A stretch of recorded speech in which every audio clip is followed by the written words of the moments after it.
In a world where strangers are losing memories, these unlikely heroes will band together to find the truth and do some really awesome stuff. We are the Unfortunate Suns!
Welcome, everybody, to TPK's Unfortunate Sons. Episode 6. 6. We'd like to thank you for being here and listening to us. Yep. Last time they went to prison. Oh, should we have done a recap for this? Or maybe we didn't do it last time. No, you take it away. I'm not recapping. I don't remember. We didn't do a recap last time. Do we have any special thanks for today's episode? Yes, we do. Hit him with it. So recently, I had to remember. Recently, we have been using for our music. What are they called? Pocket Bard. I found them because Trey sent them to me, and Pocket Bard this is non-sponsored. This is non-sponsored, by the way. But Pocket Bard is like just plays a bunch of like D&D free music that I use all the time for this session because it's copyrighted free music, so I'm able to use it. But yeah, thank you, Pocket Bard, and if you find this, please sponsor us, please. We need a sponsor. But yeah, Thank you, Pocket Bard. they're really cool. You should go check them out if you're playing D&D. And like you can do a bunch of stuff with like whispering and like explosions and bells. Oh, I thought the ad was over. Huh? The music stopped. Yeah, I we thought the ad stopped. was over. See, I can show them. But yeah, it's very cool. Like there's stuff like that. Oh, I thought. The time of our Lord is upon us! Rise, my brethren! But yeah, they're really cool and they're all royalty free, so I can use them on stream. But thank you, Pocket Bard. What other updates? We're not gonna get bailed out this time. In layman's terms, we are royally messed up. Let me get you up to speed. We know nothing. You're now up to speed. Okay.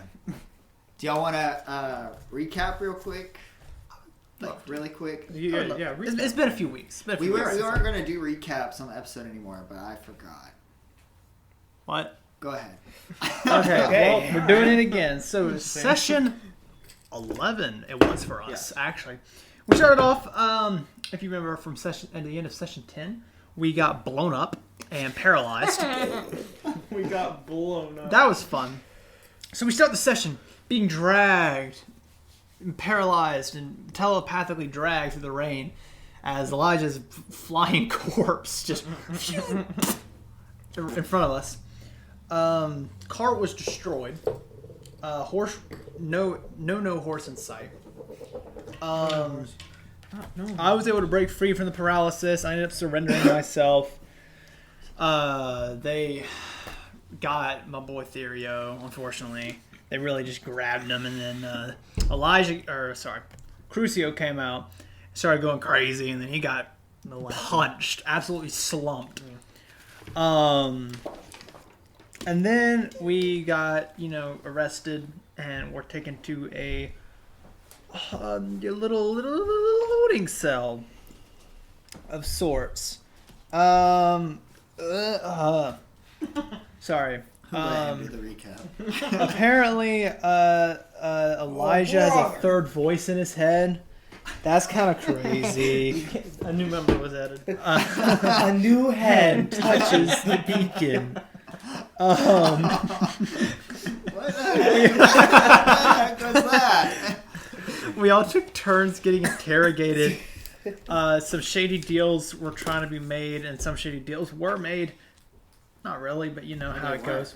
We met Snips, Yeah, that guy, or woman, or Tabaxi thief. whoever. That's pretty cool. She left. Yeah, she broke free. She gone. Tried to break us free, as if the DM was giving us an out from court. We didn't oblige. Imagine not being civilians of. Yeah. So that happened. And then we're here, right? And then we went back to And sleep. then we went to bed. Back to sleep.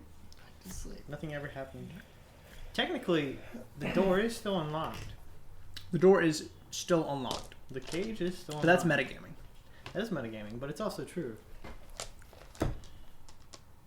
Any thoughts, Elijah?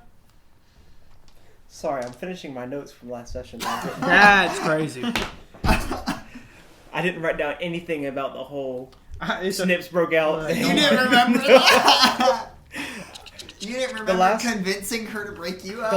The last line that I have in my notes was that I'm taken back to my cell, see Tabaxi girl in cage named Snips. She tells me she's in for doing stuff. That's all I got. Everything else, Everything Elijah else forgot. was gone. So I literally just wrote in like one line, things happened. I wrote down. And I titled our last session, What? Jailbreak. Oh, nice. What is down with the senator? I have that written down. What? I don't know if that was a personal thought or Down with the senator. You saw. I remember that. You saw. coins falling or marked off. You saw a painting like on the wall. You remember whenever you went down that alleyway? Oh, Because you were trying to hide from the. right. Interesting. Fugitive. All right. Well, if that's all, let's begin this session of TPK's Unfortunate Sons. No, yeah. Can't do that anymore. What do you mean? It's our music. It's not copyrighted. We It still got have taken them. down. We still It's have the still our source file. music. We made it. I don't want the record. We're company. him, you know. The record company. The producing company. It's Who's gonna steal? Oh, Who's gonna- I have actually one more announcement before we start going. Okay. On this topic, thank you Cut for this out. reminding me. On this topic, as you may or may not have known, TPK's Unfortunate Sons intro song Oh, there you go. was unfortunately taken down Unfortunately. from all platforms. However, within 2 weeks, it will once again re-release on all platforms. So make sure you go check it out. I'm pretty sure it's just called TPK. So, or Unfortunate Sons with a U. Okay. Nice. Thank you. All right. Good. Yeah. So go watch it again when it comes out, Yeah. Keep on watching. It's goated. or listen to it because you can't actually. right. watch it. Watch it with your ears. Anyways. I sleep.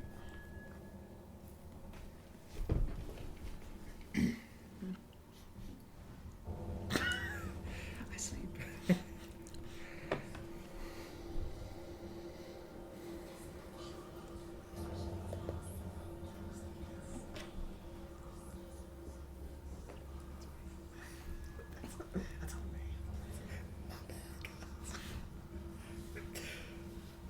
Theria, Oh, it's me.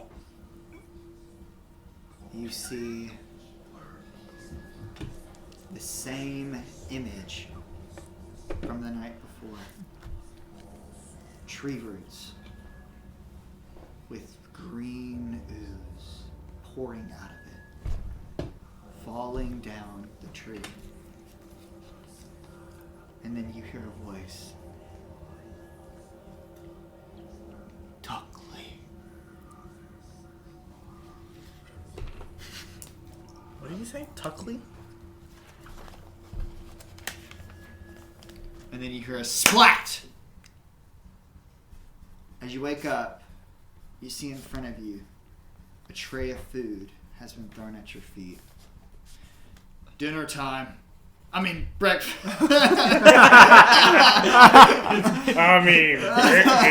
Brother.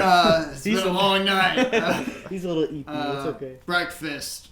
And you're woken up. It's morning. Breakfast in bed. You two are also woken up by the splattering of two trays into your cells. Cold, damp cells. Can you all roll a Constitution saving throw to see if you regained a long rest last night?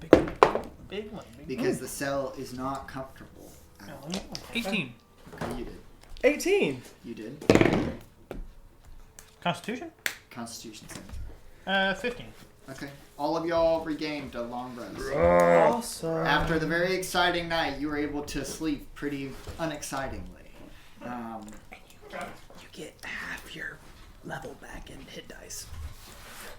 Oh, thanks, dog. I really appreciate that.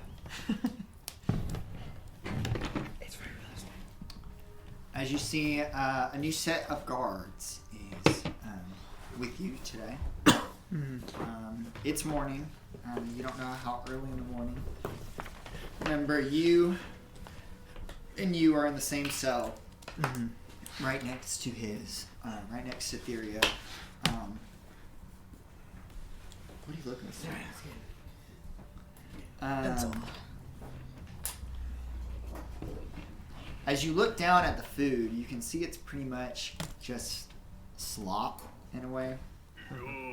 Just a mixture of types of foods, maybe mashed potatoes and a couple of vegetables.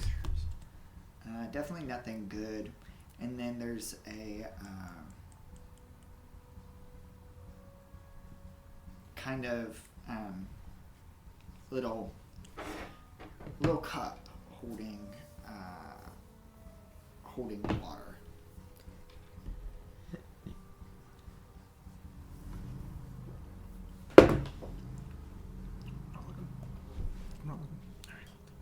I got a 10. There's Elijah. Okay.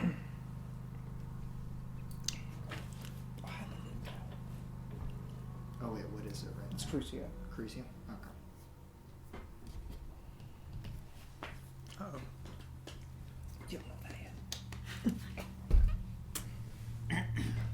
The guards in the corridor with you, you can see one is medium-sized, very pale-skinned human with a very scruffy beard. And then the other one is what appears to be some sort of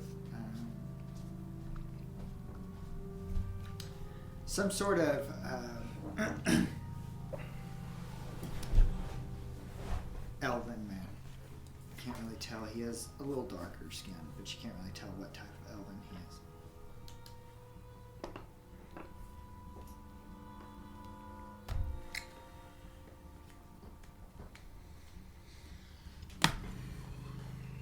I mean, Reginald's just gonna grab his tray, sit up, all nice and tidy like if he can, tidy himself up the best he can, sit up, crisscross in the cell, back against the wall, just gonna jump.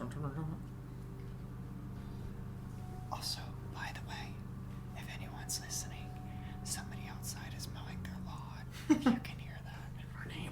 Our neighbor is cutting his grass. Our neighbor is cutting his grass, and you could probably hear that. Hey man, strawberries come a long way. They got lawnmowers and stuff now.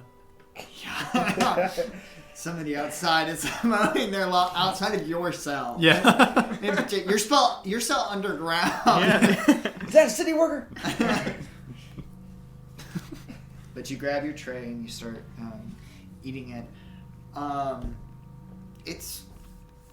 I mean, it's slop. It's fine. It's like it's nutrients. Yeah. That's about it. I That's eat about it. sludge. Crucio's just gonna sit crisscross applesauce on the floor, just not do anything, sit in silence.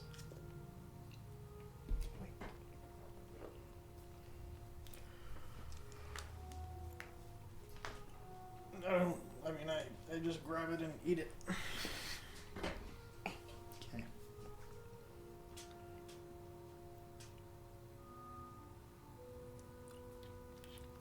Okay. No words from Reginald. What time do you think it is? Is there any windows or anything? There's one window on your cell, but it's high above, where basically it's like kind of almost a grate, a small grate, and it's Lawnmowers are getting better. it's a small grate and it's high above. That's basically shedding just sunlight. Would I be able to like jump up and grab onto it? You can try. I'd like to. Make a acrobatics check.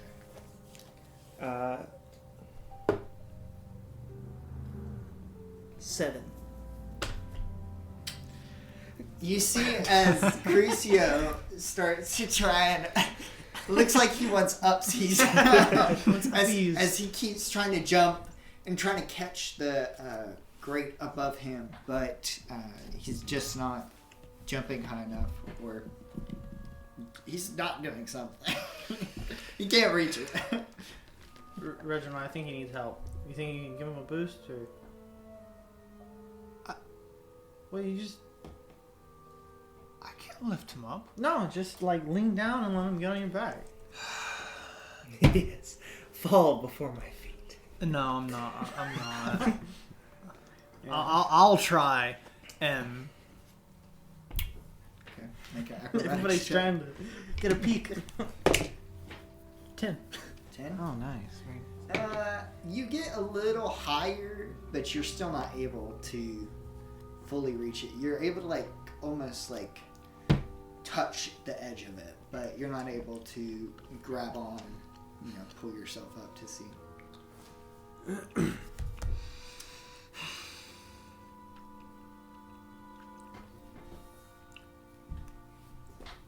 What's up, man?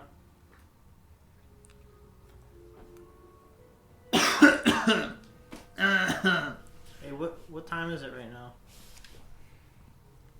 Morning. Fair enough. Oh.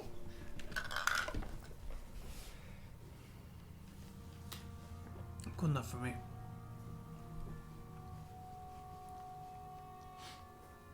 So right now, finish breakfast. The 3 of you are stupid. 1, 2. You talking about the guard? No, not the guard. The 2 of you and Elijah. No. You had a prime opportunity. And you fumbled. Why are you here? Because I want to be.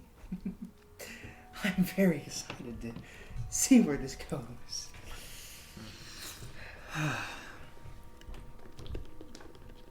Okay.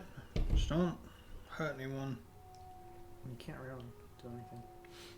I'm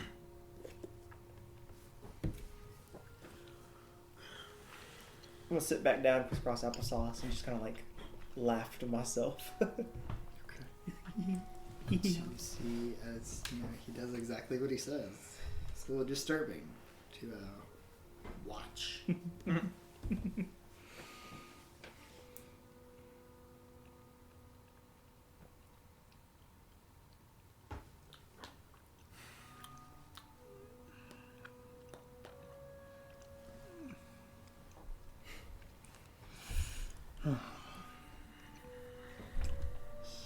So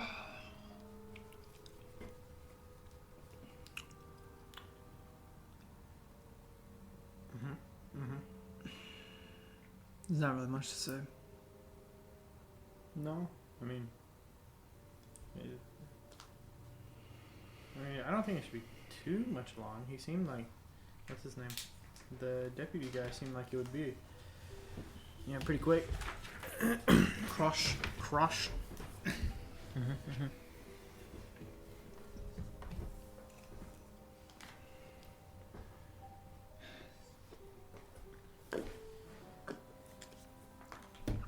I don't think they have any, like, other than, if we're really thinking about it, other than me telling them, they don't really have too much.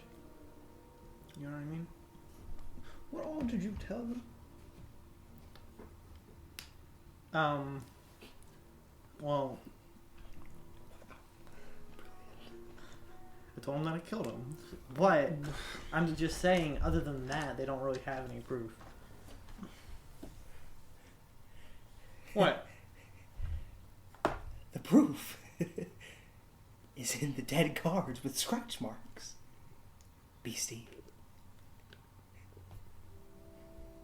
Well, yeah, but I mean, there could be any loose cat around. You know what I mean? Okay. Let's try not to say anything more incriminating, Yeah. especially with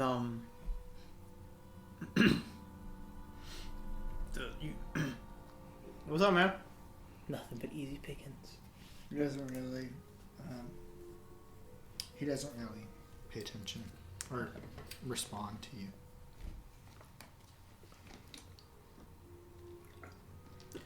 All right. Well, I guess we just wait until somebody comes. Sir, I have a question.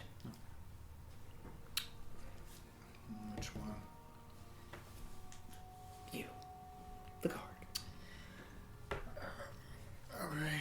So the human guy, the pale human guy, comes walking over to your cell. He has a kind of spear. They both have this like spear in their hand that they're just holding it. So let's say, hypothetically, I were to just walk out of my cage. What would happen?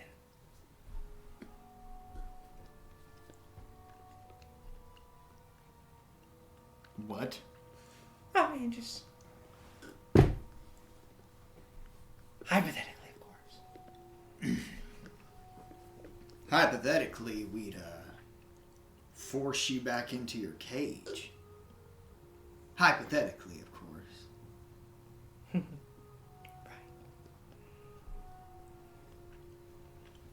That's all, peasant. You may go. Okay. He walks back over.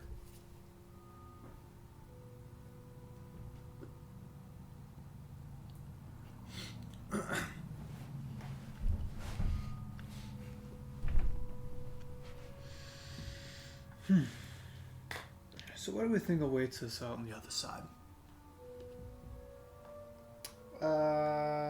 Me, probably a rope. Tied up. Hanging. I will not let you hang. Huh? You will not hang. Yeah, well, he literally said that I'm hanging. And I'm saying that I will not let you hang.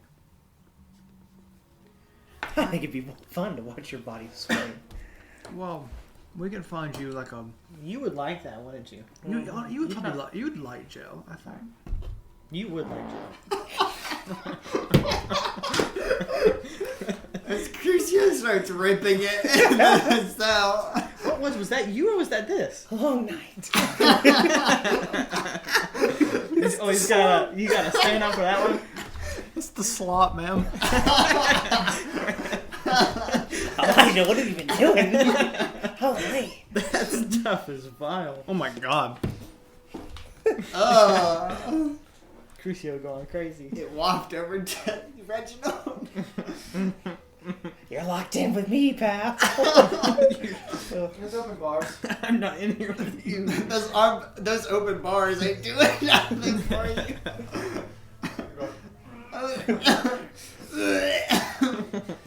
The guard starts shaking.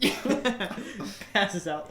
That's And we're free. that's a secret. That's a secret. That's a secret, Reginald. Is that how you I'm always sleep? gassy.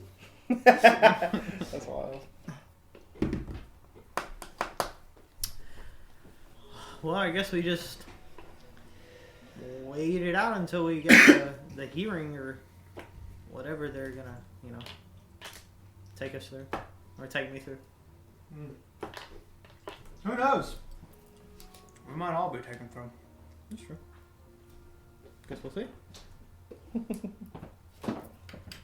Hey, first off, sir, over there, you have quite a lot of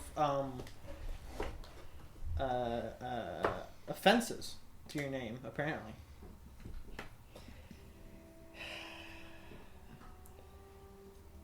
They'll never hold me.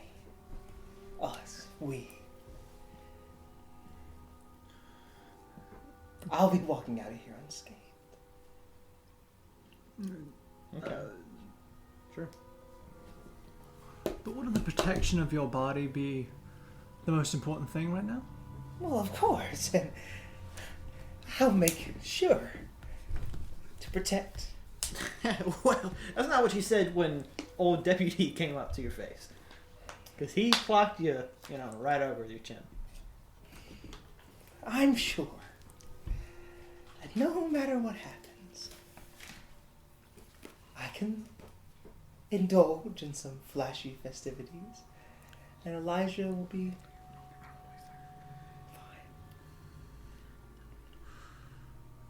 If you say so, I mean... fine. He just needs to yap a little bit. It's okay.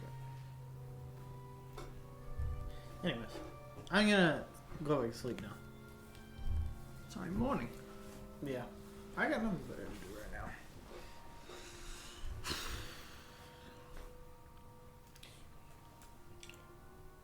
Rock, paper, scissors. I'm not. No.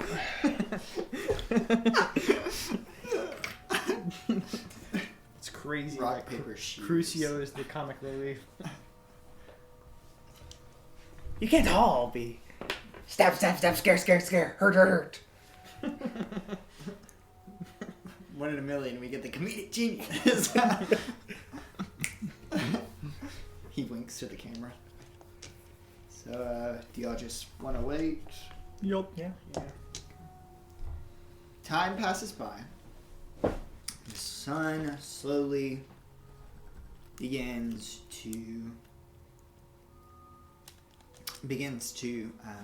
get lower and get lower in the sky. And all of a sudden, the guards change out shifts.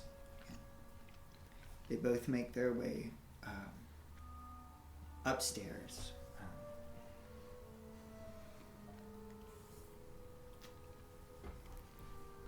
In this moment, you two hear something above your window.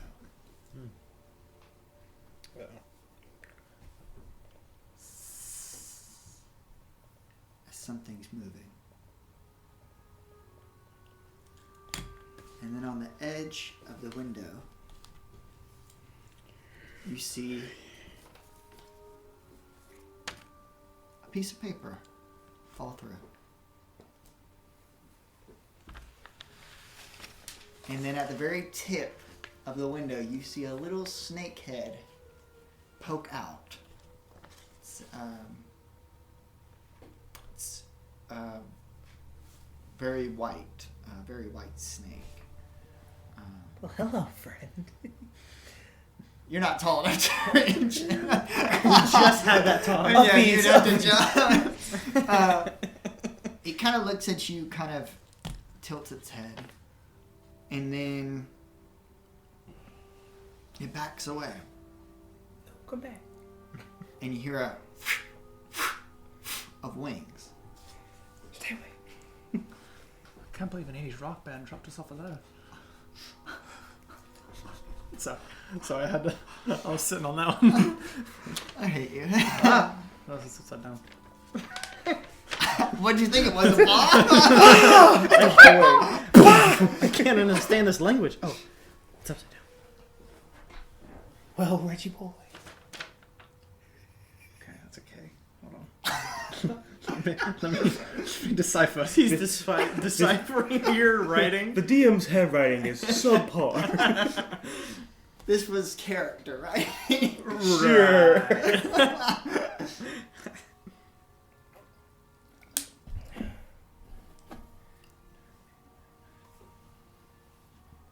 Reginald is intently reading. Oh, I'm gonna I'm not just reading. I'm deciphering. come over here and try my hardest to decipher with him. Oh well, that's not good.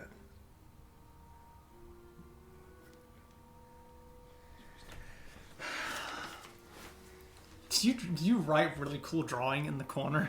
Oh yeah, I forgot to tell you. Really cool drawing of a drawing. I forgot about that.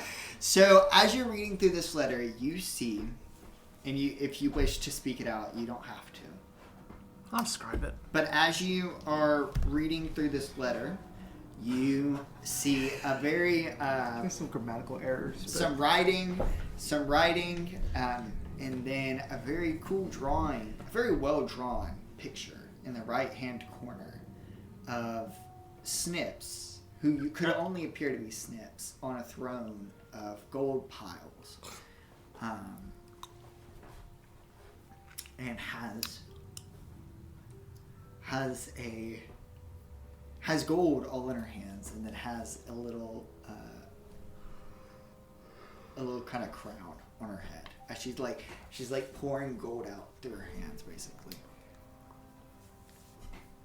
Whoever fool wrote this really needs to learn how to write.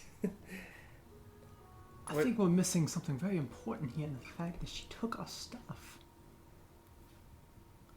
What? Let me recite. What's up, losers? Hello, everybody. I don't want to do that voice. Since I helped you out with the cells, I took some of your coins since you told me you'd pay. Hope you don't mind since you chose to be in prison for the rest of your lives. You really be needing your stuff there anymore. Hope y'are doing well, you freaks. Also, there was some other... You had to erase something. Also, there was some other cool stuff I took, if you don't mind. Exclamation point. Mean face. Make sure to unite. Make sure to... Is that right? To write. Make sure to Yes. write from that crusty, dusty cell you will live in forever. Stops. Snips. My bad. Stops. Really cool drawing of a drawing.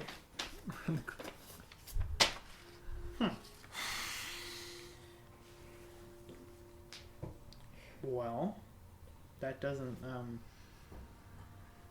really help our situation. But to be fair, if we ever do get out of here, then she does have her stuff. But we could just take it back. She has your stuff. If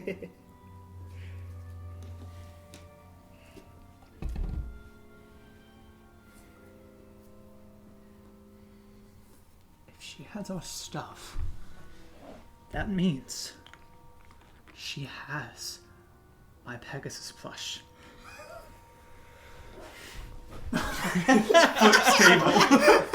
Out of range. Flips table. That's an... Oh, you mean our table? Yes, I'm at our table. And some other important stuff too, like, my staff and the bell to ring Luxie. But You can imitate the sound. Ring, ring, ring, ring. Did she have a pet snake? it flew away. A pet winged snake? Well, so wasn't a pet.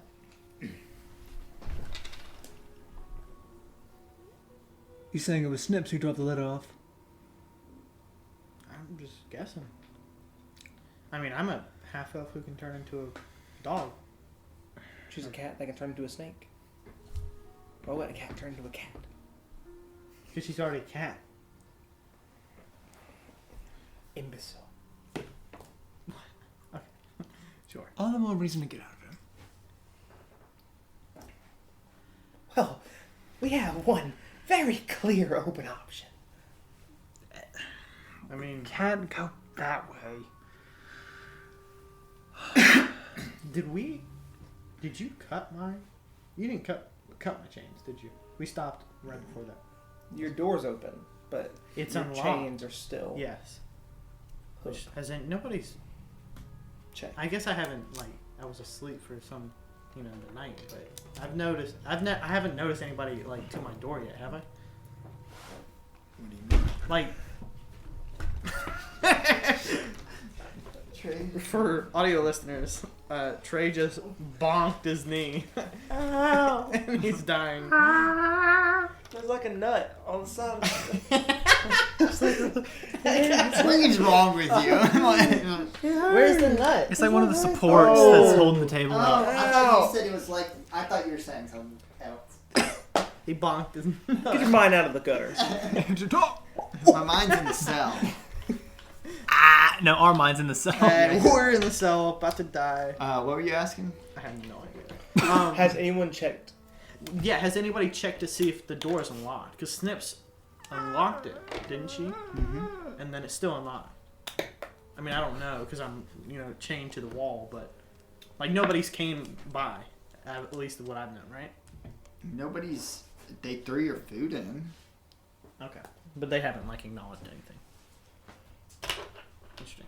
Are there guards actively looking at us? Not yet. They're still changing out. Okay. I want to walk up to the door and just really quickly try and open it real quick and shut it right back. Not trying to make a lot of noise, but just It's locked. wow. Yours is? Yes. So they locked him back. Well, because yours is unlocked. Yeah. I don't know how that happened, but Can I tell if it's by a lock? Make a. perception? Oh, if it's like a. It's like an actual. It's like a. It's built into the cell. It's basically. Okay. It's not like a lock you put on. Like a locker. Yeah. It's a lock that's built in the cell, stuff like that. Well, You would think that they would find that strange though. If they lock them back, or I wonder if you just close it and it locks back. I don't know. I'm thinking too much into it. Why you? We should hold on to it. Hold on. The letter. I'll wait for you. You start hearing footsteps coming down the stairs. I put the letter away in my robe. As you see two guards.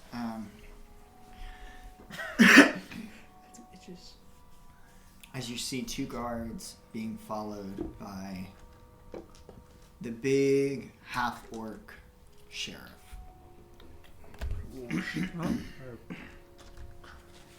Going through some keys. Going through some keys. Yeah, Sheriff Crosh. Going through some keys, you see him. You see the two guards begin to unlock your cell first. And then, as they unlock it, they open the door. They come into your cell with their spears. They get two chains, chain wrists. And they chain you separately and you separately. Generous. Then they go to your cell, unlock yours, open it up, get you off of the wall that you've been tied up because you have chains on your hands and your feet. Yes. And with the long chain, they pull you out, they pull you two out, and they lock you two to the long chain as well. So it's just like a long leash kind of. Yes. Come on. Apparently you got a visitor. Oh, it's so upsetting. as he starts walking up the stairs. There's a guard behind you, and a guard in front of you, and the guard in front of you has basically the chain and is pulling you like a leash.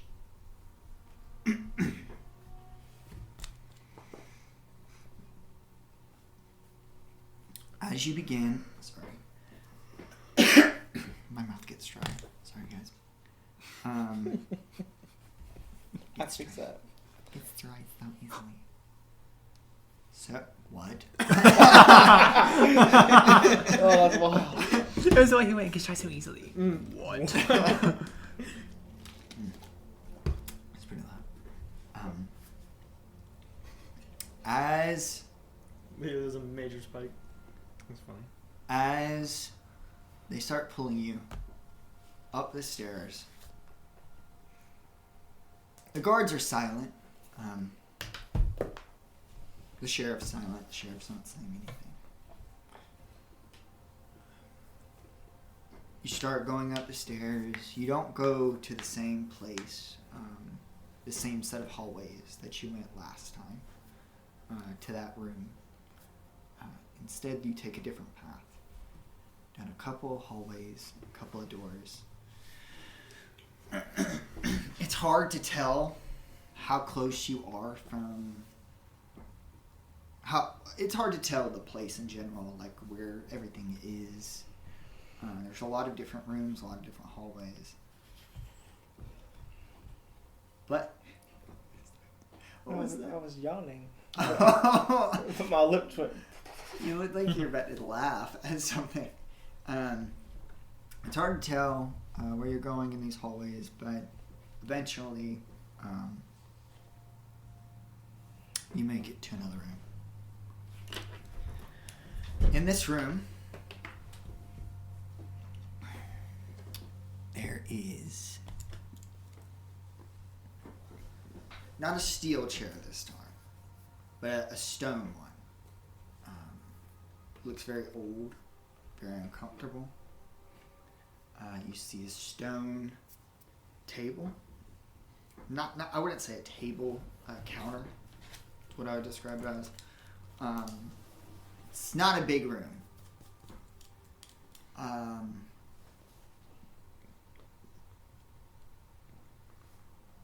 And then there is a grate, basically. When you say great, you mean like something dividing, like one part of the room from the other? Yes. Something with like multiple different holes where you can see. It's like a metal grate. Mm-hmm. With like, the hexagon holes and then the bars everywhere, hexagon holes, smaller holes, where you can see a person on the other side, but you can't like reach over. You can't like really. Yeah. It's like separating the two. Mm-hmm. But you can still see the person. It's like a little a tad bit difficult to see, but you can definitely hear and see.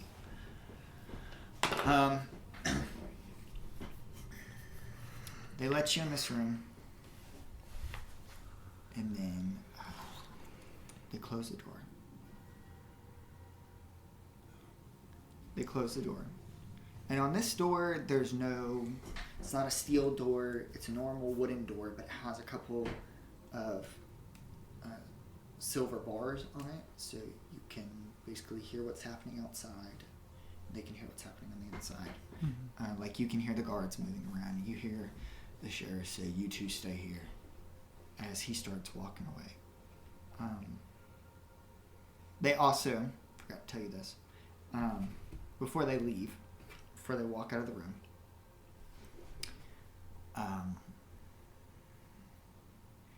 they chain you. There's about 4 different spots to be chained, and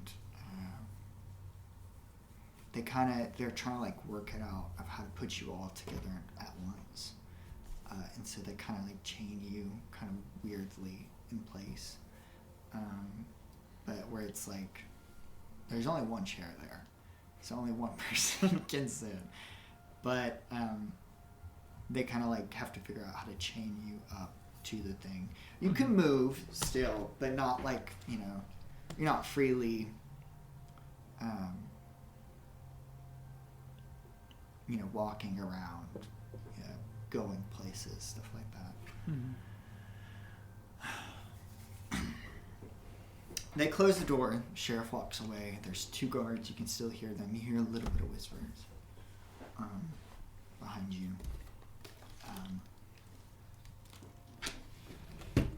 And then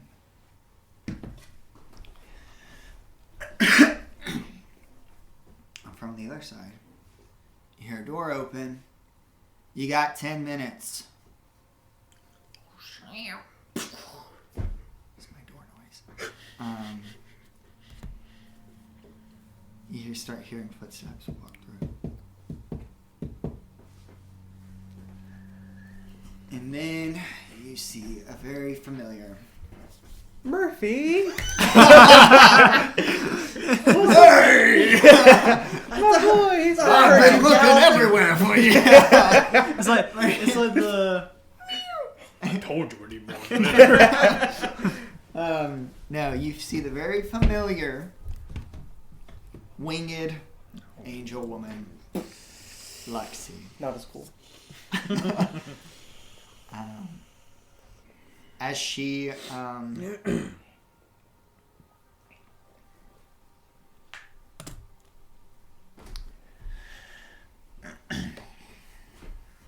she sits down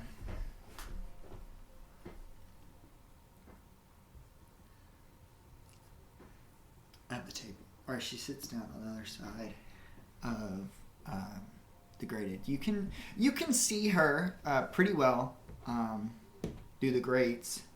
You can see her big wings, her strawberry blonde hair. You can see her pale skin, her eyes, her like kind of bluish eyes. You can see her pretty well.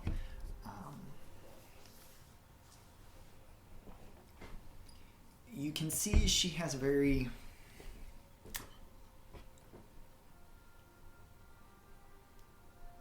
it's not neutral look on her face, but it's not a pleasant look on her face or a negative.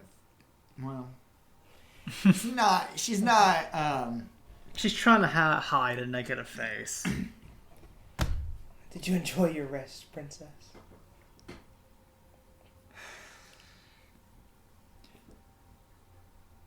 And then you hear her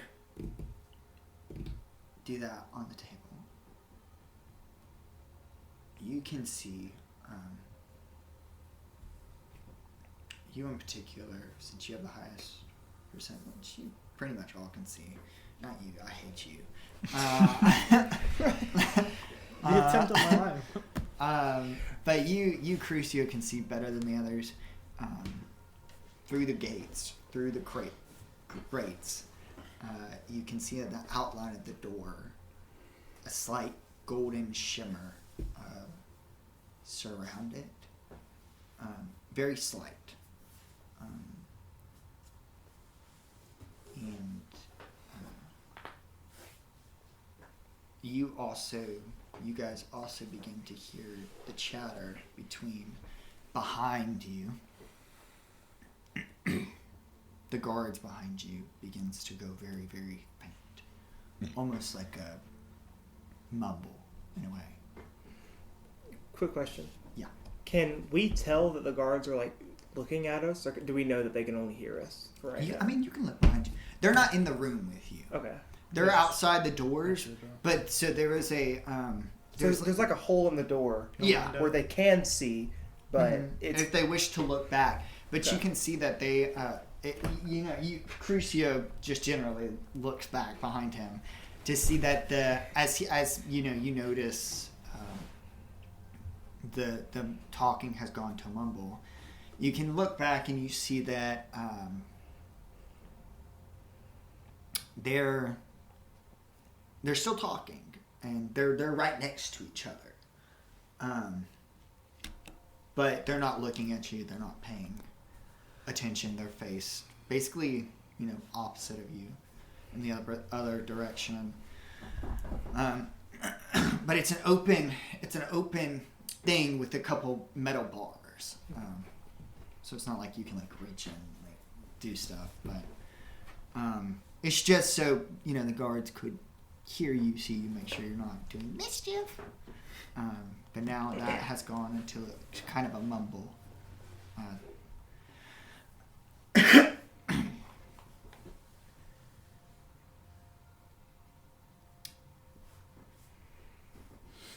What happened?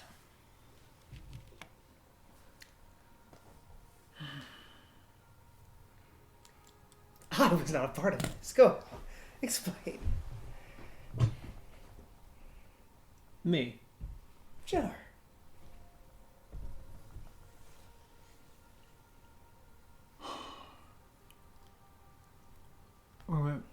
Long story short, we went back to the carnival last night to see this one's mer friend. Commotion happened. Etherio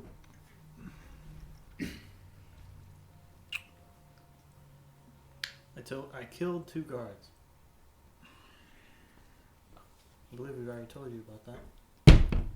Yes, I mean, what happened after? They found out.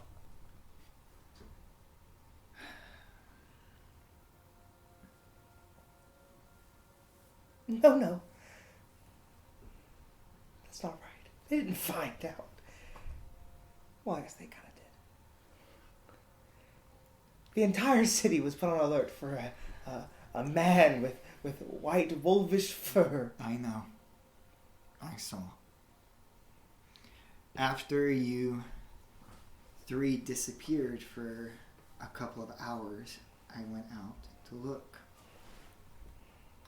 And I saw a poster upon poster of what appeared to be Furio. Well, when he decided to get all furry again in the presence of some guards, it's kind of easy to tell who your culprit is. Well, when I try to get Murphy in our cart so we can get out of the city, and for some reason a small version of you comes up and tries to attack us, what then? Because I was trying to get out. I don't want to be here. I didn't want to kill those guards either. But here we are, not choosing what we want to do in life.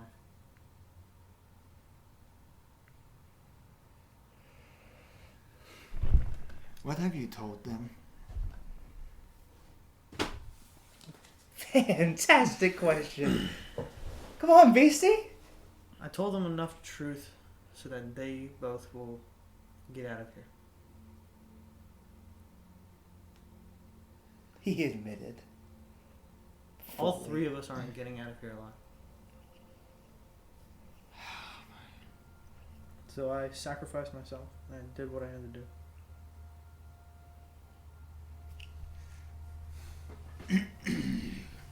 Well, one of us is tempted to walk out that door right there and just leave the other 2 to rot. Half of you, not the other half. Did they accuse you 2 of anything? I think so. Why don't you go and tell them? Public disturbance, trespassing, Vandalism, assault.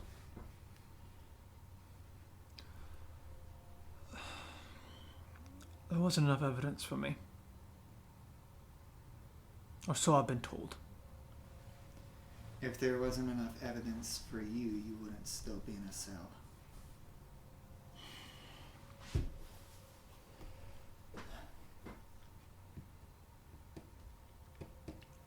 She kind of gets up. She stands up. She's rubbing her head. You know, there's no way I can help you in this situation. Was there nothing? Look. We shouldn't be murdering people, especially people in the streets. And especially not guards. And I thought you three would be careful for one night, because don't you three want to know what happened?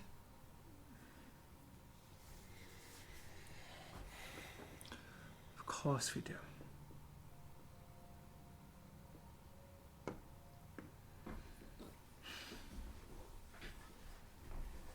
I can't speak much on what happened, but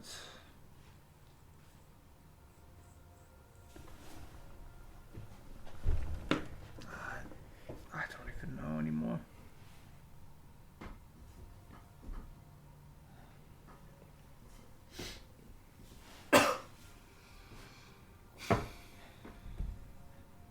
The world is being consumed by this darkness. And I thought I could rely on the three of you. But you unfortunate sons are becoming too unfortunate. I can't help you. I can't break you out of prison. I can't break you out like you were being kidnapped. I'm weak in my powers, and I don't even know who I am right now. I don't even know what I can do.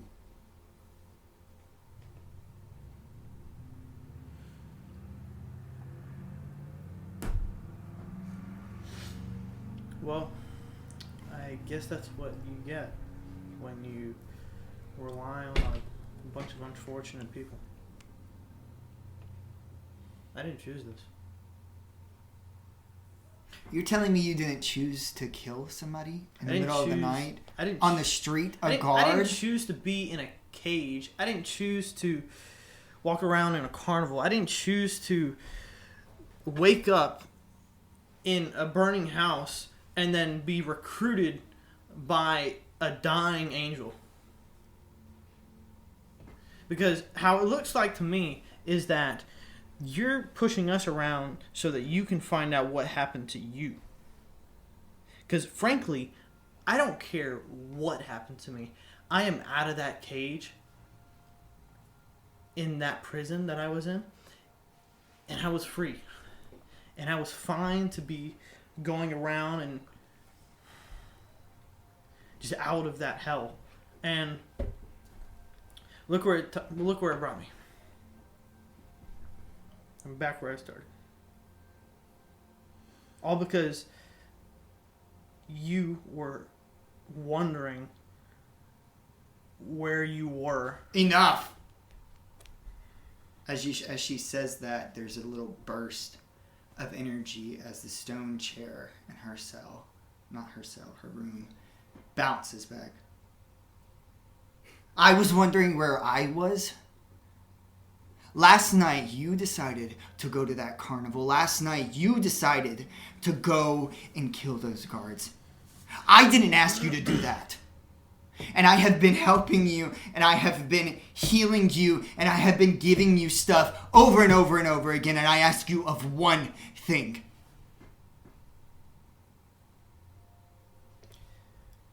If you're not grateful for what I give you, then you don't deserve it. You see a little sparkle come off of her hands when she stamps.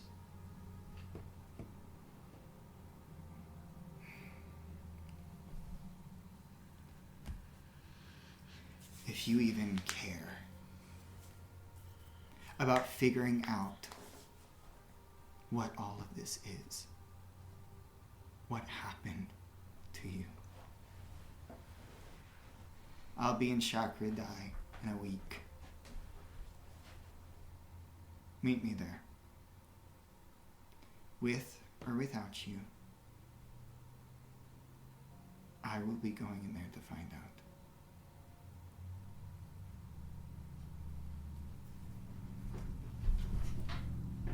She stands up.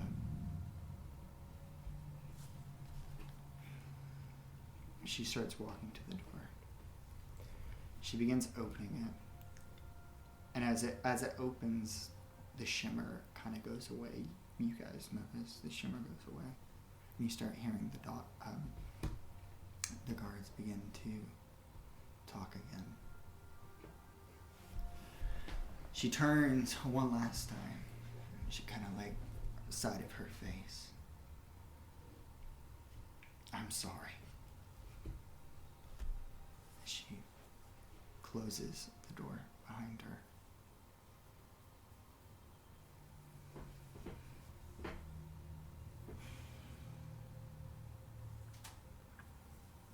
Could we see what's on the other side of the door when she opened it? Yeah, make a perception check.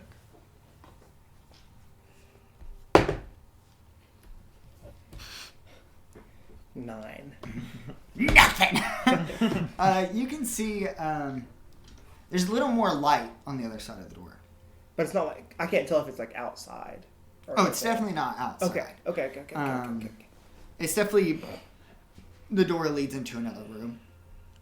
The room looks big enough to shed a lot of light in. So it's some sort of windows probably in that room. You see a couple more guards in there that are very noticeable. You can see through the grates. It's a tongue twister. And you could definitely see the two guards that were on the outside of her door as well.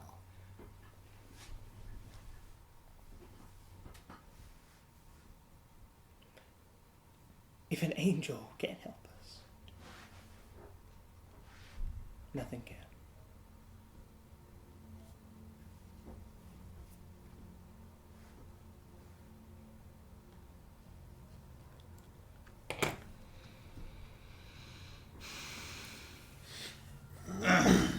The two guards walk into your room. Time's up. They start unfastening your chains from the stone table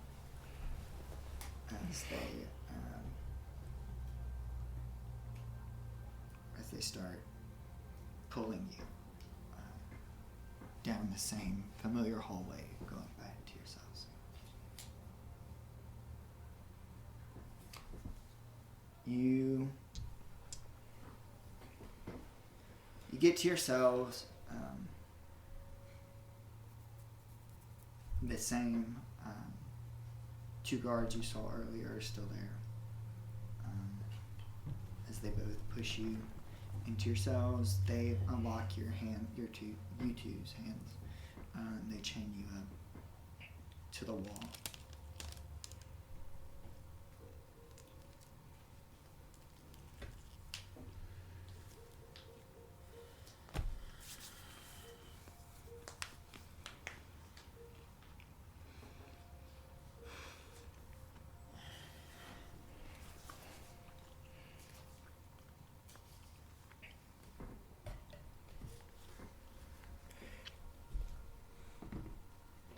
I want to kind of like whisper kind of softly to everybody. That's just the three of us, not everybody, but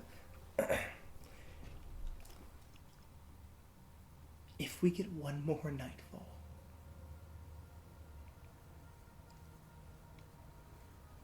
there's a very good chance we can get out.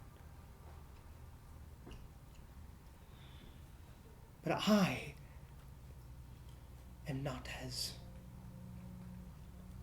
sympathetic as my counterpart. Crucial, we had one chance and that was snipped. That's gone. We can't get out. You know nothing. You can get out, probably. I wouldn't put that past you, but not all of us. You'd be surprised.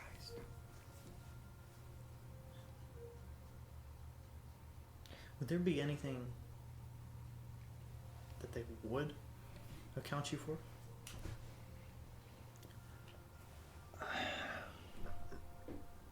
Nothing that can stick as hard evidence.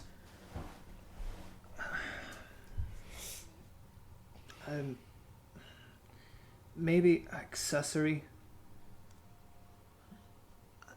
I can't think of anything else I would have done.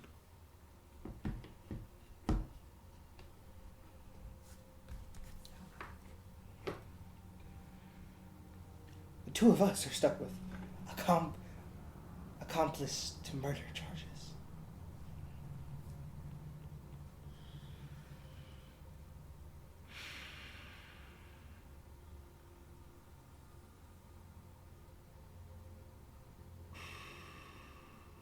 That alone is a year or two. Maybe longer. Christian doesn't understand. You just get a little slap on the wrist. We can jail, you're fine. Don't be friends with bad guys again. Oh, drats.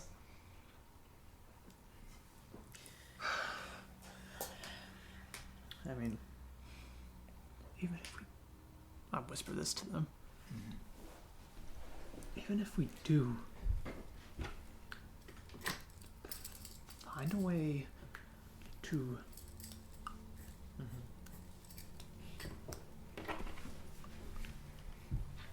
who's to say we aren't chased for the rest of our lives in this country by the law? How is Snips out walking free? Hiding? That just We might don't be what we necess- need to do. I don't know if they're going to look at this, but the three of us do not necessarily blend in very well. that's true. The whole reason that this all kind of happened is because I couldn't sneak. So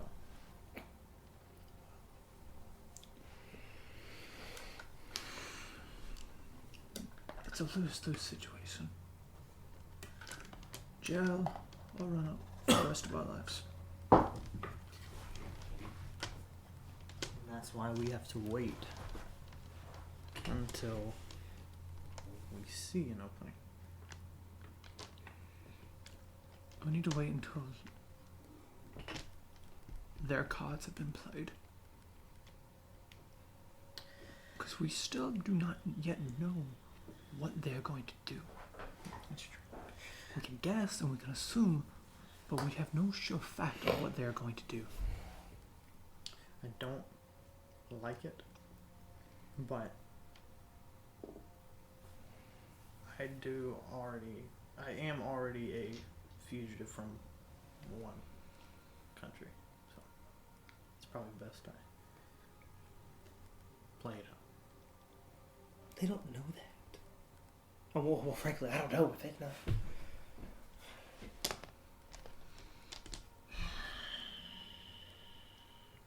What I know is there's just some things that guards can't take under possession, for lack of better words.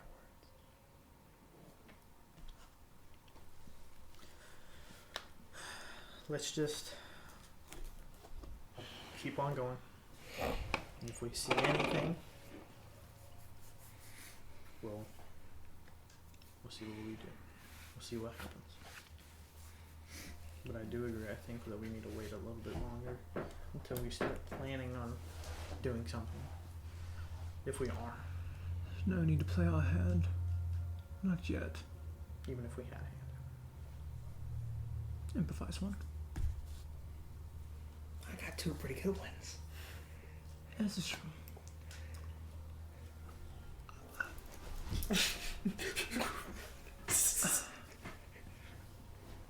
And then there is still the problem with Snips. We can find her easily. I can almost guarantee it. Do you have some Ship kind of back. mental connection with your staff? DM? All right then. Hey, yo! What? Oh More than yeah. mental. I'll try and kind of sit back, kind of close my eyes, and just kind of concentrate and reach out, see if I can feel like a presence. Roll a wisdom throw. Add your wisdom modifier. You know what else I'm going to be adding to that? Guidance. Guidance. Wisdom throw, add just my wisdom modifier. Yeah. Okay. Oh no! 9. I'm scared. I don't like how he repositioned in his chair. As you begin to reach out, you try to search for a place or for an idea of where your staff may be. You open your eyes.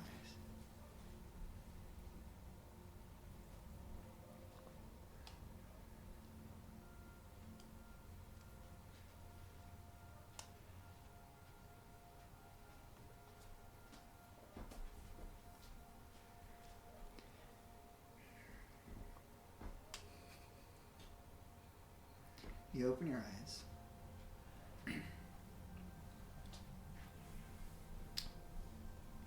And in front of you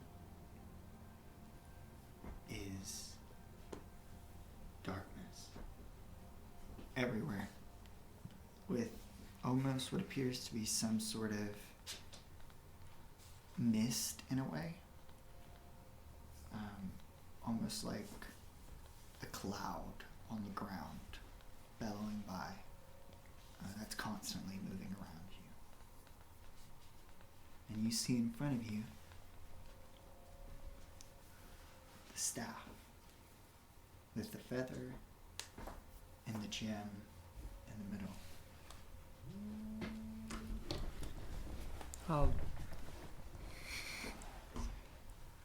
I'll, in my mind, kind of go towards it. You walk a step and a step. It feels almost as light as air in here. You're right next to it.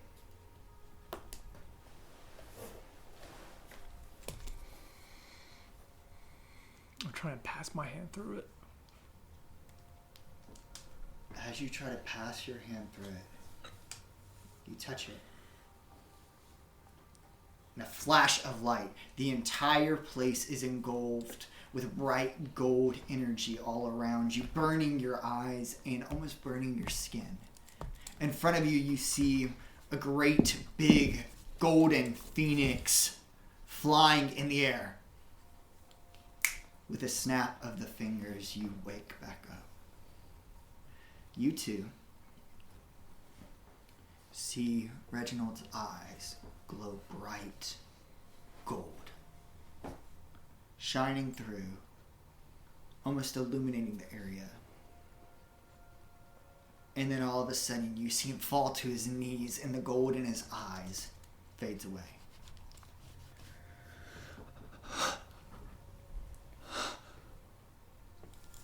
I'll check myself for injuries. There's no injuries. No physical injuries, at least.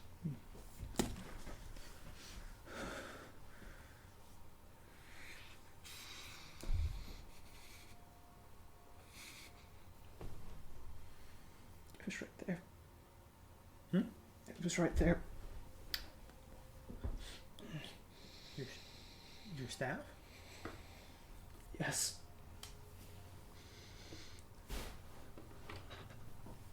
Where? I touched it and it was burned of.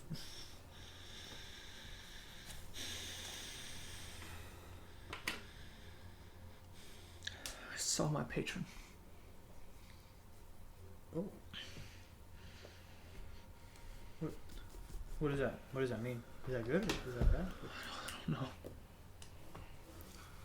There's so much darkness around.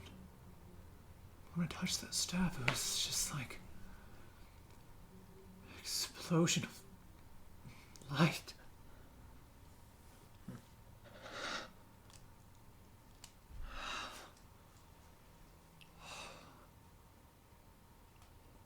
I don't know where it is.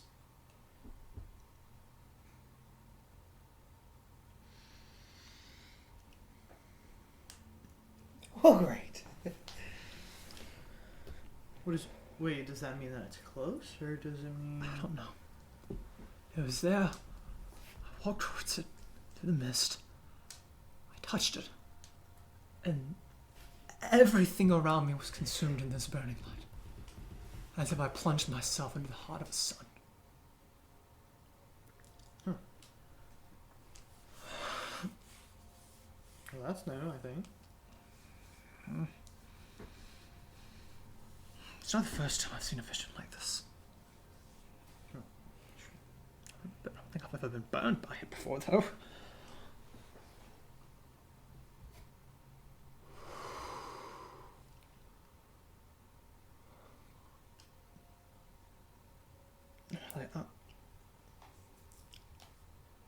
I'll lay down for a little bit. Yeah, that's okay. Reginald's just gonna kind of roll over. You see him shake a little bit. It's very much something Reginald, from what you can gather, probably isn't used to. Mm-hmm. It's a very new experience for him, all this is. And there's a lot going on. And he just was, burned alive in his mind, so not pleasant. Exactly.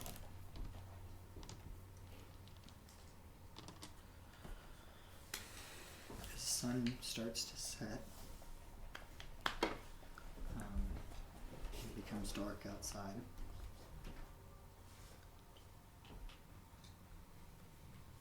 Have you ever experienced something like that? What do you mean? Like, Have I? Yeah. Had that happen? Yeah.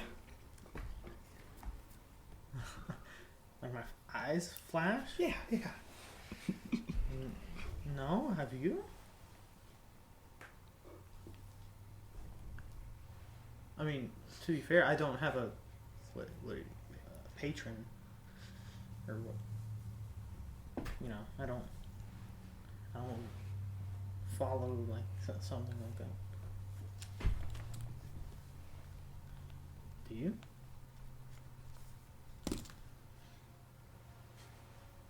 Like a phoenix, or like the same thing that he follows, or do you know what it is?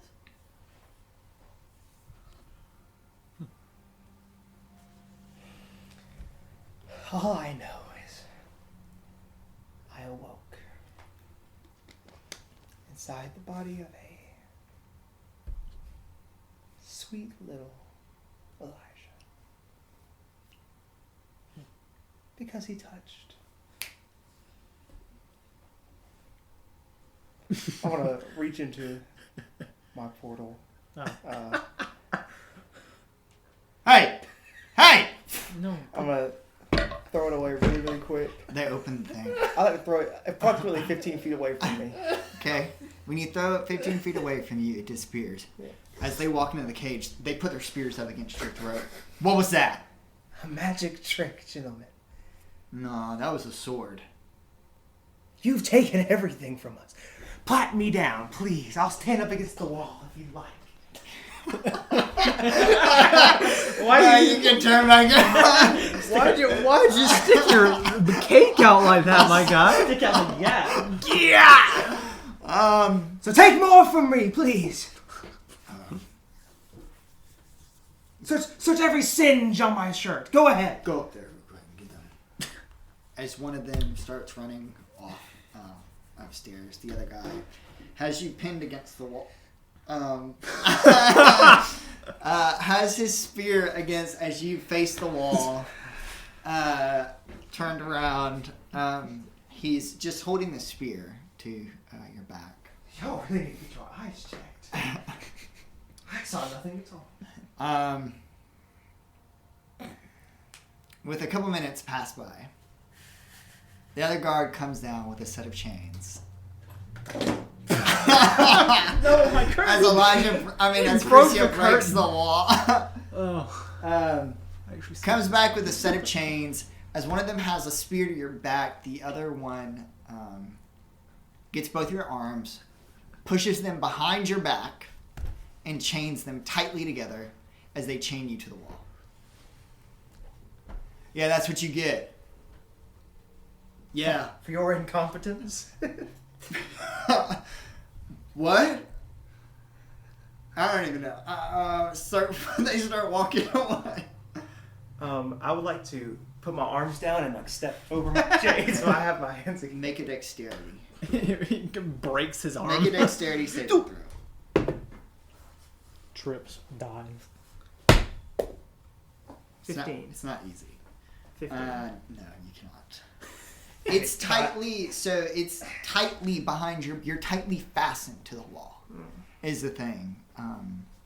They tightly fastened you. They saw you pull out a weapon in the midair. I've never seen anything. But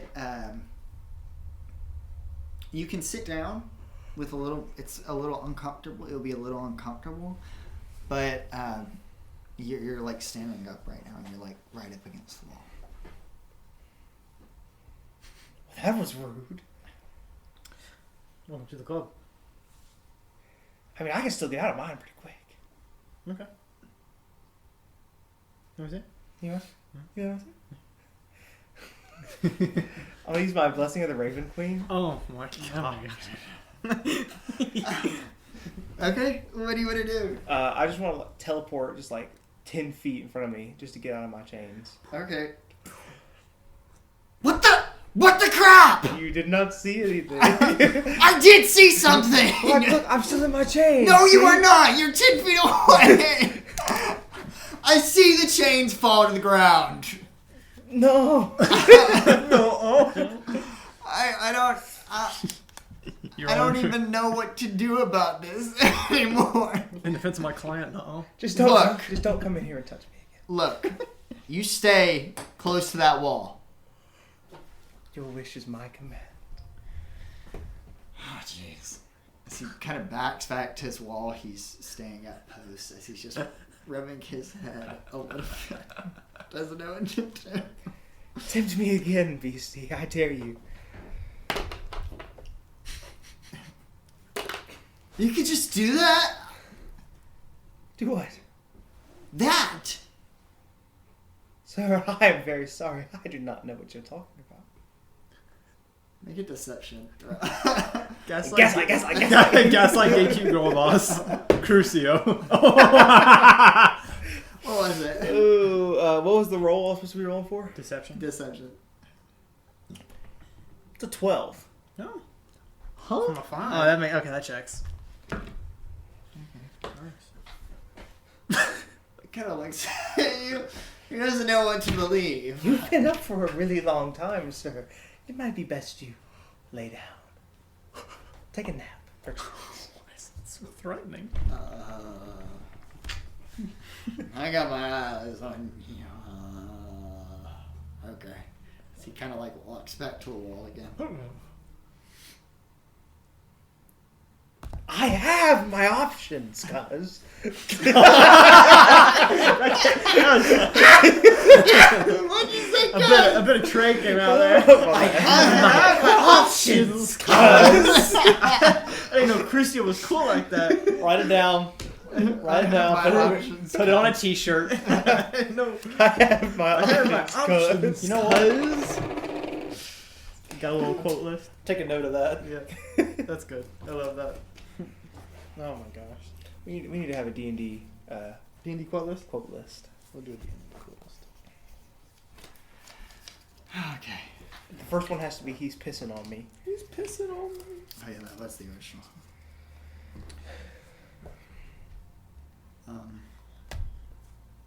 Anything else y'all like to do? No, I don't think so. No, I just wasted a freaking just to prove a point. Alright. So I take it y'all go to sleep? Yes. Yes. Alright. Yes. Going to sleep back in the cell for the second night. We're gonna take a quick break. Woo! break. We're gonna A quick take break. Break. Big sound, We'll be back in just a second. Can you pause that?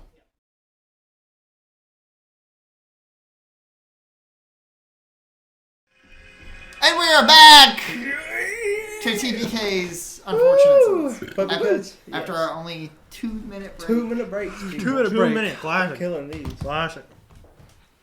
When's nap time? Under the music start? Gonna get slump. Hello? Oh, hello. Oh, there it is. How's moving? Ryan, is it too cold over yonder? I feel fine. Okay, good. I feel They comfortable. have a sweatshirt and a cardigan. He is. I'm in a t-shirt. I'm in shorts. Oh, little gripper. Bro, we got the dogs out. I just wait. Dog, catch me. Stop! Stop! Stop. Cameron's gonna take a photo. Stop! Alright. A couple of grippers on him. We can edit all this out. And I will not. Is there an unopened water bottle that anyone is willing to sacrifice for the There was. Yeah, for- I got some. for democracy? No, hey. Democracy. We'll start back eventually. Hey, democracy is copyrighted. No, it's not. How is democracy copyrighted? Guys, It's it copyrighted democracy. Dude, the Declaration of Independence had that C at the end. The T. Alright. John Hancock to you. Imagine trademarking your own name. Yeah. Trey barking his own name. Are you barking? Trademark. Trademark. Alright. I'm gonna trademark, copyright, and register my own name so no one else in this world can be named Ryan without getting a cease and desist. That's cool. You're gonna cease and desist an infant baby? Yes. So,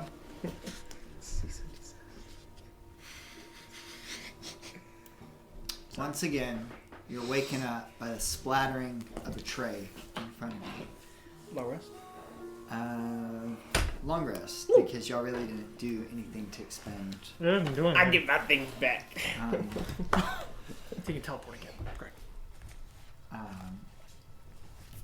But the slop is back, and you see the 2 guards from 2 days ago are back. The gnomish man, and then the tanner half-elven man. Not the gnomish man, the dwarven man, and the tanner half-elven man are back, and they say breakfast as they throw it down. Breakfast.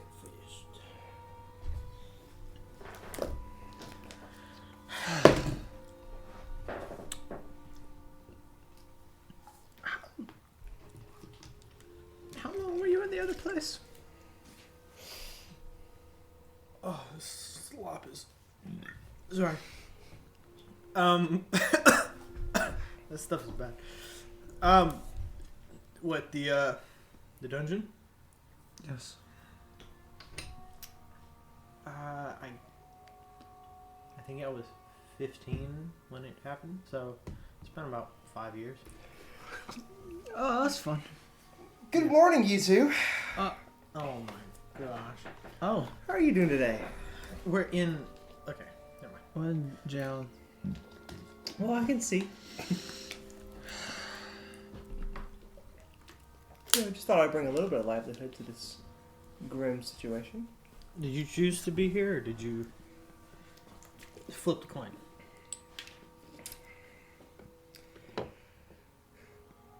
You flipped the coin. I rolled the dice, if you will. That's so painful. Get him out of here. Kick him. Kick him from the party. Okay, you're banned. Ban this guy. You're bad. It's not like I get to like choose when it comes out or anything. It's just, it really just depends. Like, Well, no. What I was saying was, did you hear any? You have a third person going on who told you to wake up again. the third. What are you talking about?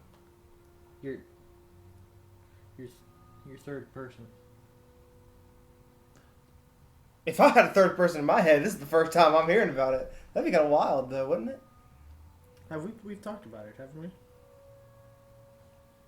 Haven't we? We've told him about. Hasn't he said that? He said to you. Oh. I don't.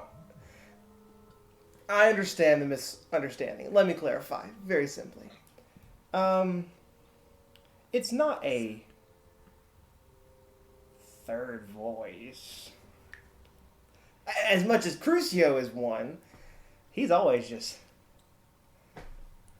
But like, What did they put in your slop? I'm not eating that. That's probably why you're like this. Not touching whatever that is. What? Okay, so you're saying that you don't have another voice in your head? Oh no, I definitely do. It's just like It's the sometimes. It's the third voice talking right now. No, Is this the third voice? no. You just sound a little different. Yeah, you do sound different. I mean, you sound like you actually do sound different.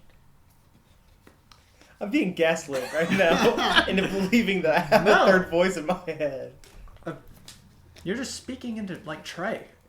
Yeah, you are speaking in Trey right now. Did you realize that? No, I was just going. I was just gonna let him keep doing it. I didn't realize it until you said something. Ah, yes, the fabled third voice. Traitor. It's him. Trey Tolbert. I mean, hey guys. How do you come back from With a little bit of time, as y'all are talking, you hear the big footsteps come down the stairs again. On the edge of the stairs,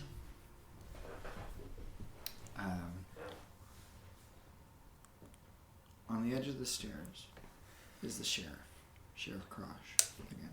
Good morning, Sheriff. He doesn't even pay notice to you at all. 2 guards come down the staircase with him. And with the aid of the other 2 guards in the cell, or in the cell block with you, they open your cage. They get the 2 of you. They wrap you both with chains on your arms and bind you together. Then they get his cell, pull him out, connect all 3 of your chains together, and start pulling you again. With no response from Sheriff Crosh or any of the guards. Should Start pulling you up the stairs. Should we be a little scared? I'm a little scared, I'll be honest. This is kind of weird. I'm right. I don't have to hear his voice. No. I think he's a kind of nice guy. I mean, but this is nasty.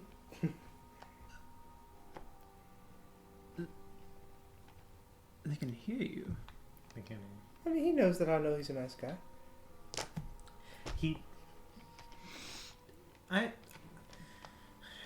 I know we've been here for a minute, but you do realize we're still in jail, right? No, I do, and I know that the end times are more than likely nigh, so might as well So you just put a little joy in it. let's keep on. As they keep on walking you and walking you and walking you, you go a different route this time. Not the normal route you've been going the last couple days. You go out the entrance of the big room with all the guards in there. You walk out that entrance. Out, there is a carriage pulled. This carriage is a little different than the one you saw earlier. This one is still metal, but it has a lot more bars to it. Looks more like a cage, basically.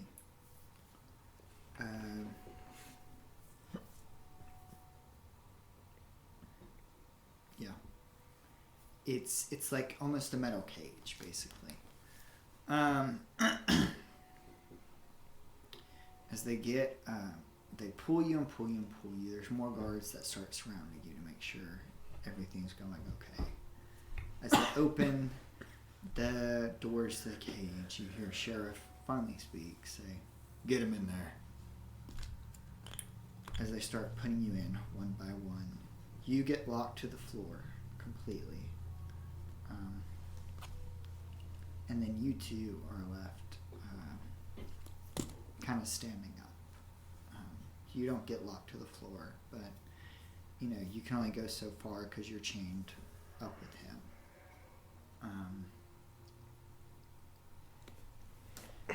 Then they close the door. They lock it. They lock the cage. This cage has kind of a metal chain connected to it. It's tied together. And they get on to this carriage. It has about 2 horses. Around 2 guards get on top of the front of the carriage.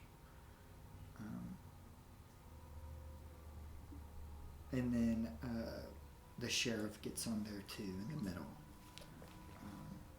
Then you see 2 horses behind you as 2 more guards get on those horses and start trailing behind you.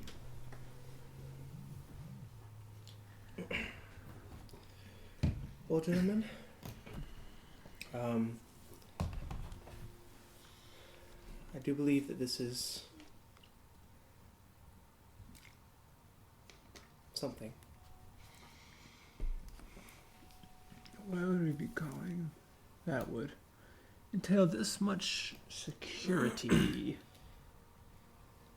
Either the courts or the noose. Well, for the fact that I killed 2 people, and for the fact that they realized that somebody might have a sword with them at all times, I wouldn't put it past them to put a bit extra hands. This is true. Do you think, and I'll whisper this, do you think they know our cages were unlocked? I'm sure they would have had to. I mean, they locked him the next day, so obviously they figured it out at some point. And they didn't think it's suspicious or anything? That's what I'm curious about. Hey, why wouldn't they raise any sort of alarm? Maybe even say something. I'm a little more worried about what's happening right now. And like maybe we should stop saying out loud, I killed 2 people and I have a sword that follows me around and stuff like that. Or maybe I don't know. I'm scared. The carriage starts being pulled. You feel like this light jerk all over you as you start making your way down the road. We still work together. Gotta get that stage direction.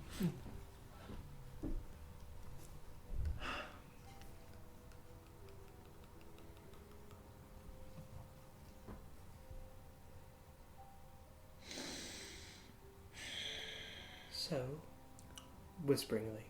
Whispering. What's our course of action? If this is, we have no idea what this is, but let's say hypothetically this were a court session. I really don't think it's smart for us to be brutally honest in front of a jury. No, I suppose not. That's why I refuse to testify. Because now, if we're being honest, it's truly, up to the judge and the jury, but they can be easily convinced. I don't know if there's a lawyer during this time period, but that would be pretty sick if we had one of those. Right to an attorney or something? I don't think it's going to be that easy. DM, do lawyers exist? DM, what is the court system how like? advanced is the judicial system? Right? Also, if everyone lost their memories, how does he know he's a sheriff? Checkmate! DM! You've fallen right into Plot the hole! He's shrugging his shoulders. Take note. You're nothing, scum! Roll a history check. Oh, he's actually Oh, on something. I'm the sheriff around here. I'm the new sheriff. Yeah. Come on. 2. You don't know how the legal system in this country works at all. He's probably just where we go play basketball. That's crazy. What is basketball? You get a basket and you get a ball and you just make things happen. I guess I don't know. I mean, it was kind of Is that a implied. euphemism? No, Shut up. basketball. I guess you just there's a basket and a ball. Anyways, Are you driving? no.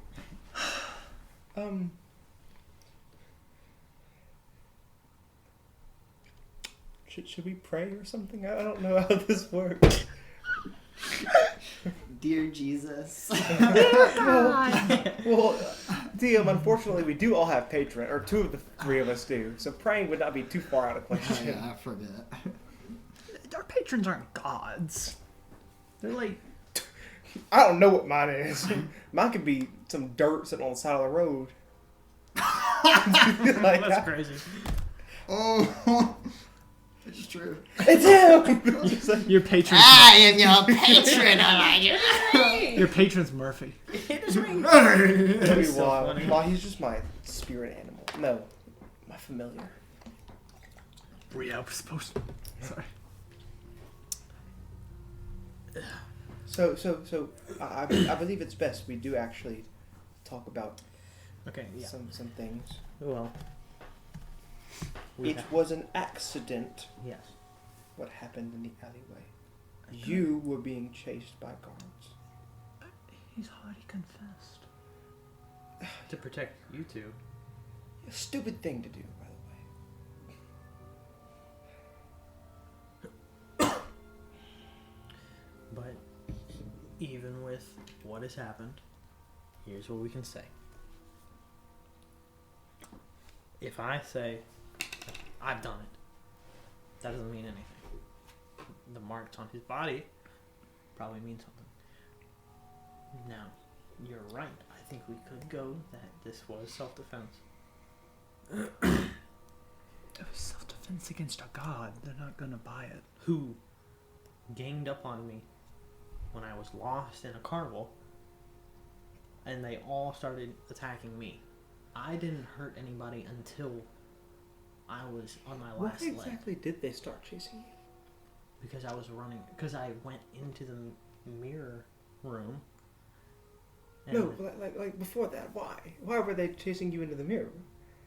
because they heard something, and then I went into the mirror maze, and then I actually broke a mirror, and then I started breaking all the mirrors. I'm sorry. Pause.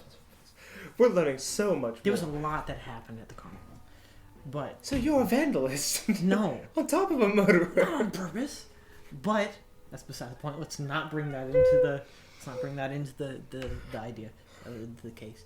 I mean, easier case to fight for. But here's the thing. Many guards. There were a lot of guards who were attacking me, and they were hurting me, but I was holding back until I was on my last leg. Backed into a corner, and that's when I had to go to drastic measures. So in theory, of course, the guards heard a noise. Yes. So they ran into a mirror maze because they saw someone run into a mirror maze and then Yes. just started beating you up. Yeah. I didn't. No other prior action. I didn't attack anybody. I didn't start it. Yeah, you want me to make a history check to remember? You got a DM cough. I think you remember. I don't really remember. Alright, if you don't remember, you don't remember. Okay. Check your notes. You think I wrote down that that Han shot first?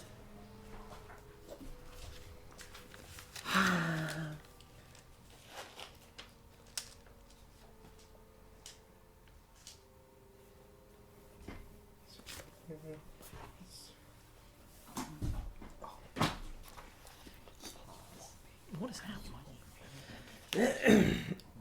Yeah, I have one. So, I say.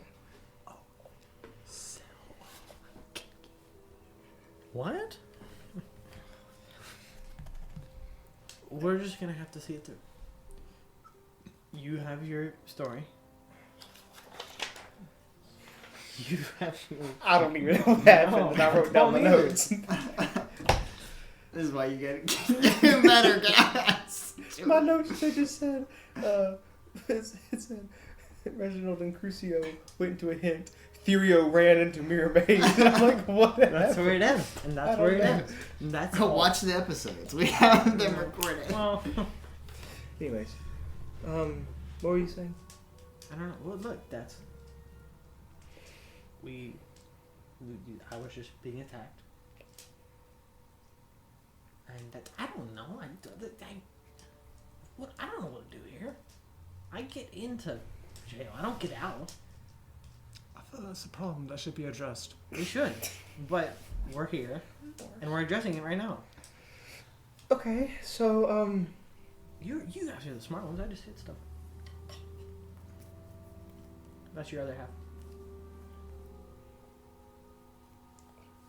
No, say it. As you keep talking, you begin to notice that you're heading into more of what appears to look like the uptown area.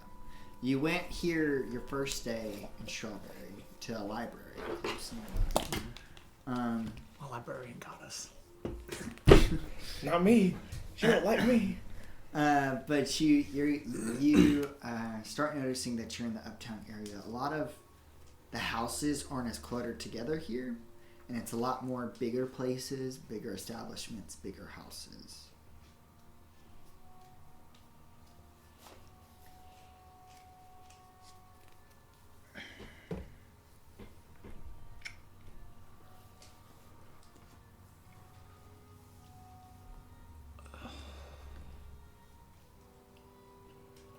I'm trying to think what they can get me on.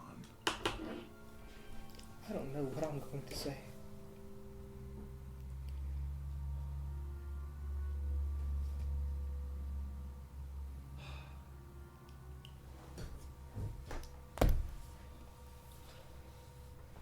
I mean, I could always talk about if you know, if they say, you know, you were trespassing, I could always say, you know, I was under great suspicion, and I was tipped off by one of the workers that a certain worker was being held against her will. Oh, God. Snips has the contract.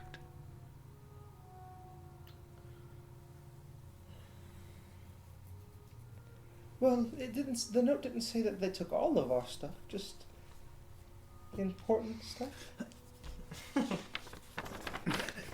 You wiggle out the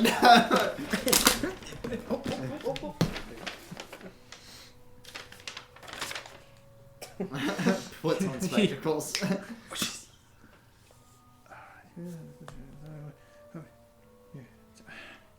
I'm not sure. Since I helped you out with the cells, I took some of your coins since you told me you'd pay. Hope you don't mind since you chose to be in prison for the rest of your lives. You really be... They do not know how to spell. You really be... There's a sentence there that really doesn't make any sense. It's like you need... You really be needing your You stuff really there. be needing your stuff anymore. Hope your day... Hope... I had a good time writing Hope this. You're missing a won't. Hope you're... Hope you're doing well, you freaks. Also, there's some other cool stuff I took if you don't mind. So, okay. The mean face. In theory, cool stuff. It probably doesn't mean your staff because it's just a stick. Is an innately handcrafted, beautiful artifact with a gem in the middle. It's a stick. It's a beautiful metal crafted ornament with a leather wrapped handle with a jewel inlaid. That you could see through your eyes.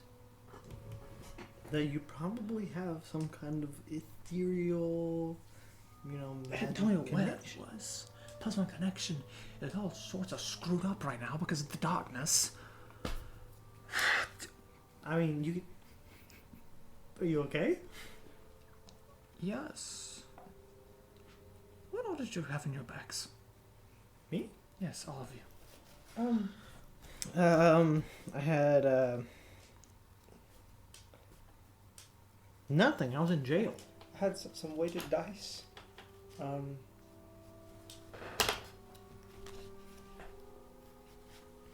And whatever just so happens to be in a scholar's pack. I had 41. I had 41 gold. That's about it. I had 45 gold. What did you have in yours? Other than a bell, but she doesn't seem too keen. And Hopefully not. do you think she'll be there? If we go to court, if this is even where we're going, we have no idea. What's Where the we're besides the point?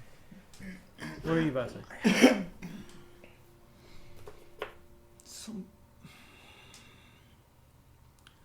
Some confidential stuff. Maybe not confidential. Stuff that'll keep you in jail? Not keep me in jail. Get you out of jail? Perhaps. I haven't not heard about this before. soldiering things. You can say that. Is it like a... However, with no memory of my home country, it proves useless. Couldn't we just say, "Hey, we're nice guys"? I highly doubt that'll work. I don't At think this I'm a nice moment, guy. you start feeling the carriage stop. Smacks head against. As you look out, you see you're in front of this very big and pretty magnificent building. It looks to be some sort of fancy establishment, not like a restaurant or anything, but almost like a bureau. If you know, a fantasy bureau in a way. It's got a big stone stairway to the top, or it's not stone, but it's in like granite or whatever that word is. Fancy stone. Rock. And it's a very elegant building. There's a couple other places around, but they're not as noticeable as this place. Is there any like signs? Yes. You see at the as you start to get out of the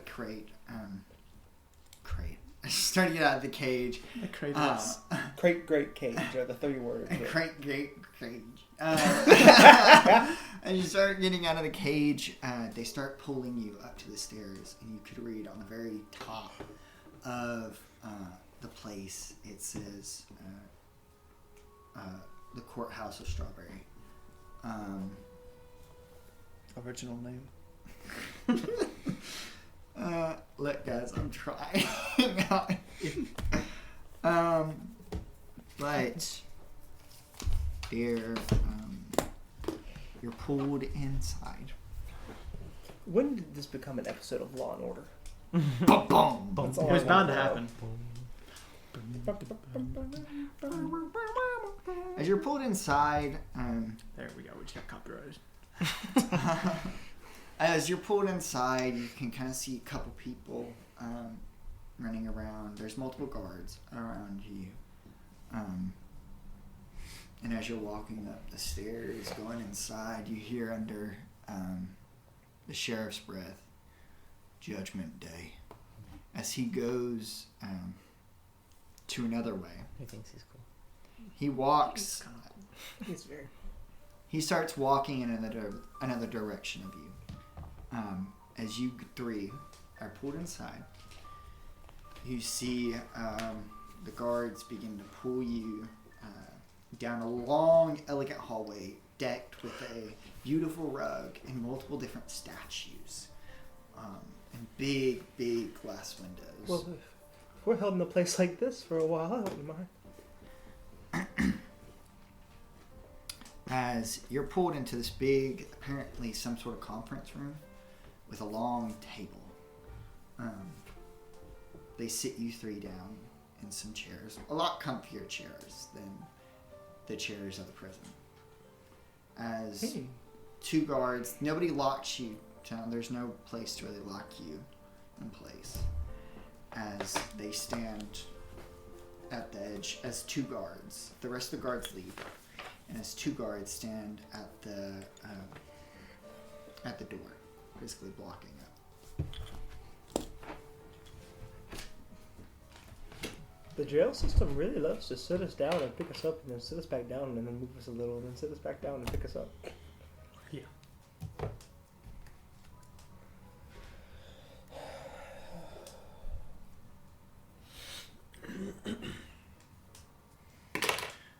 With some time that passes by,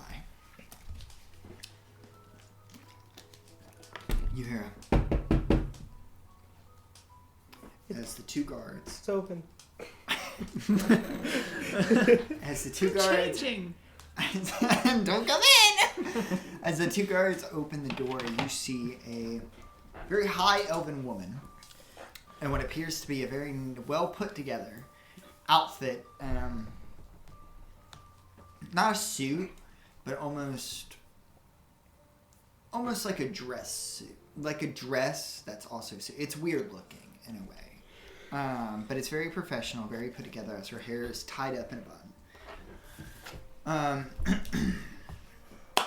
As she walks in, you, Therio, recognize her. I don't think you two saw her. Oh, was she the one talking to the deputy? Yes. Mm-hmm. You recognize her from 2 nights ago. Mm-hmm. She was in the. She was talking to the deputy after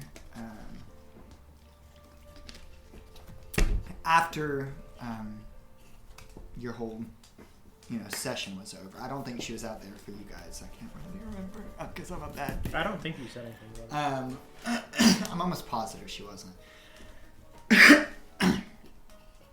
But, she walks in. She has like these kind of spectacles as well now. She wasn't wearing them when you saw her last, but she has these spectacles. As she walks in, she kind of fixes her dress. Hello, it's nice to meet you. My name is Edith. As she reaches out her hand to shake. Are we? She shakes it. Yeah, you're still chained. As she just kind of shakes it a little bit. As she shakes it. I will be preparing you for the upcoming court case. Do you know what you are being tried for? A host of things? A host of things. Y'all take it away. Or you all take it away. She pushes,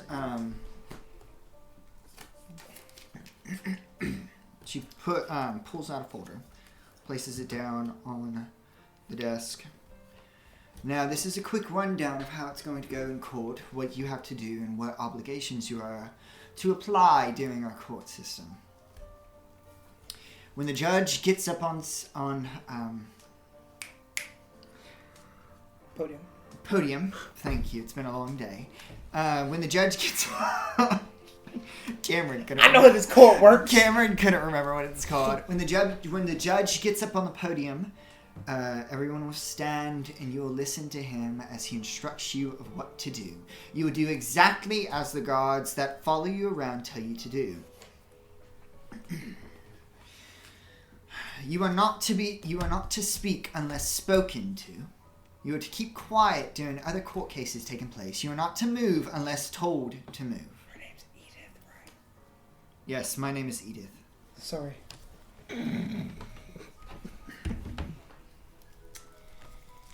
Now, each case is going to go one at a time, starting with Theus Maldred, and then going to Elijah Stonesborough, and then Reginald Perseus. Theus. Vesuvius. Perseus. Sorry. We'll talk about it later. Starting with Theus Maldred, do you know what you're being accused of? Yes. Elijah Stonesborough, do you know what you're being accused of? To a degree, if you would refresh. You are being accused of the charge of aggravated assault, vandalism, destruction of private property, conspiring with malicious intent, and accomplice to murder, and threatening a government official. Not a government official, a guest of the government officials. She kind of adjusts her glasses. Does that sound about right? Any other questions? No, I think that covers it. Thank you. Reginald, do you know what you are being accused of? Not really, quite frankly. You are being accused of vandalism, destruction of private property, conspiring with malicious intent, accomplice to murder, goes along with conspiring with malicious intent. That's also to you, Elijah. I'm sorry for not specifying that.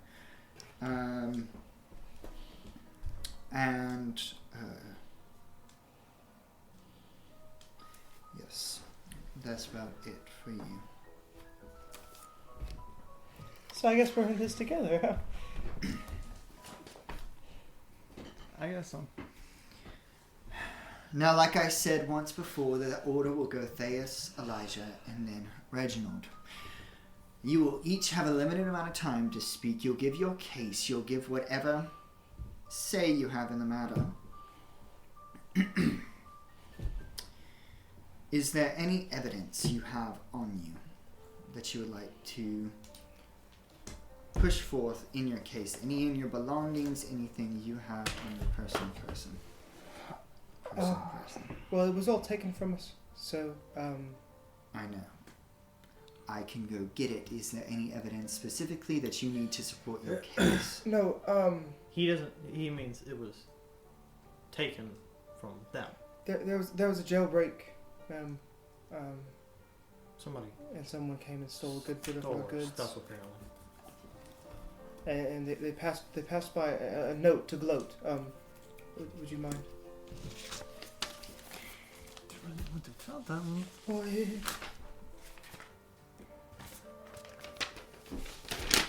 They took most of our gold. It is the tabaxi. Snips. Snips. Apparently, she's a frequent.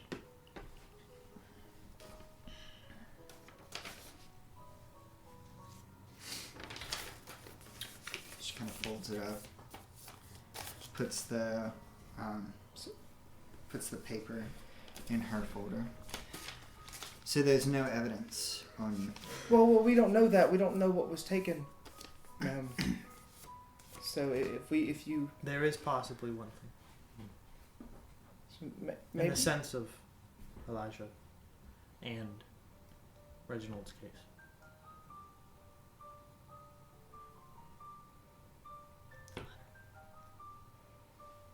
is there a way to look at our belongings and maybe see what if anything was taken?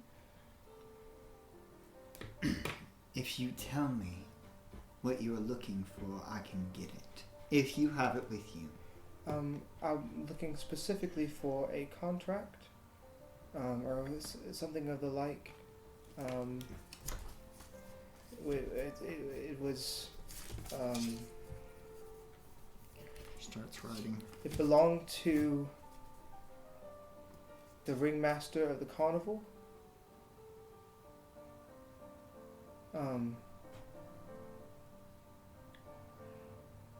He dropped it.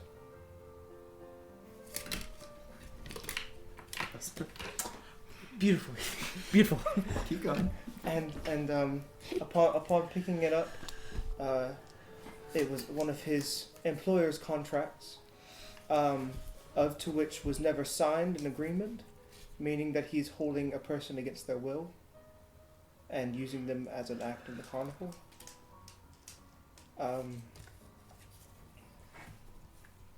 Yes. That doesn't necessarily help me, but it Just make a deception throw.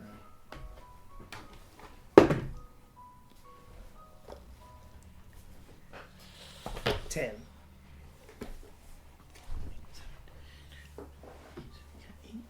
She kind of looks at you.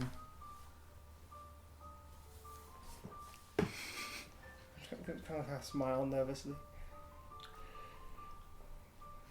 She pushes up her glasses.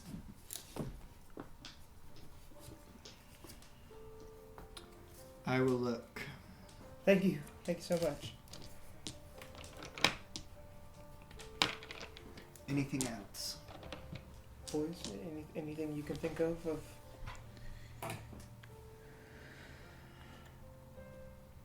Nothing.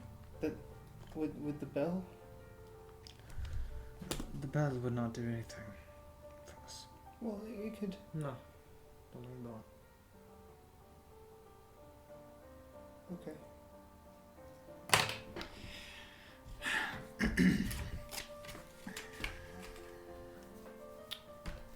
I'll see what I can do about the contract. If I'm able to get my hands on it, you'll have it within the next 30 minutes. Your court case is within the next hour, starting with Theus once again. Someone will probably come and get you, most likely be me, but if I'm not able to, someone else will make their way here.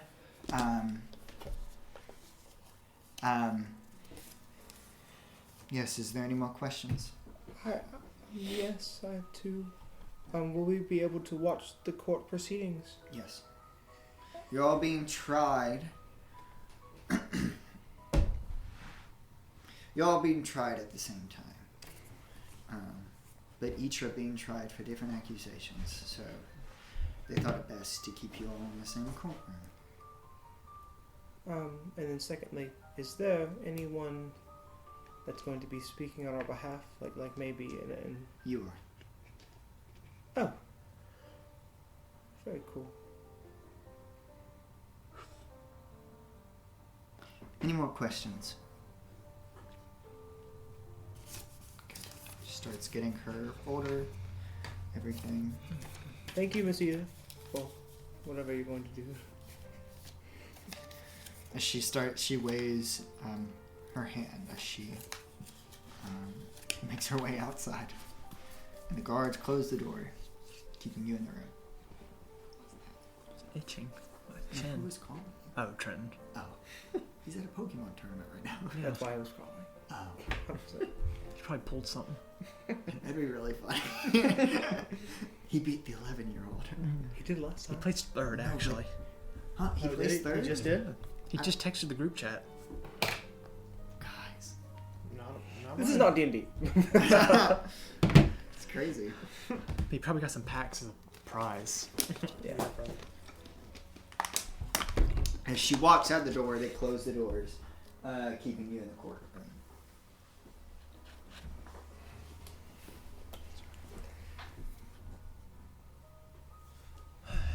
You know, I was going to say something about it. Orcish friend mentioned it when he was interrogating me. So, your name is Theus? Yes, you just...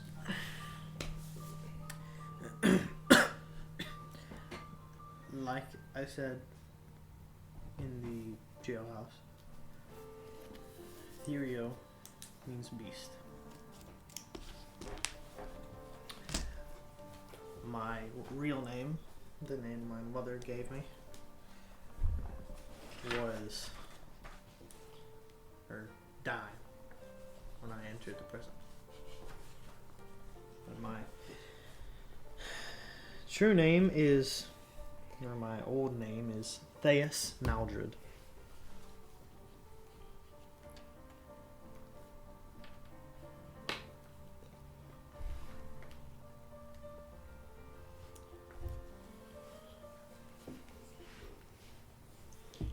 I haven't gone by that name in many years now. Would you rather us call you Theus or Therio? It doesn't really matter if they're planning to see each other for a few more days. I have gone to not enjoy the name Therio, but I am a beast. And what I learned is that I have to embrace that. And so, call me by what you've called me before. Therio.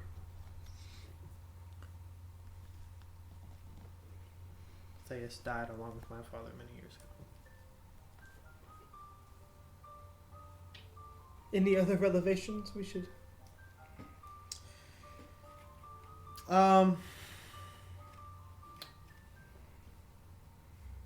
I have been having dreams of a certain person in my life, the one who taught me how to express my beast ways. There was a dream of him, and there was also a bowl of green ooze or liquid or something. But that was a few days ago, and then last night, or the night before, I can't remember, I had another dream of a tree that oozed the same liquid. And then a name was Tuckluck.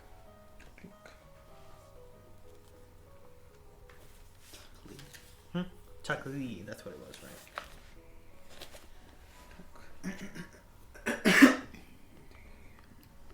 Tucklee, you said? Tucklee. Yes. Tucklee. Tucklee, ring a bell?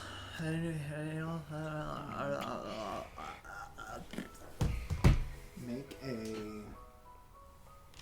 Let me see your character sheet. Make a Tucklee check. Look at Tucklee check.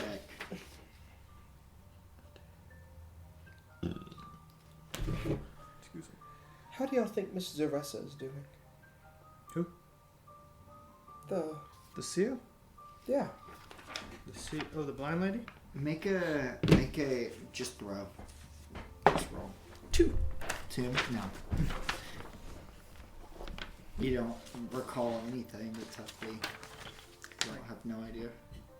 Or you have no idea. You don't have no idea. So I do have an idea. Double negatives. I do double negatives too much. Because I'm Southern.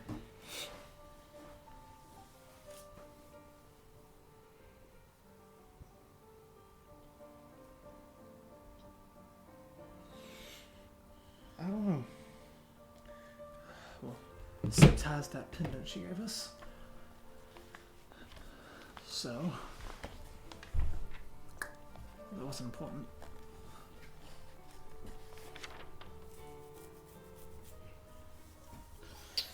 I'm tired of waiting.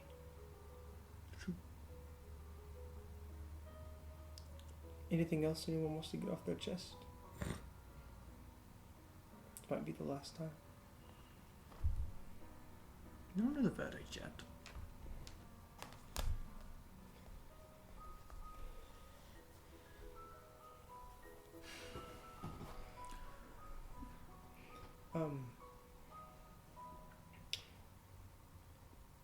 If this leads us to the gallows,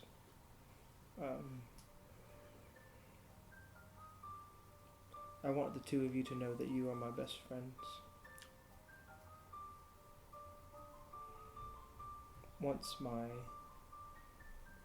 brother disappeared and I was left alone with voices in my head, I didn't really make many friends or anyone. So thank you for keeping me around.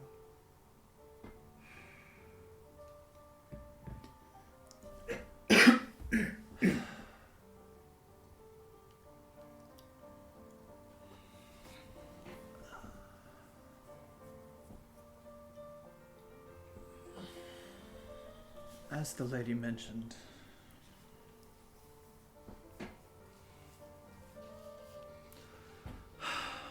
Reginald Vesuvius. Persuvius? Persuvius. P-E-R. Give me one S. sec. P-E-R-S. Do you even remember how to spell that? S-U-V-I-U-S. S-U-V. I can pull it up. Pull me up and double check that. I'm so good at. I was so good at hiding that. None of my information that I have written down for my character has my last name in it. That's wild. You said P-E-R-S-U-V-I-U-S.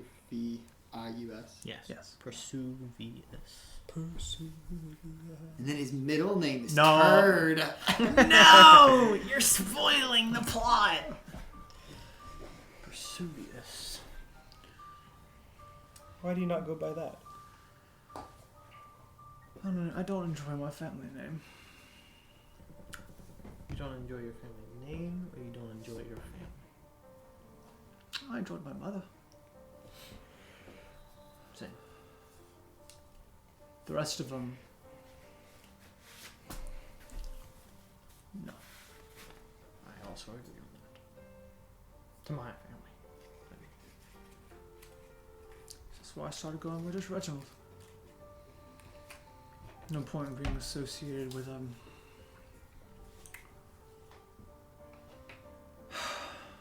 Never mind. I'll hold my tongue.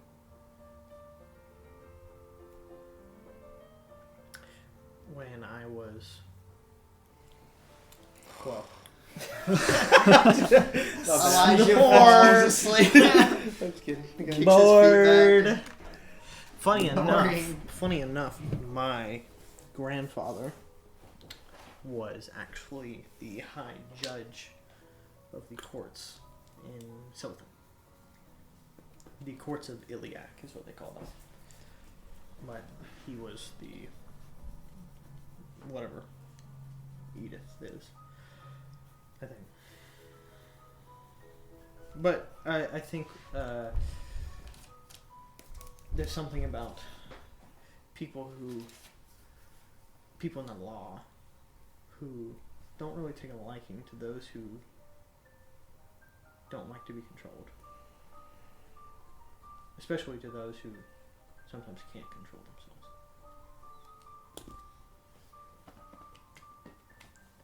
Did you say your father was?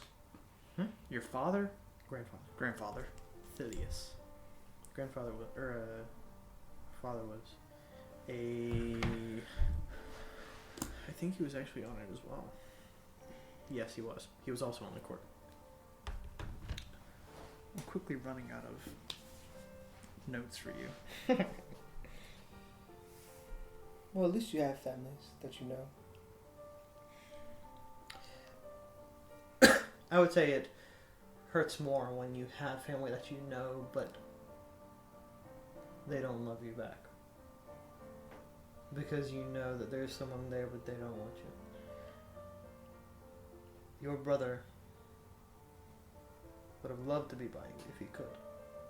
And the same for you to him. My grandfather, not so much. You know what I think about often?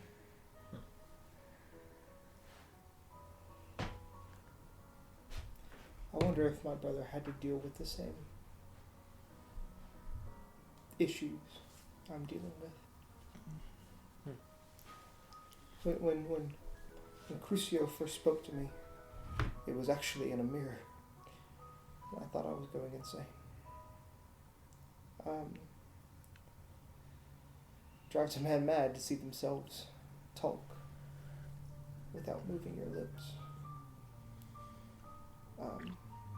But he said that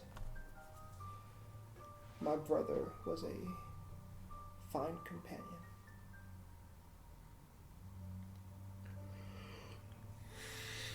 makes me wonder if he, too, knew.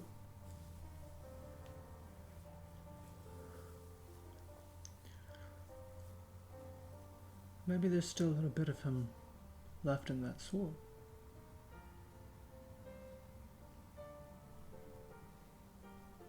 Don't pull it out now.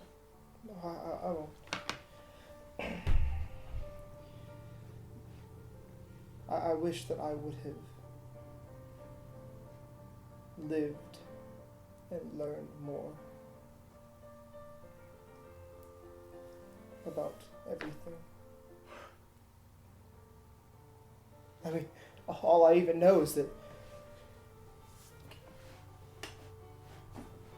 I was having a normal day and a sword, my father's sword, showed up on my doorstep. And later that night, a band of thieves came in with this weird looking insignia or whatever. Insignia.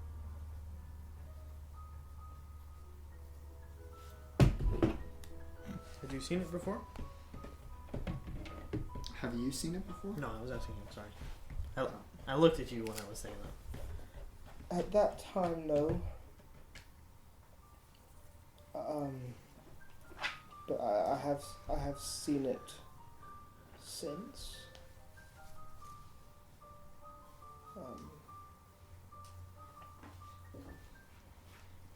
Searching. A moment. Searching my database. Searching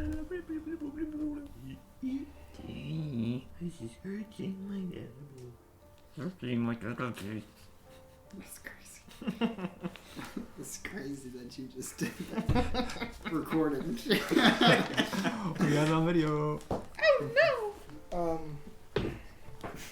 Very good. Well, I can actually show you. I shouldn't.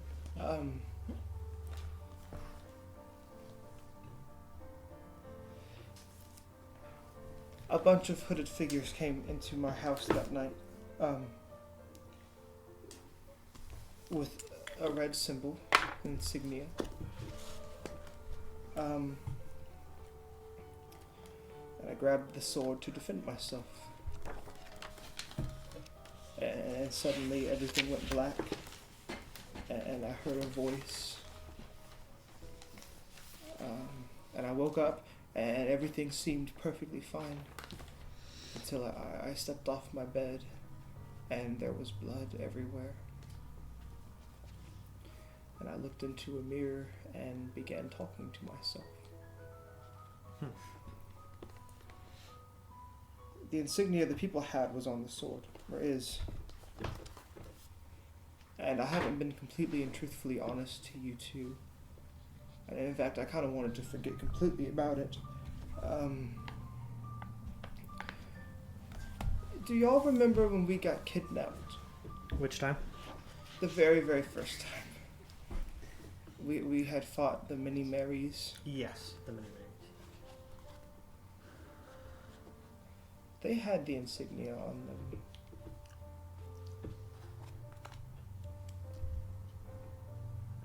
And I wanted to just forget about it completely.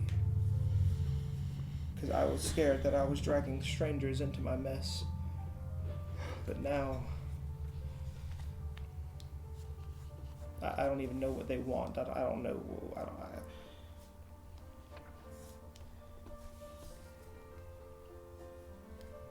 Maybe the sword.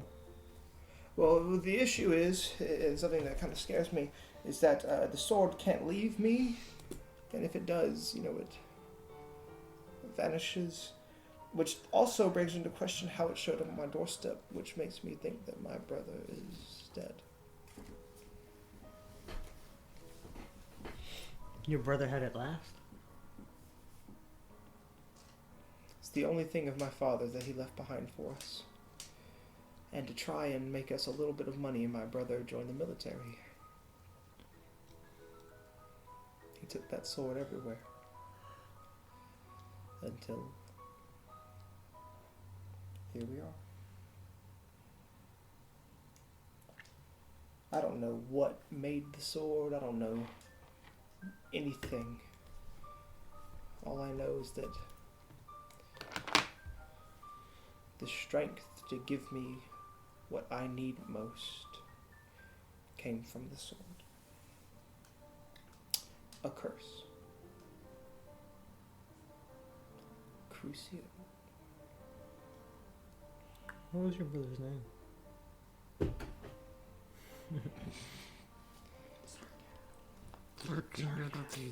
What? Zargat. That. I don't know what he's saying. Zargat? No, sorry. Zarkle. That's how you say it? I thought it was Sarkel. Zargat. Zarkle? Sure, Zarkle. Circle?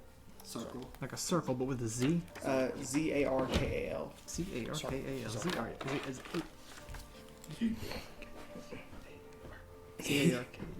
He's the one that called me Elijah. Gave me the nickname. Was ist Ariadne? My father's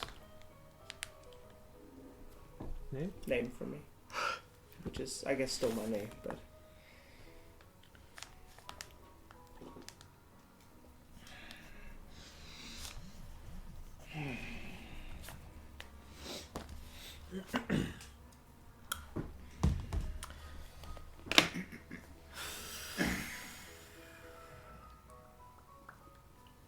So,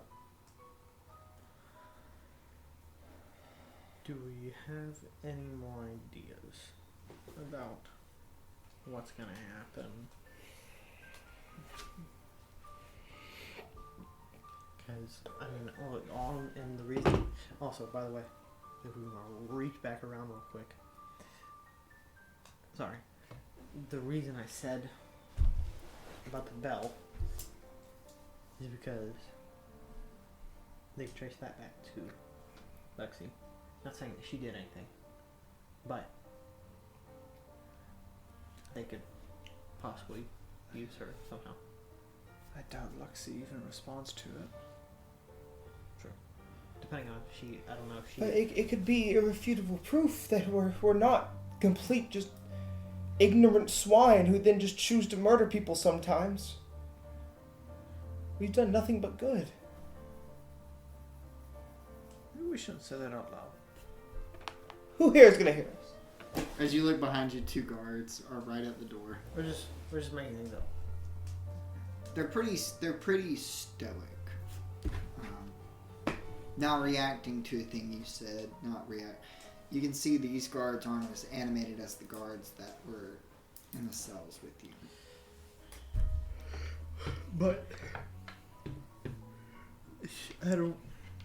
she can't. And I think saying that, hey, we're trying to do good out here, and the unfortunate evidence that is at hand that doesn't add up. And I'm talking about me, but I'm also talking about breaking into a carnival. And I think we can find a way to wrap that around and say we weren't breaking in, we were trying to save a friend. Zero. You see what I mean? In a very kind of switchy, swappy topic. Yeah, bring it back. Why isn't Luxie helping us? Why would she? I mean, she needs us. Like, that was kind of a whole thing. She's like, I can't do this. I can't go into Blink because my power is too weak or whatever. We constantly took advantage of her power. Took advantage of her and threw away the gifts that she gave us. But you haven't. You've been trying to go around and heal people. Yes, but one person doesn't outweigh the whole.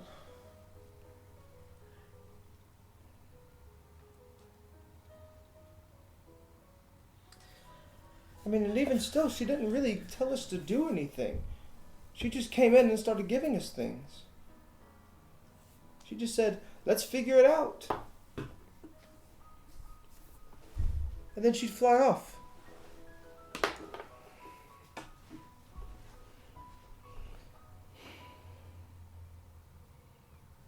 As much as I appreciate what she did for us and helping us when we've had problems, helping with the kids back in Freya, helping us even back in Shakradai. She's been a lot of help, and she's guided us on, certain ways to go. But if I'm being honest, I don't regret saying what I said to her when she came to us.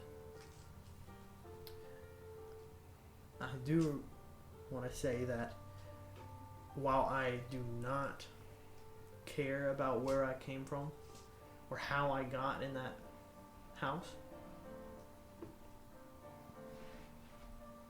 I did not mean to say anything to harm what we have done. Because I appreciate what we have been through, but Lexi has just swooped in and helped us. And then she's pointed us in a certain direction, but she's just trying to figure out her memories. And now that I'm saying it out loud, I know that both of you are too. And I'm sorry for that. But she also just... we're just three random guys. I mean, I know, some of us have a bit of power to us and that have some, good power, and some of us have some uncontrollable power. But she could just pick anybody and just help her. I mean, there's nothing too special about us, is there? I'll roll a history check for me. Let's make it a good one. That's kind of a good D20. What did the OG? You said a history check? Does that count? It kind of landed on top of one of my dice, then fell off. Yeah, that's actually really good. Whatever. Said history. 12. 16. What is 17? 15. Trey. Trey. 15. So 15, that's why. So, I have a -2 in history. That's funny. as you're thinking about it, you all pretty much remember. It has been a while. It's been around 2 weeks since this happened. But you do remember. It's also like the DM refreshing you in general. You do remember that you two, you and you, and you remember her saying this, that you two were branded by her magic. That was the day after you woke up without your memories. Right. And you remember her coming to you saying that had happened before, the process of somewhere along the lines you're forgetting your memory. Just to refresh you, just to refresh your memory, because it has been literally 8 months since we've done that. So, That's crazy to say out loud. that's not to push anything.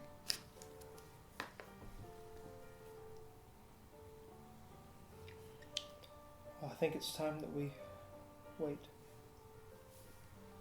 Yeah.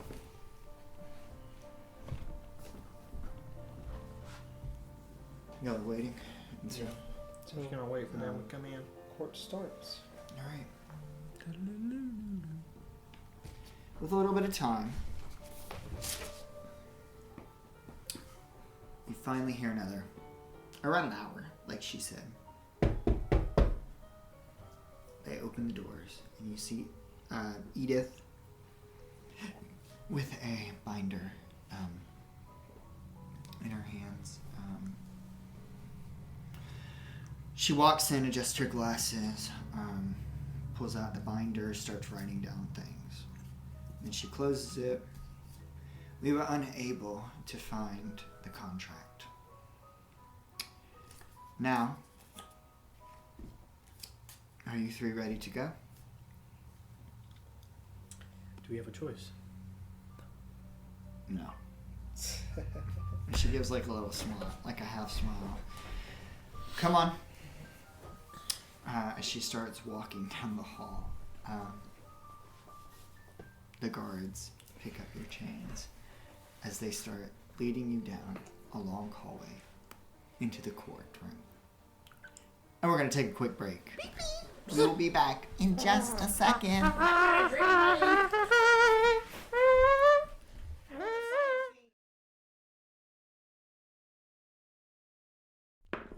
All right, we are back, guys.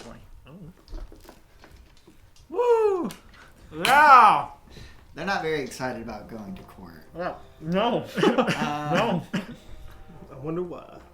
So you three are being dragged through the long, beautiful, but now very intimidating hallway. As you take one turn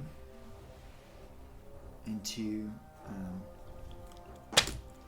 these big open doors, or they open the doors, and there's these big doors. Two guards open the doors, these big doors. These guards are dressed differently. They're not in the armor that they're in at the other place you were at, but they're more so in fancy robes, fancy leathers, fancy garments. As they open these huge doors, you walk in to see this semi-massive court. And LeBron James is playing basketball. Let's go. No, I can't sing that. I can't sing it. Oh, sorry, LeBron James is copyrighted. Lebanon names. But when you get in, it's a big, semi-big courthouse with multiple pews of what appear to be different sets of people. There's not a lot of people there. But the people that are there are in fancy garments. It's definitely not the people you've seen in downtown or midtown. Definitely not the normal, casual looking people. These people have, they're wearing almost suits. They're wearing dresses. They're wearing fancy hats. They have umbrellas. They have umbrellas here. It's not even raining. Oh, you're right. Is it outdoors? No, but they have umbrellas on the inside. They're not open, but it's like, a carousel. Yeah, Hunger Games. Is that what it's called? Comedy. President Snow walks there's as they continue bringing you, the two guards bring you around the side. You pass by many of people kind of just staring at you, and you see them whispering to each other. As they whisper, they stare at you and they look and they watch. Bringing you closer, you see this big circle area, kind of hexagon in a way. And in the hexagon right above is a skylight. It's made of glass, but it's very beautiful and it's big. You can see the sky above you, shining down a lot of sunlight below you. You have multiple, there's a stand for what appears to be you. As they bring you closer to your side, they sit you down in a couple of seats. They unhook you to his chain, and they kind of wrap your chain around the chair, around No, they don't. No, they keep your chain there. They kind of hold your chain. No way. And you see this big podium that appears to be on your side, and then on the other side there's another big podium, but it's kind of slanted in a way. They're both kind of... No, that the left one, sorry guys. Left one is slanted in a way that's more so facing both the people, you, and what appears to be a bigger podium that is most likely going to be holding the judge. It looks like a general, what we would see in a courthouse today. Just very elegant, kind of, a lot of it's wood and stone, pretty stone, and just other things like that. Other thing like that, and some time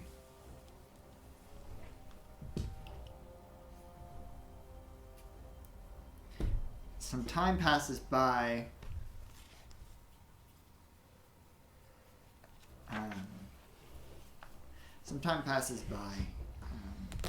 Everybody kind of gets settled. The doors close to the court. And then you see what appears to be a slow-walking turtle man. A turtle? Turtle. If you want to get specific. Turtle. Walk out of these two double doors by the big podium. That appears to be the judge's podium. Slowly walking, he gets to the middle of the podium as he pulls out a big scroll. He pulls out a big scroll.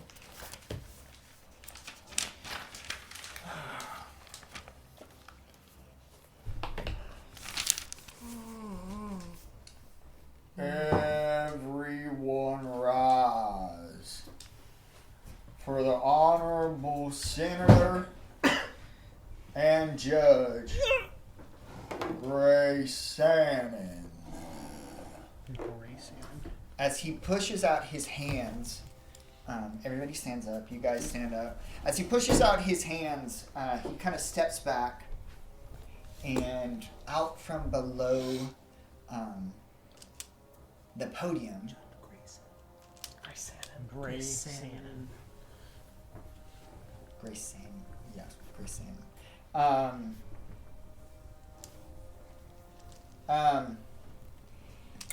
Out from below the podium, you start seeing this blue energy particles flowing.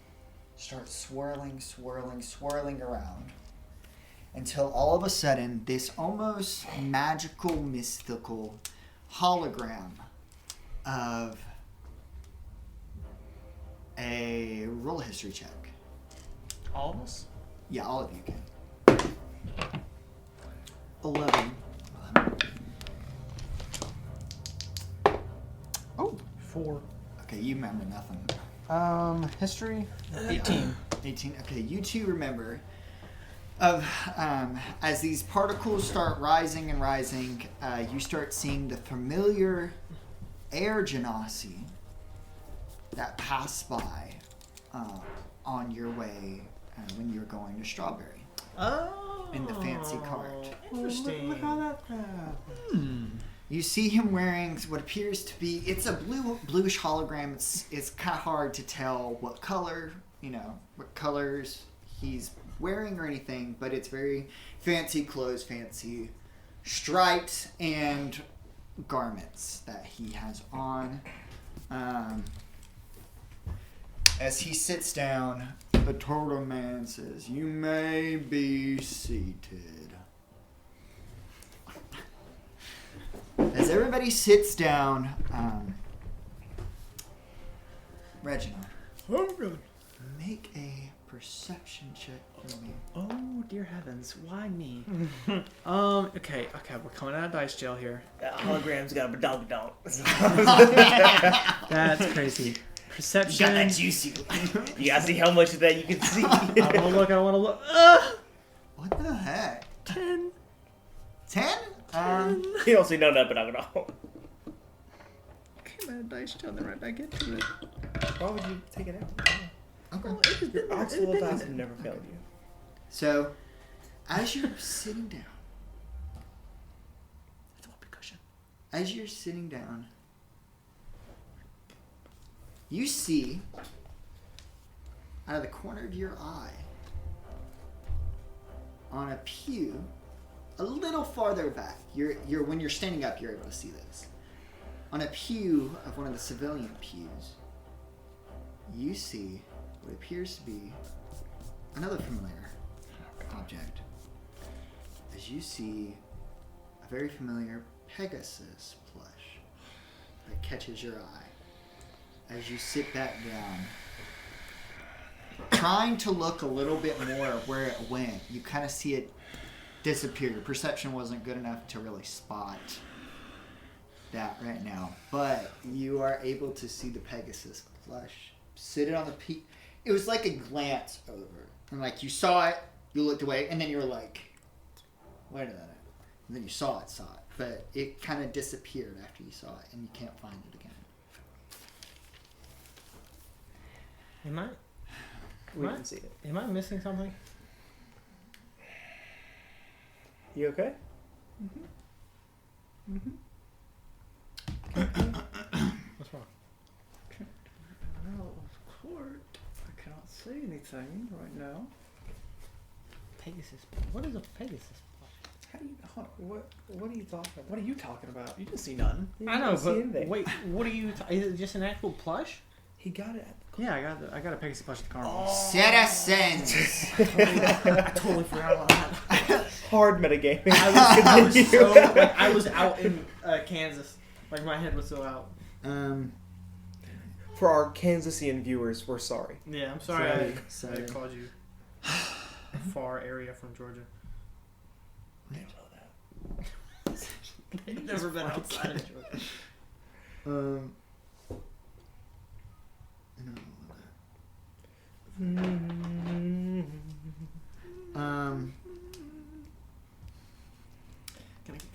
As the judge sits down, saying, is that what I said? Grace Sandon. Grace Sandon. Bro, give I am struggling to say this name. Also known as Grayson. Grayson. Grace Sandon. DM's tired. Grace Sandon.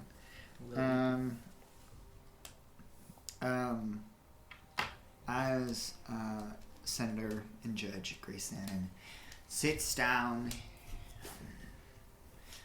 citizens of Strawberry, we welcome you to our courthouse in the case of Theus Maldred, Elijah Stonesborough, and Reginald Perseus. Is that how you say it? Persuvius. Persuvius. Imagine I said Persuvius. Because the DM doesn't know how to say names in this house. The DM doesn't even know his character's name. I don't even know my character's name. Guys, give me a break. Sorry. We love you. To an extent. Persuvius.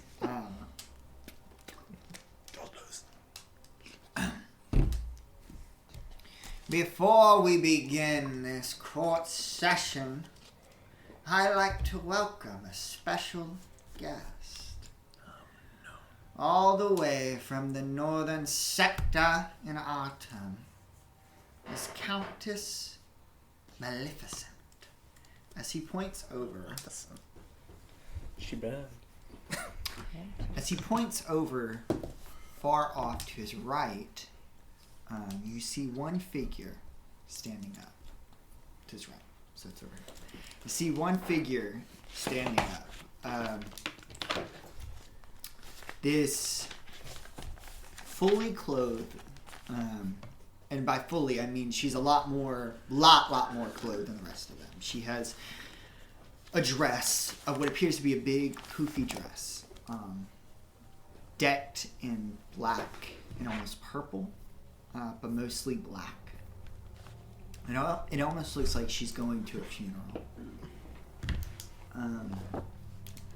As she has this long, puffy dress coming up, her arms are covered in what appears to be some sort of hand glove, almost like, Princess Peach. How she has that whole glove. Both of her arms. She carries some kind of shawl around her neck and a big hat, big brimmed hat with almost a veil covering her face. Her outfit is very beautiful. It's very rich. It's very magnificent in a way. She will be joining us today to watch this case unfold. Did you say species? We don't know. You Her face is see. veiled. She's covered up. Okay. She's the veil is doing a very good job of covering up like most of her features on her face, on her body. Her entire body is covered. But My friend is a sludge. as he puts out his hand, she kind of raises her head. Her posture is very fixated, very elegant. She has her hands. She's standing up straight. She has her hands to her front, holding them, and she has what appears to be some sort of guard next to her. A guard with a mask on. Doesn't look like the guards from here. The guard appears to be wearing leather armor and has a very just interesting, not a very detailed mask, but a mask, almost like a helmet mask in a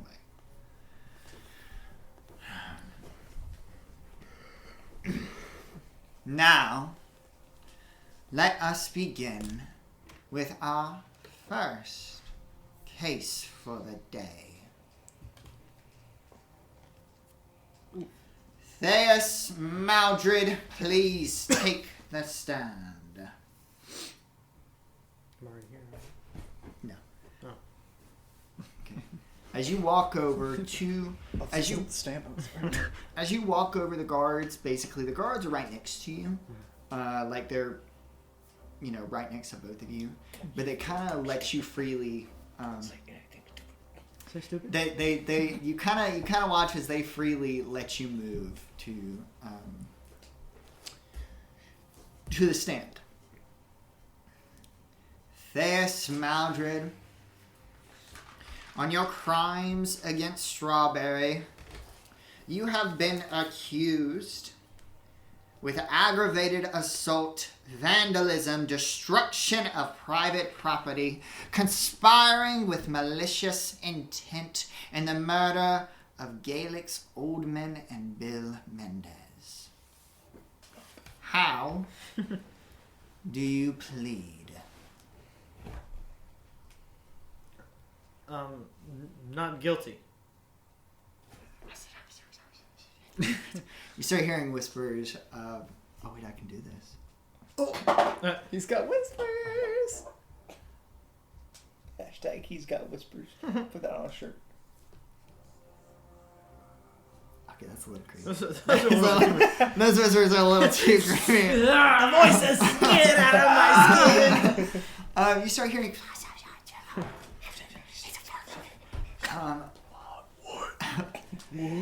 Say again! You start hearing whispers from the audience as they, the audience as they just start murmuring.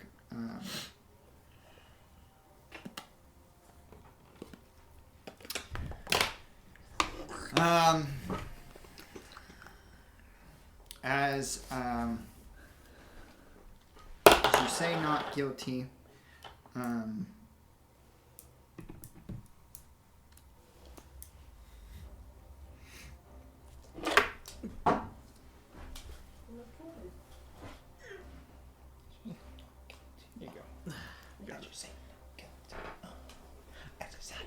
as you say not guilty,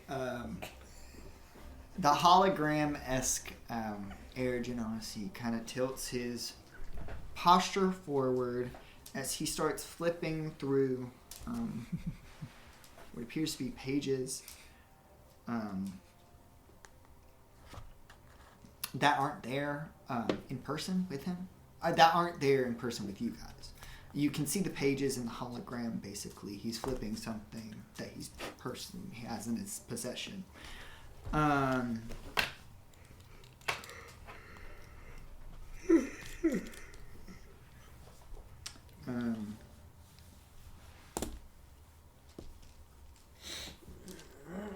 Wait 1 second, guys.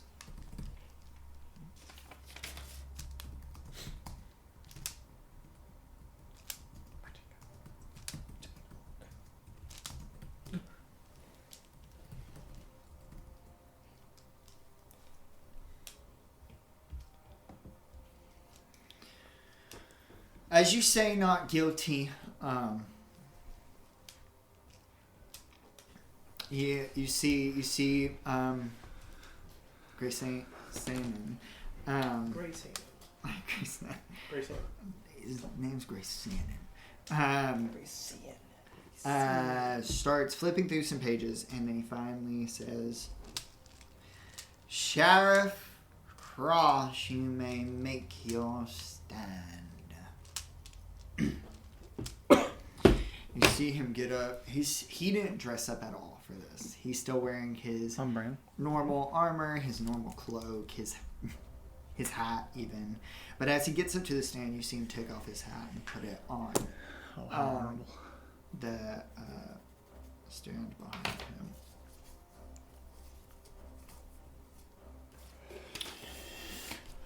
In the case of Theus Maldred, we'd like to bring up our first witness. So, with a moment pass,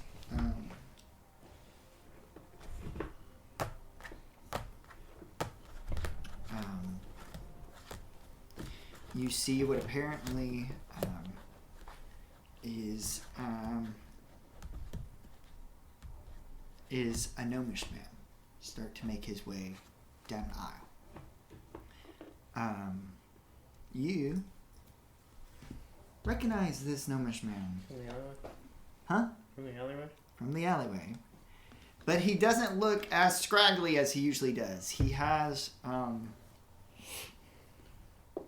very wrinkly suit on, and his hair is pushed back, but his beard is very dirty. He still has like that white grayish hair. And he still has crazy in his eyes. We'd like to bring to the stand Crazy Kane. Are you kidding me? You're the one witness. Joking. A dude named Crazy Kane. How can you trust him? That's so stupid. As the defendant testifies that he is not guilty, Crazy Kane has other words to say on the matter. Kane, Mr. Kane, tell me. Retell what happened that night. Yeah, so I was like sleeping. I was sleeping in my alleyway. The alleyway that I always stay in. And all of a sudden I heard some kind of ruckus.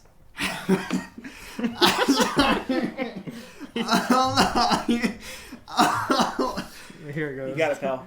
You're doing great. all of a sudden I heard some like kind of ruckus happening in the alleyway. And I saw this beast creature of like he had like white hair, and he had like fangs and claws, and he kind of looked like him, like if I like squint my eyes and like you add like a couple things of hair on him, maybe he looked better. But Bars. he brought those two gods down there, and then he started, hacking out their necks, cutting them up, slicing them, chopping their heads off, As he's saying that, you hear in the crowd like, Chopping heads. As the crowd starts gasping, they're kind of like, ooh, ah. Attaboy, get him!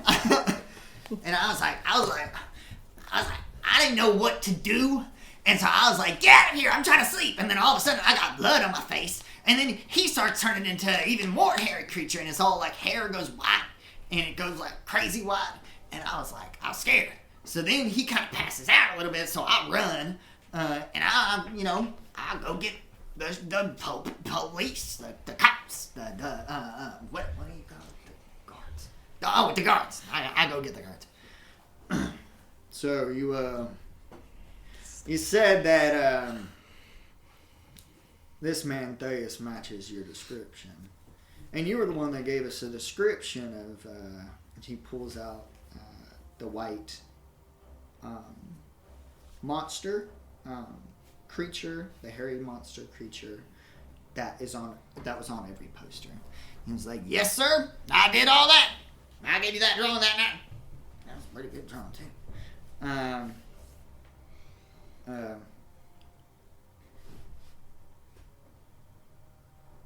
As he says that, the people are kind of like staring, kind of looking.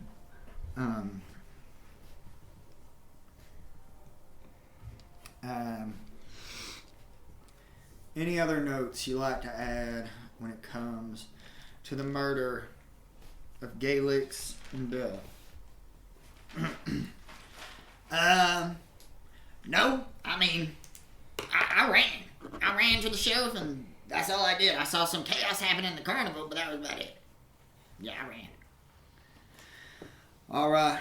Thank you, Kane. As he gets off,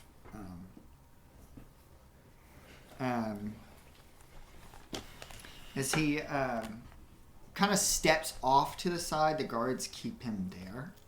But he kind of steps off to the side.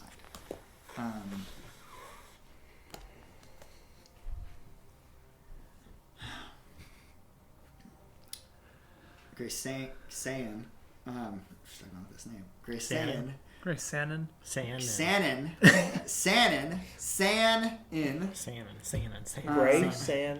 Grace Sannin. I don't know why I can't say it. Grace Sannon. You can change the name. I've already said it in stone.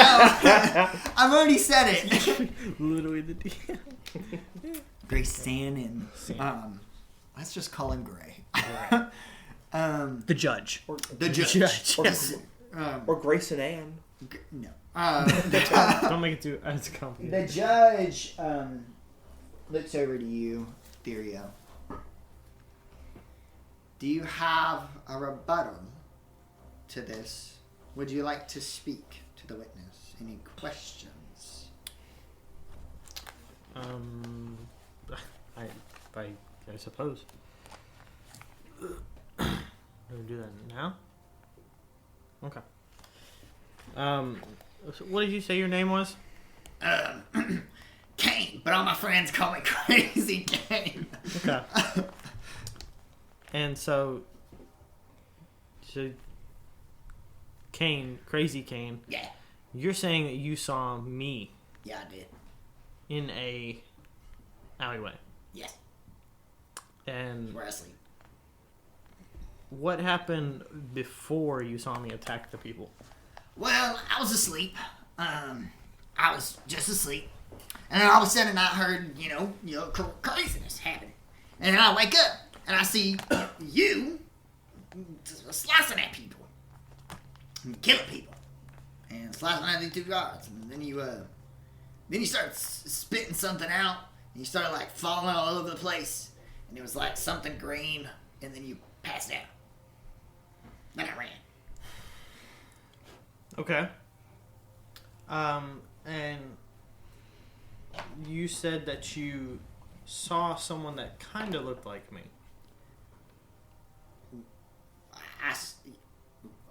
Was that what you said before?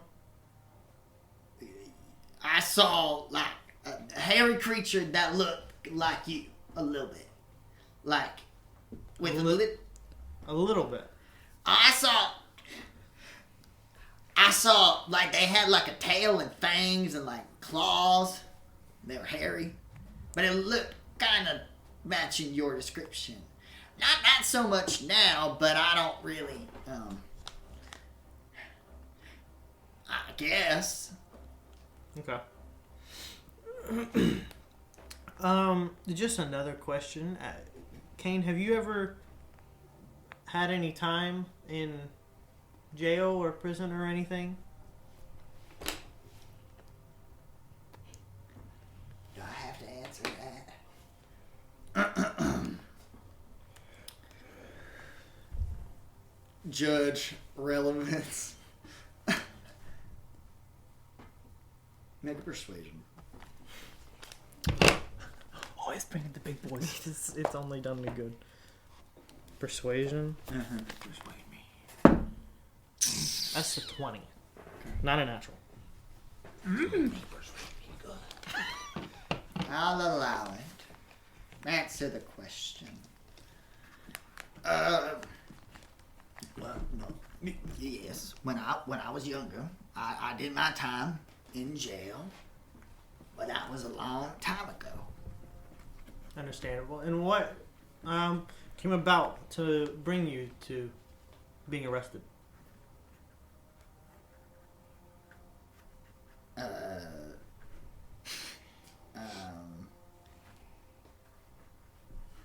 Drugs.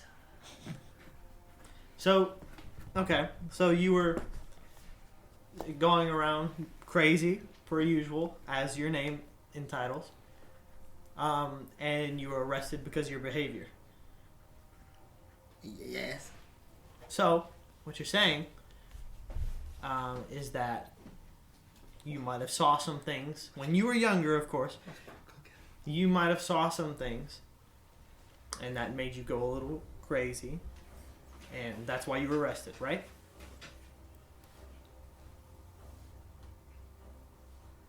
I don't know anymore. Okay. Do you?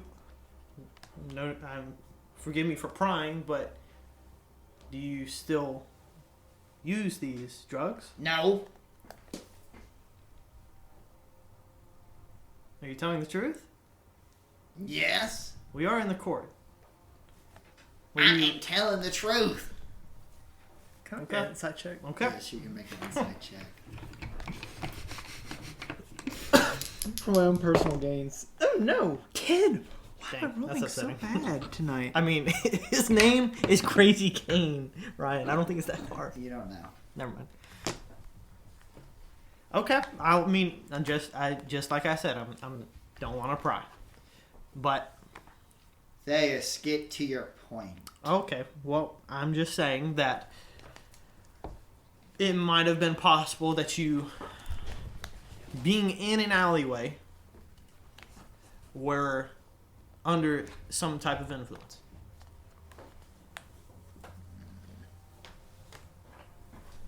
Make a persuasion. You never let me down. Or persuasion or deception.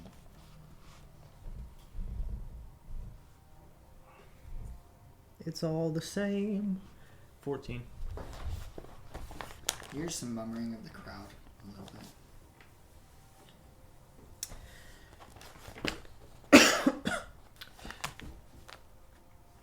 And just one more question.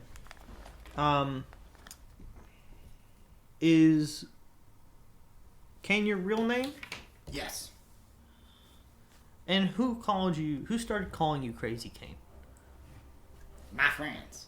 That's what I said. And why did they call you Crazy Kane? Because, I don't know, it's like a cool nickname. I don't Well, I don't know. I'm just wondering what things that you have done to. Theus. Relevance. Well, he's obviously done drugs, so I'm wondering what events brought him to be called Crazy Kane.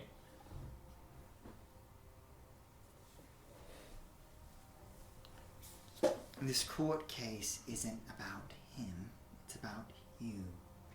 And he saw me, and so I am trying to simply find if he's reliable enough to, without being under the influence, if he even was not under the influence, I am trying to find out and discover if he truly saw a beast or not.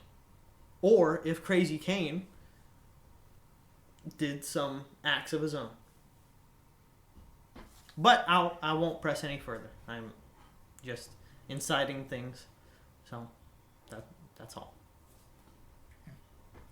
With that notion, they push Craig Kane off the stand, push him back into the audience.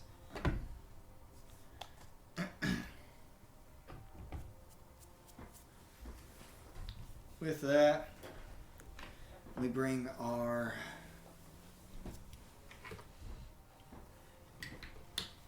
wait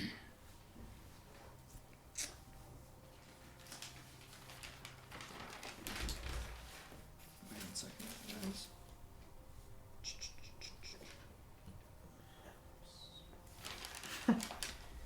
With that, we bring our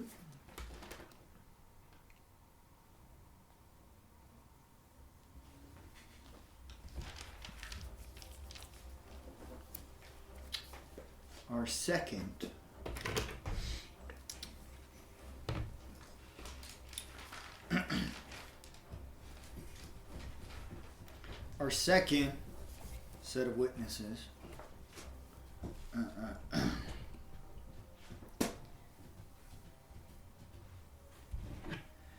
Head guard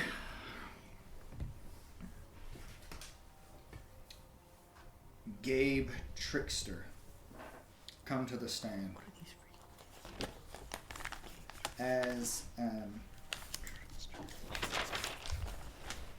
As you see this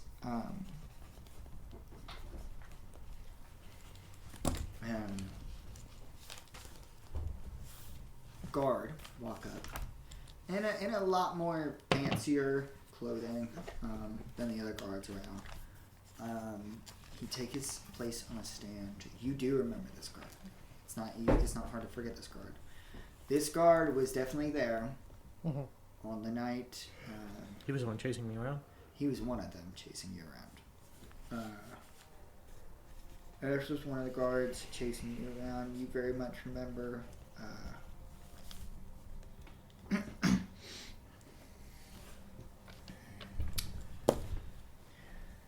Mr. Gabe. You said that Trickster. like I forget his name. I thought Cameron was forgetting. No. Sorry. Cameron's trying to collect his thoughts before he speaks. Mr. Trickster, sir. Mr. Tricky. How do you... Is it tricky to rock around? That's right. On time is tricky. Mr. Trickster, recount what happened the night after the carnival. And during the carnival, might I say. Start with that, in fact. Well, yes. I was sent after there was an attack on a creature at the carnival by 3 people. There was an attack. One of the carnival animals had been killed, and the suspects had left the crime scene. They noted it as a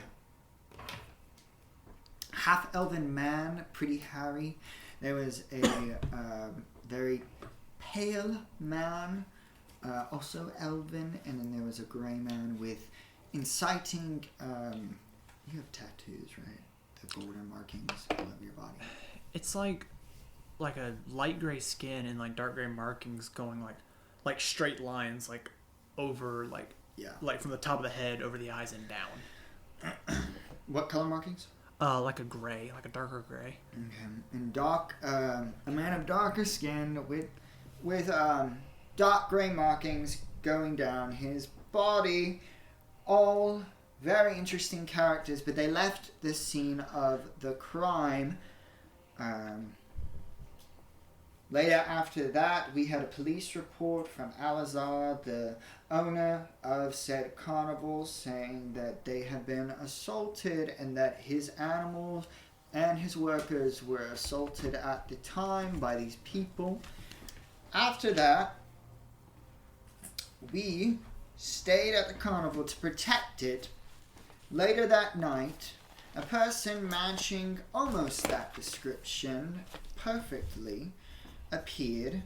This man appeared, started causing chaos in the mirror maze, breaking it completely, running out, attacking the guards, knocking out a few of them, heavily injuring most of them, breaking another carnival ride owned by the carnival, and then bringing 2 of our guards into an alleyway that I later found them dead.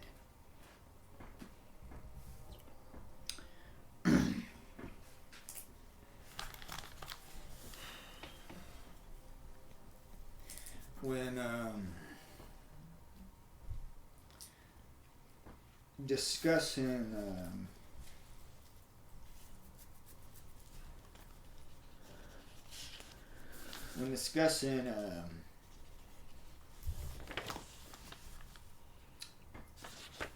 Thais, does he match the description as the old man of what killed those 2 people? Those 2 guards, may I say. Now, the white fur, the very hairy fur, doesn't match completely what we saw the night of the carnival whenever they attacked. He looked more as he did now, with a little more brownish fur all around him. But the next day, there was an attack in the middle of the city with a stone creature, and 2 of our guards reported it back to us, saying that a creature, a very hairy, white hairy creature that all of a sudden changed from its normal brown hair to more of a deep bright white, started attacking the stone creature. We can only assume that Thais is the same creature as this one we saw that night. And as you can see, he does still resemble some of the whiteness in his hair. As the crowd kind of looks over, they peer into like the white on your, mainly, it's almost as if it's highlights on the bottom of your hair. Any more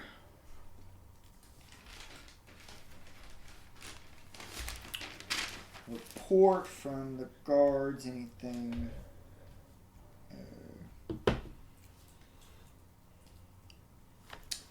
Anything in particular regarding your guards, your guardsmen, what your guardsmen had reported to you and what they have to say? No, nothing in particular, like I said, other than thank you for the beating the other night. I don't appreciate it, as he kind of has like a little annoyance in his voice. I can firmly say that this man is indeed the same man that assaulted our guards that night and presumably killed the 2 guards in the alleyway. Thank you, Gabe. That's all the questions I have for you. So he kind of sits. The judge starts writing. The judge starts writing in a book. Thais, your rebuttal. Well, for starters, Mr. Trickster, with that last statement that you said, we cannot be sure, nor can we confirm anything, for if we did, we would not be here today. With that said, you said that you saw a disturbance at the carnival of someone who looked almost like me, correct? No, at the carnival last night, we saw you. Right, but Or not last night, the night of the carnival, Yes. we saw you. I meant we didn't see you at the physical carnival. We saw you the night in the middle of the night. okay. Well, let's go back to the day of the carnival when the event happened. Did you have any reports from civilians or people watching the show about the happening with the beast? Yes. And what did they say? They said they were scared, they were running away, and you three were attacking the monster. Why were they running away? They said they were scared Why were they scared? because Because we were attacking the monster? Or because they saw the monster out of control? from the reports we got, they said they were scared. They were running away from the fight that was happening. Right. And just by a pure general thought, we could say that, assumedly, they were running away because there was a fight going on with the beast and 3 people, and that cage, that area, was blocked off or not from the audience. What are you asking? Was there anything in between where the audience and the beast was? When we found the beast, when the guards found the beast, the head was chopped off in the middle of the carnival tent. The cage had been broken and the stadium had been broken apart, and you three were nowhere in sight, and people are just saying they were scared of the fight that was happening. So, what you're saying now is that there was a altercation, there was a fight happening with the creatures of the carnival and with civilians, and there was no guards to be found in that area to help. There was no guards in that tent because it was a closed section provided by government officials, giving them privacy in their matters. They have their own workers to handle those said beings. We were at the gate if needed, and by the time we got there, the perpetrators who had committed the crime were gone. And to that extent, your guards also didn't see the perpetrators as well, right? None of the guards saw the perpetrators of who killed the monster. No. But they just heard from civilians that were at the event that there were 3 people. Civilians and Alizar, the man who owns the carnival, So you're saying that... and his workers. So, but you nor any of your guards that you speak for actually saw it. And you're No. speaking on somebody else's terms. We are speaking on the accounts of those that had reported the crime to the police. Right. Okay. So when you found the body of the beast, and it was sliced up and brutalized, was there anything besides the depiction of the beaten creature that was odd to you? It was a monster, yes. Okay. So, let's go to that night then. You saw somebody at the carnival who was running around into the maze and other places around the carnival. I saw you. Okay. You assumedly saw me. Let's go with that. What time did you see me? Around 3 a.m. at night. Yes. So it like 2-3 hours after midnight. So how well lit is the carnival grounds at 3 a.m. in the morning? It was pretty lit. Pretty lit. What Yes. is pretty lit? We were guarding the entire place, and we had lanterns everywhere. They were taking down all of this stuff at the carnival still, getting Okay. ready to leave. So the little side note as well. So there were many guards at 3 a.m. protecting the carnival grounds. Is that any different than how many guards would be in the middle of the day when there are civilians that they needed to protect, but instead there was nobody to go to the carnival to save what was ever happening with the beast and with the 3 people? Like I said before, it was a sancted ground authorized by government officials, giving them the authority to not have guards protecting the certain areas because they have workers, protectors to help with those scenarios. Okay. But we came in when there was a chaos happening. And that those helpers, helped it very much. But we'll get past that point. So you were walking around, and then you saw what was assumedly me. Mm-hmm. And you say that at 3 o'clock or 3 a.m. in the morning that the campgrounds are well lit. The judge rubs his head. Theus. Relevance? Relevance. How is he able to see a perpetrator, somebody he assumedly keeps on confirming is me, when, like I said, we would not be here if he knew it was me? How would he be able to see someone at 3 a.m. in the morning running around the campgrounds?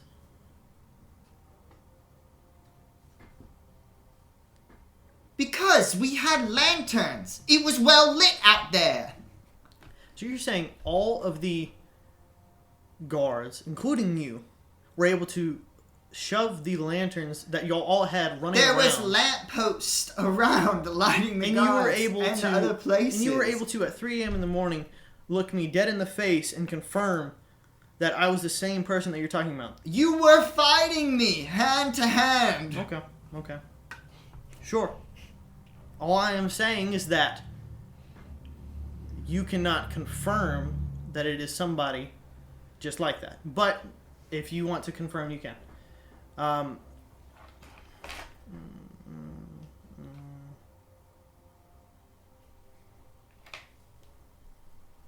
And then you saw this person run off just into the alleyway. Or into, off into the distance. Yes. Okay. But you didn't see... And you had people chasing him? Yes. Okay. 2 people that ended up dead. And those 2 people were the same guards that chased you down that alleyway. And you also said that the look, or the character that Crazy Kane talked about... Crazy Kane talked about doesn't match completely with who you saw fighting in the carnival campgrounds. Doesn't match completely what we saw, but Okay. it did match the characteristics of what they saw fighting the stone creature the other day, Okay. and that was you. And you were arrested for it and brought into custody. And then you also, after that, say, we can only assume No. that I was the one who did all this. I say it was you. Well- I saw you do that crime, and I saw a person that matched your description, which was you. Do that crime. You see the judge rubbing his head very, very. All right. Well, what I was just... Theus, if you have no further questions regarding to what happened And if you that night. do not give me the... Let me speak! If you do not have further questions regarding what happened to that night and only about your appearance, then please make your way away from the witness. I'll ask one more question. You asked, so when you were just a few minutes ago talking to the deputy, did you not say the phrase, "we can only assume"? Which part? When you were talking to him about, at the end there, you said, "we can only assume that I, Theus Maldred, was the one who attacked you." I was referring to that in the sense of we can only assume you and the white individual are the same person. Okay. And that's all. Make a persuasion check.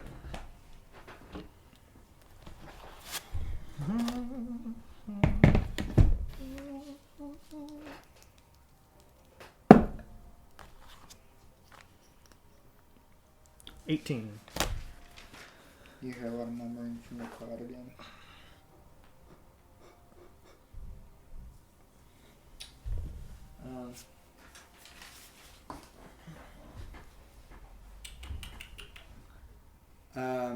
I kind of push Gabe off to the side a little bit as he makes his way back to where he was sitting.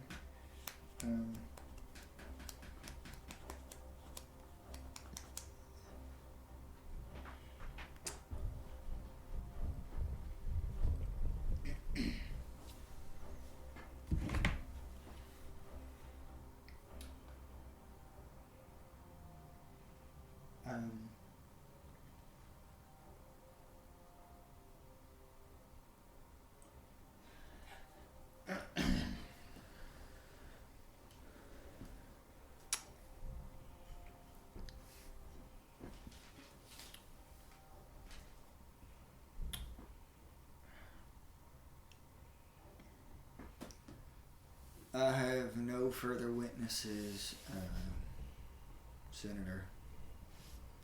But I do have one more word to say.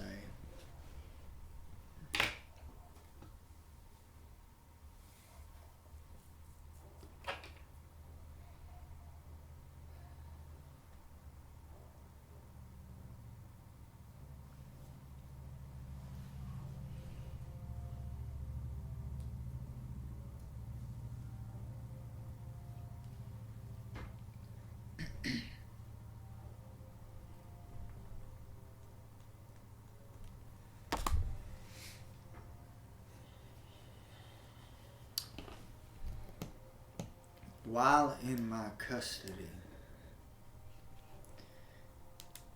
Theus Maldred confessed to the crime of murdering Galix and Bill, but now comes to you saying that he is not guilty.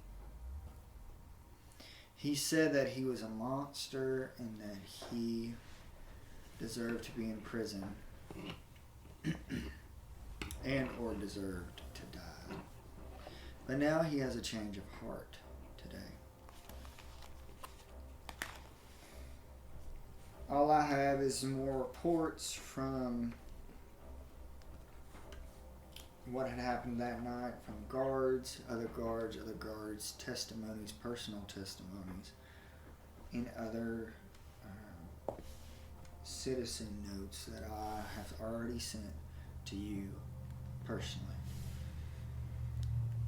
Other than those ideas, I have no further questions, concerns, or things to say as he goes to sit back down.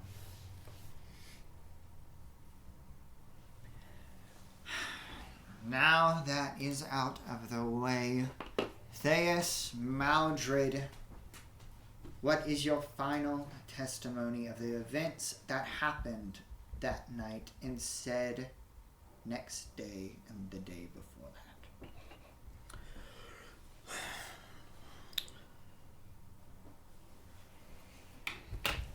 My family is of a very foreign blood. This may seem, as I discuss it, very out there, but as we have had just a few minutes ago, a witness called Crazy Kane, I don't think it's too far-fetched. I should say that, yes, I do have certain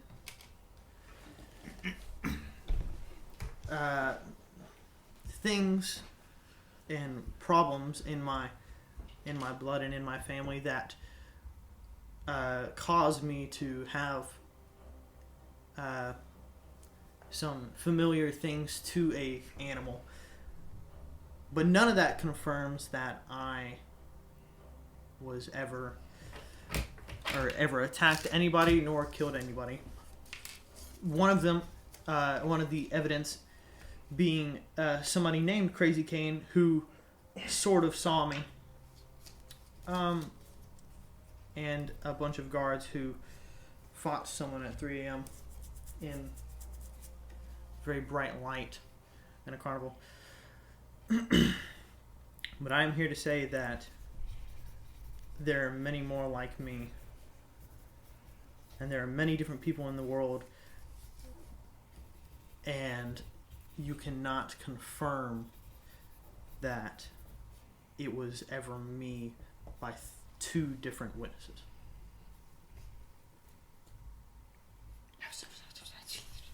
You heard like some murmuring in the crowd.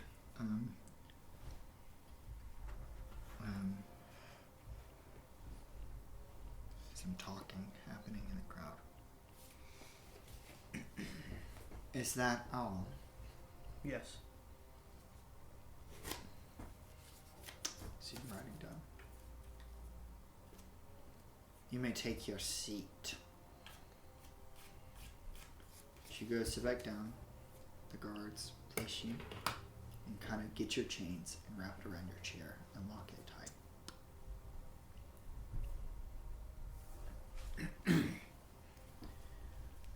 Next order of business is the case of Elijah Stonesborough. You may take the stand. Hi, my name is Eli Jadna. That's my full name. My nickname is Elijah. I don't know if that changes anything for you, but I thought that I would at least say that. Elijah Stonesborough, please take the stand. Yes, sir. Thank you, sir. Elijah Stonesborough, you have been accused of aggravated assault, vandalism, destruction of private property, conspiring with malicious intent, and accomplice to murder. You have also been charged with threatening a guest of the government, of a government official. How do you plead? Not guilty, sir. Sheriff, you may bring up your first witness. Hi, Sheriff. It kind of gives you like a frowning gaze. Like, what? Ew. As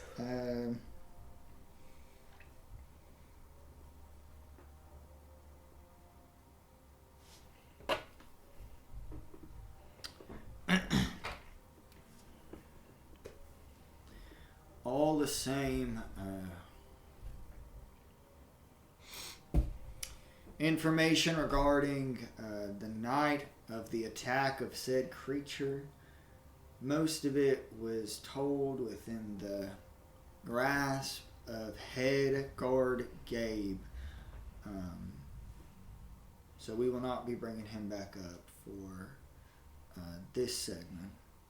But we will be bringing up guard Bruce Baxter for a personal recount of what happened the night before the murder. As Bruce comes up, you see this Dragonborn, familiar Dragonborn. You saw him whenever you were walking into the place with Lyra, walking into the carnival. He is one of the guards that stopped you.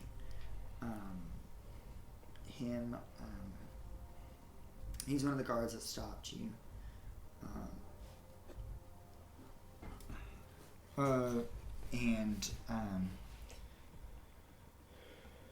Basically was talking to you, telling you to leave in the middle of the night.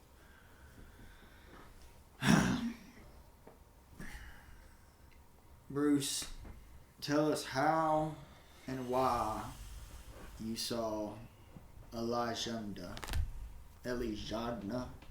as he kind of looks over at you, that night. Well, I want to real quick just like wave at Bruce. Like, Okay. hi Bruce. He's kind of frowning. Well, yeah, I saw him that night. Me and Bill were guarding the gate, and he comes walking up out of nowhere, and it's very distinct. He has very distinct characteristics. Could spot him from like a mile away. He comes walking up, and he's asking to get in. He's saying that he killed the monster from, the night before. And I didn't really believe him at the time until I read all the police reports, everything that had happened. But he was trying to get in, and we basically pushed him away and told him...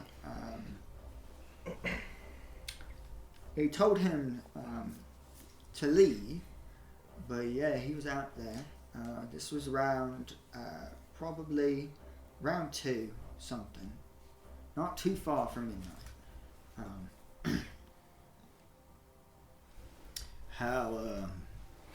How close was this in relation to the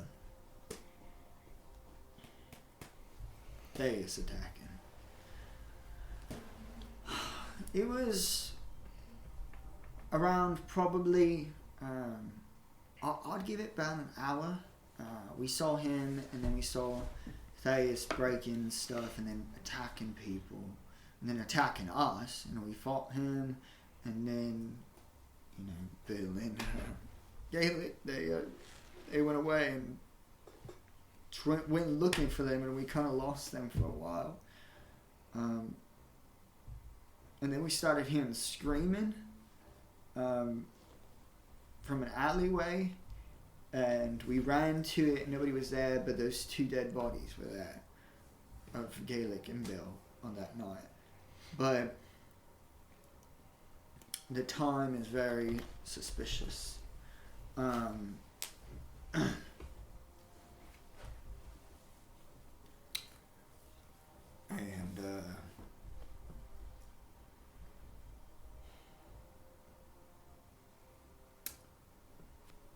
Do you have any other notes when it comes to seeing Elijadna the other night? Yeah, when he was talking to us, he basically was saying that he was trying to visit his friend in the carnival, and we told him he couldn't get in, and so we just pushed him off. Alright. I got no further questions for you, Bruce. As he pushes him aside.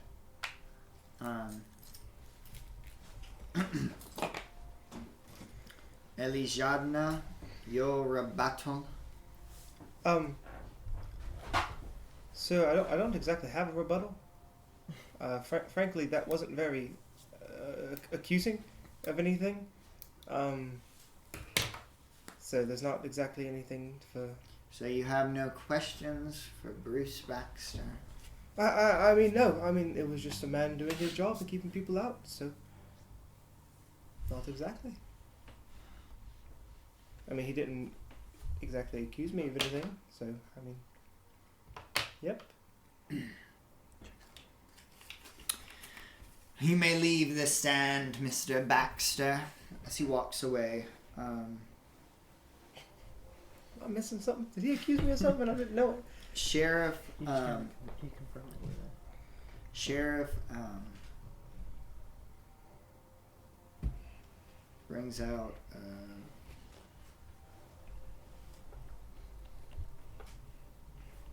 a very, detailed, scroll, basically. This very long scroll, like piece of paper. Our next witness is the man who made the accusations against Elijah with the claims he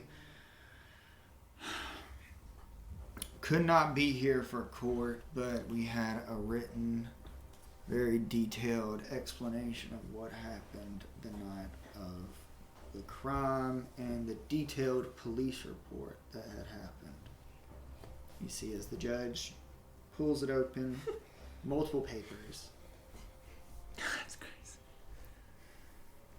Yes. Sorry to interrupt your reading, sir.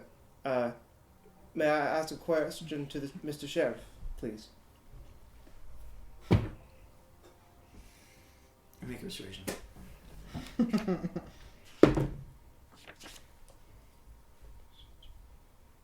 17. He rolls up the scroll.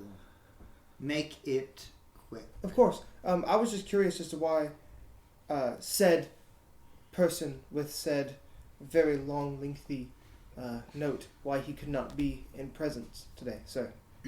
I do believe that that's a fair line of questioning, since my fate is being held on a piece of paper. He said to me before he left, he did not feel safe in the presence of you or your compatriots after all that had happened the nights before. And he chose to leave with the accusations and chose to leave without giving a personal in-person testimony. And I'm assuming this was Alazar, Mr. Alazar? Yes. Of course it was. He pulls out the letter.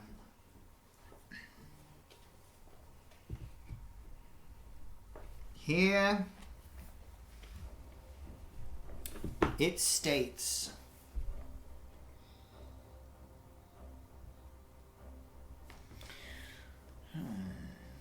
he's reading through the police report. It says that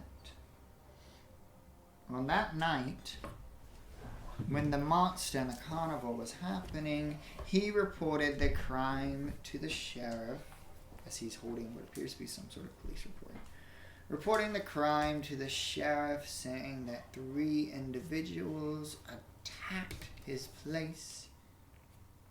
And then also, later that night, sent another police report saying that one of said individuals came back and threatened to steal or to kidnap one of their workers,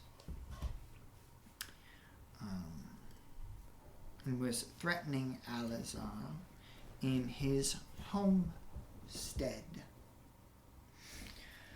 On this paper that he had detailed, Alazar had said, Elijah may not be threatening in appearance, but his words were harsh to the core, saying he tried to make a deal with Alazar, and when Alazar wouldn't agree, he threatened his life that night.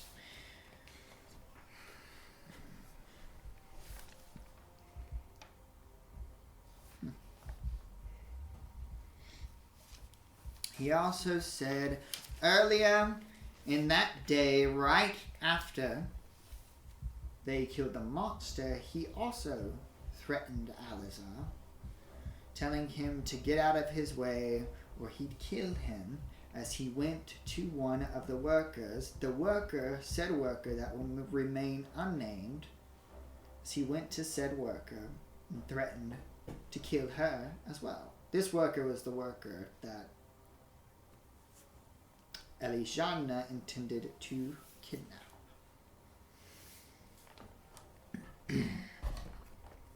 Since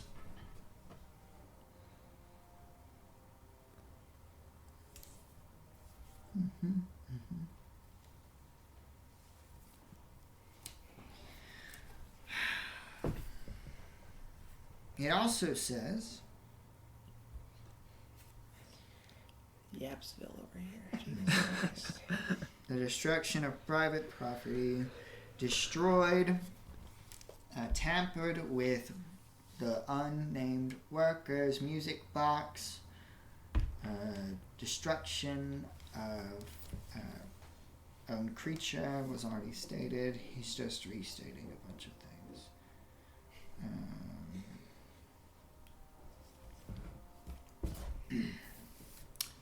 Since Alizar is not here to testify, what is your rebuttal or story on this matter? For all frankness, sir, my first statement would probably be a rebuttal, and saying that since he did not have the galls or the time of day to actually come here and testify for himself against me, sir, anything on that letter could be fabricated in my opposition, sir. Which is, frankly, completely true. Not what I'm saying that he has fabricated everything, sir. Starting at the night at the carnival with the incident with the displacer beast. The three of us were coming to see the show. In fact, my friend Theus, he's the new Tickle.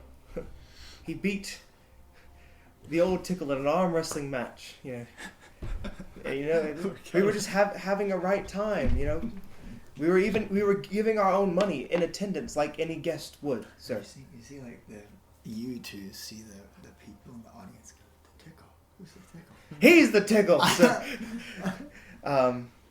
If that doesn't prove his innocence, I have no idea. I only tickle. Hey, yo, anyway. And from there, we went to enjoy ourselves at the carnival, sir. We've had a very stressful last few days with memory losses and trying to help out anywhere we could, delivering goods throughout the country, sir. We decided to give ourselves a night of rest at the carnival. And we came and we attended, and we sat down on the front row, and we watched the show, throughout everything. Orpheus playing his amazing, beautifully music, sir. It was honestly a blast. I had an amazing time with my friends. Until Mr. Alizar brought out this displacer beast. As it was wheeled out in a cage, you could very clearly see that the beast was irate, irrational. You could also see that this very familiar curse had I'm assuming that everyone here does know at least the extent of that, correct? Mr. Judge? The curse plaguing the lands?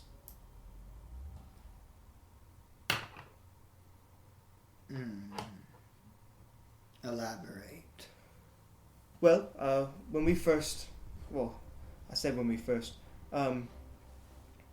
as we were exploring the country, we've come across many instances of people being infected with this aptly named shadow curse. I don't want to be a man in defense of anyone here, but my dear friend Reginald, sitting over here, ex-combat medic, has been going around the country and healing the best way that he can. You two start hearing whispers about what curse. What is he talking about? And all over the land we have seen several instances. Go down to Freya. The entire city is cursed to damnation. There are people knocking on every door trying to get some help. And he has been someone actively going around and helping. And as we were sitting there viewing the carnival, we could very clearly see the large purple veins and shadowiness, for lack of a better term, on said beast, as it then proceeded to destroy its confines and begin to wreak havoc on the stadium, sir. And Mr. Alizar, who was holding the whip, trying to contain the beast as a show, hightailed and ran out of the tent, sir. You can ask any witness on that. Any attendee of the carnival. This curse. Yes, sir. Do you have any proof of it with you? Well, if you're not infected with it at the current moment, no, I do not believe that I can. Because we have never heard of any curse affecting the lands right now. Especially not in Strawberry. Well, if you'd like to take a trip outside, you would see, sir. I can't exactly. I don't necessarily have a way to prove that, sir. Kind of looks over to like Theus and Reginald, will be like, "Is there anything that I could, either of you know proof wise?" I mean, it's not our time to speak. I mean, I did get that blood from the panther. It's not whatever we do. It's not. We can't speak now. May I ask my compatriots to speak, sir, for help on a situation that I am not the most equipped to talk about, since I'm not the person. Yes. Perfect. They're allowed to speak. Hey, boys. What do we have anything on that aspect? You see, there's a curse, a disease, if you will, affecting the land, going around as of the moment. I've been able to heal some, and able to heal others. This beast was, in fact, affected by said curse, which we promptly tried to heal, but could not. We don't have any physical evidence of said curse, but we may have evidence of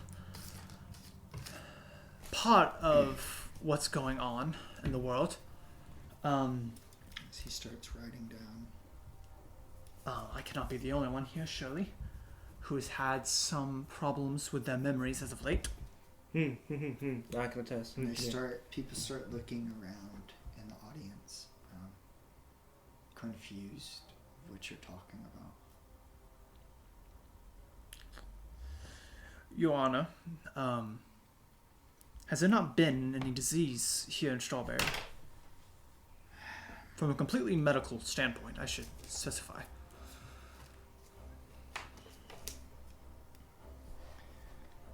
This curse you speak of, we in Strawberry have no idea what you're talking about. And the guards who took the creature away didn't see any suspect of any disease as they examined it with our medical practitioner and mages. No, you're free to speak. You don't have to read it. Oh. Yeah, you're good. Have you heard of the town of Shakradai? You hear a lot of murmuring happening right now. Yes, we all know about the tragedy of Shakradai and what is happening there. Then you'll also all know about the shadow demons plaguing the lands. The big things being bested by a vessel of light. You see people are still looking around confused as to what's being talked about. Honestly, Your Honor. Make a perception check, all three Okay. of you. Oh, Lord. Gosh! Man, I am not rolling well tonight. 12. 7. 13.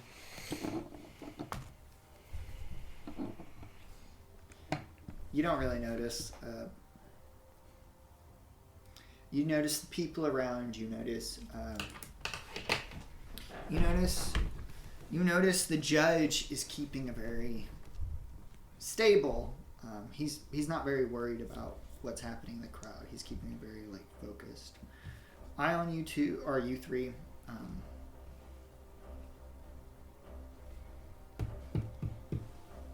These shadow demons. Yes, sir.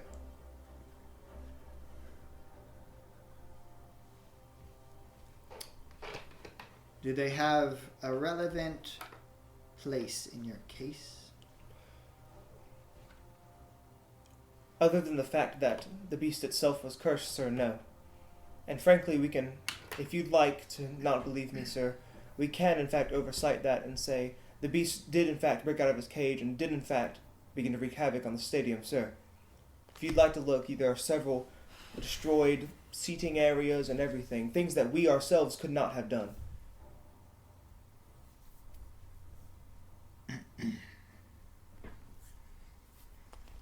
Even witness accounts talk of Reginald literally helping a family who had fallen inside of their seating and needed help to actually get out. You hear him kind of cracking his knuckles, like I was just doing. So either way, the beast that was actively wreaking havoc on your citizens that the gods had then proceeded to oversight, as previously stated by Theus, even though, as you said, it was a specialty privacy matter, don't you think things with, literal mythical beasts, like a displacer beast, would at least have a little bit more protection than just Alazar rolling on a cart? Whipping the creature, which I'm sure made him very happy. And because it's a traveling carnival at that, that also means that exact production has probably done several times, so if you do not believe that account, ask anyone that has ever seen the carnival before, and it should be the same. So, Are you finished? With that night, yes.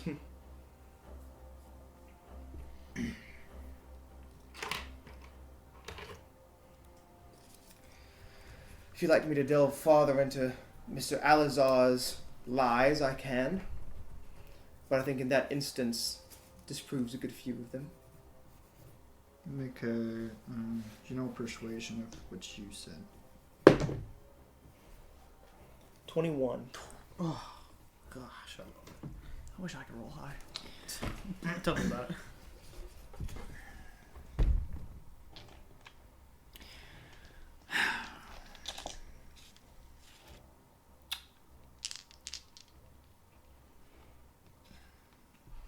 Sheriff, bring up your last witness.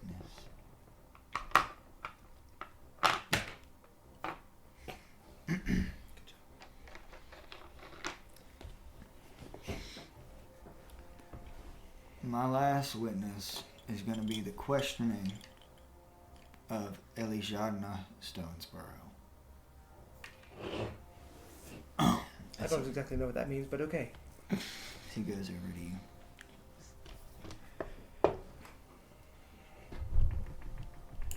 The night after the carnival, Yes, sir. in the middle of the night, did you go back to the carnival? I did. And you saw Bruce Baxter? I sure did. What was the purpose of going to I was the meeting with carnival? Mr. Alazar, sir. For what purpose were you meeting with Mr. Alazar? Well, after he had hightailed and ran after, the incident with his own creature, and he ran off somewhere into the carnival, I went looking for him to maybe get any semblance of answers, sir. And upon, finding him and him having very little to say other than I have to go fix my carnival and not worry about the people of this city that I have put in danger, he shrugged me off and walked away, sir. If this was the case, Why didn't you report him to the guard station? Because, as I have also seen over the last few days, he has the police force wrapped around his finger, sir. He came into my cell. He visited while I was incarcerated, sir. And he told me that if I sold Theus to him as a replacement for his displacer beast, then all of my charges against this court would be dropped, sir. Unless that was just another bald-faced lie for him to sign another contract to his carnival of thievery and lies.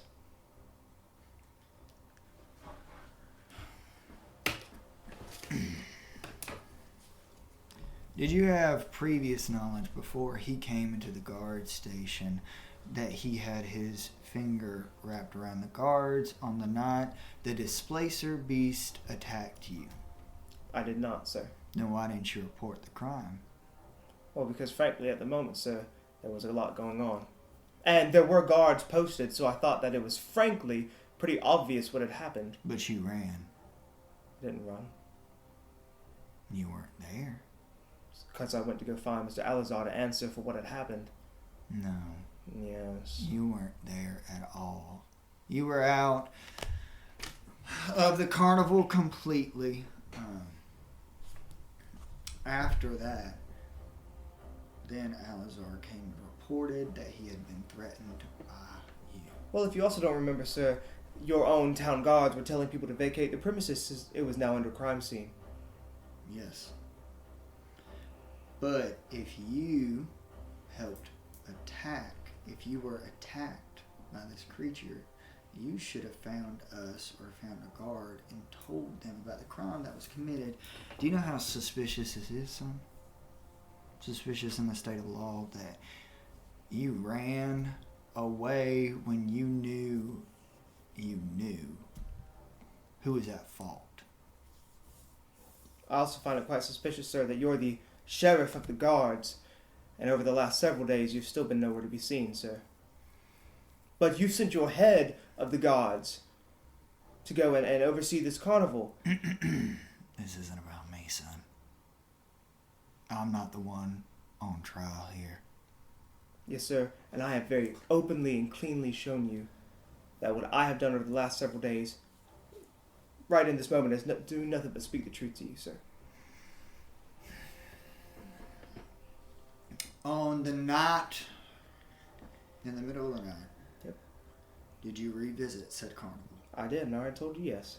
And I saw Mr. Bruce. We already went over this. Why did you go back? To go meet with Mr. Alazar. For what reason? Because he did not give me the time of day or answers beforehand, sir.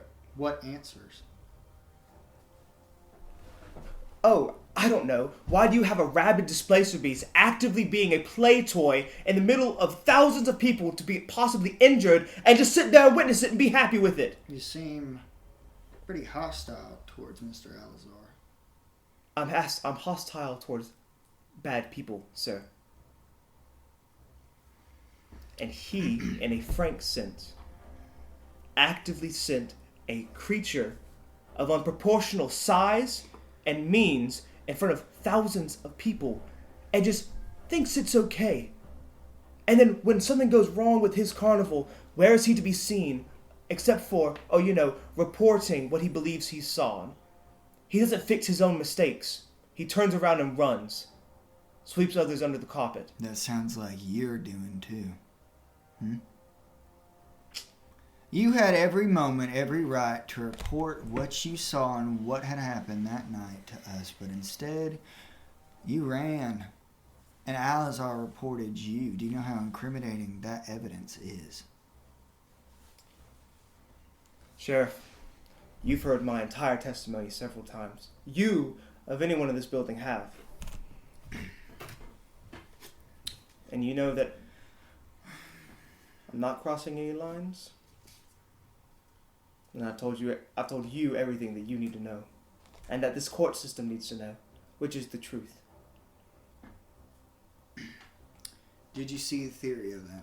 Did you see Theus that night? I did. Where? In the alleyway.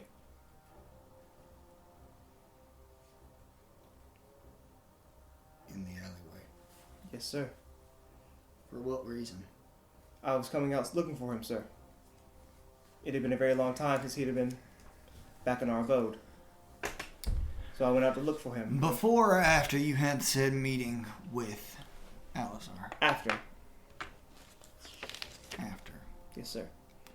So, your compatriot, the person that helped you fight this Displacer Beast, and that you have been apparently with the last couple of days, was at the carnival around the same time in the middle of the night as you, where you went to go talk to Mr. Alizar about how he attacked these people within the Displacer Beast, while your friend was running around causing destruction of Mr. Alizar's property, attacking multiple guards. And then after you had that meeting, you found him in an alleyway. This is not his trial, sir. No, This but is this is mine. the trial of you. Correct. So why does his incidents have anything to do with me? Because you were conspiring with him. Good one. What does that prove? That we've been traveling together? And I'll be honest, I've already told you all this, so might as well let it be known to everybody. Yes, I found him in the alleyway. I'll be the first person to admit it. What state did you find him in the alleyway? Bloodied, buried underneath carts and crates that were stuck inside the alleyway. Why was he bloody? Hell if I know. Anybody else in the alleyway? Not from my first glance, sir, no. Any other guards on the street? On the streets, yes, sir. Running around searching for something. Searching for something. Yes. Or someone. Again, doesn't matter. It does matter, son. I found him buried and hurt, knocked out in the alleyway. I picked him up and I ran, because I feared the worst. You didn't see anybody else in the alleyway? I was rather hyper-focused and nervous, sir. No, sir. I have no recount of anything. How long was this after you had your meeting with Alizar? Not even 20 minutes. So it was recent. Very. What place were you staying at? The Downton Abbey? Downtown Abbey. Yes, sir.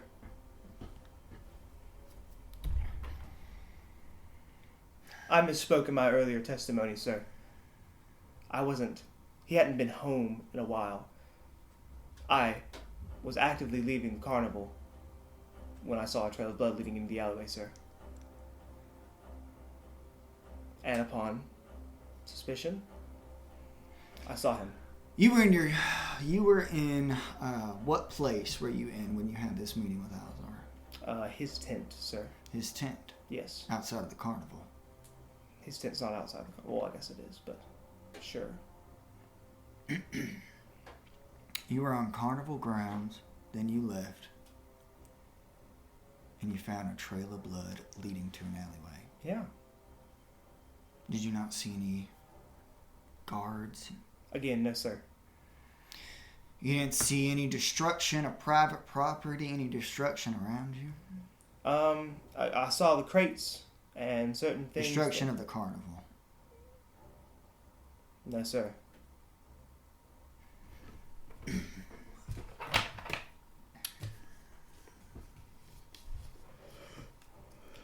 I picked him up and I ran him back to our room in Downton Abbey, where Reginald was sitting in the lobby waiting for us. I ran upstairs. He was knocked out cold. If he was knocked out cold, bloodied, bruised, why didn't you take him to a doctor?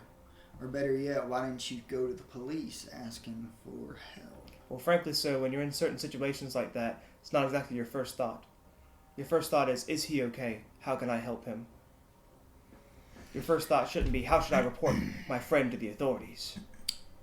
You were gonna report your friend to the authorities, or you were gonna report for help from the authorities? Report for help. But again, like I said, that wasn't my first thought. As, in fact, it shouldn't have been. No further questions. Great. As he starts to walk away. Oh, you didn't ask me about the part of anything that happened the next day, but that's fine. He walks away. Makes his way back to sitting down. You see the judge still writing a bunch of stuff, still detailing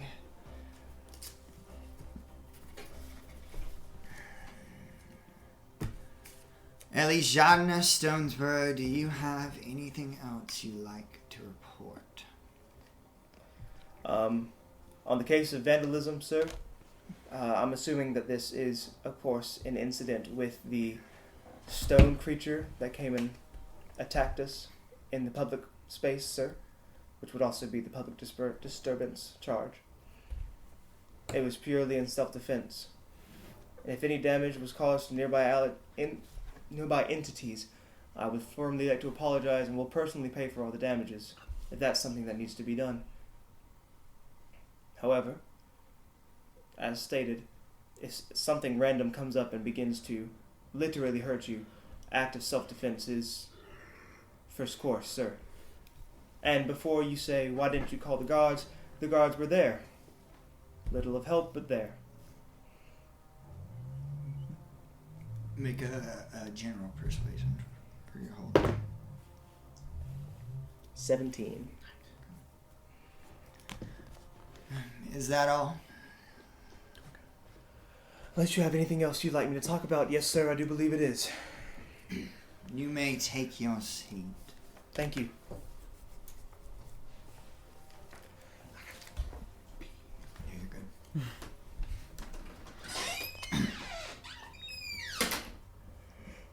Reginald Persuvius,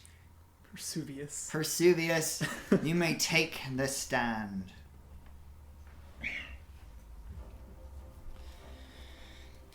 Reginald, do you know what you are being accused of?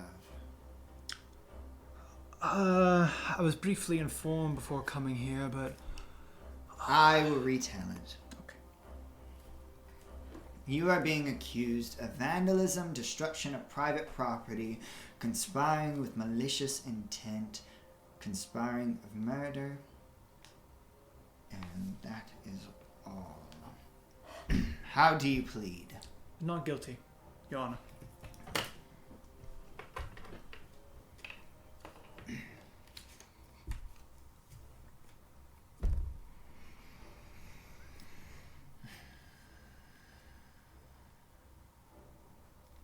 Your Honor,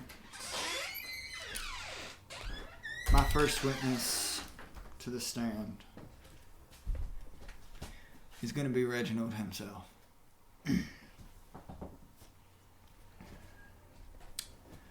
Reginald, where were you the night the Displacer Beast attacked? The night Displacer Beast attacked, I was at the carnival with my friends. You were with them? At the moment of the attack? Yes. Yes. Pardon me, I misunderstood. Have you been traveling with them ever since you got into the town? Yes. So you say you've known them for a while? Yes, sir. Do you usually go anywhere without them? Not as of late, sir, no.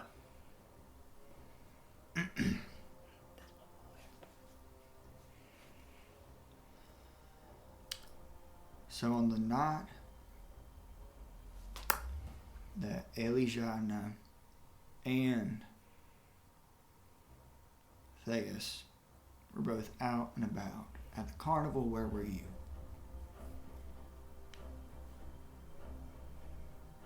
Sorry, time out. The night, I'll rephrase that. Sorry, I'm just dumb. In the middle of the night when Elijah went to go talk with Alazar at the carnival, and Theus was attacking said carnival, where were you? I was in my room, sir. Doing what? Trying to get some shut-eye. But then I realized that they were not there. So I went down to the lobby. Well,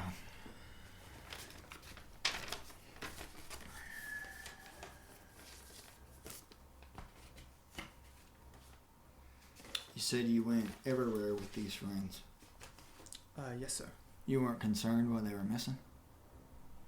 I mean, I was a little bit.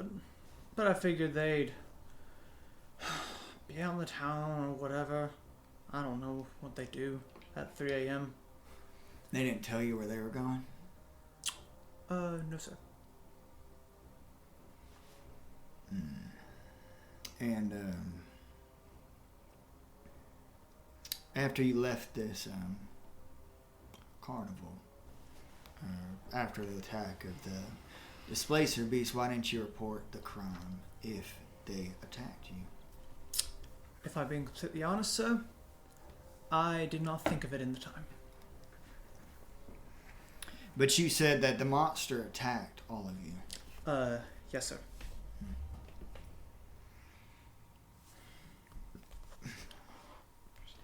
What I have received from multiple police reports is that the monster and the attack between these three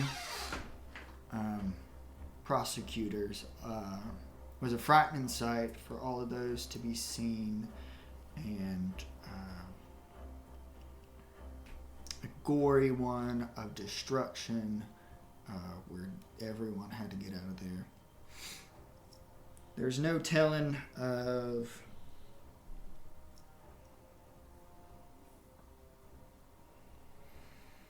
nothing here that's saying, as he starts handing the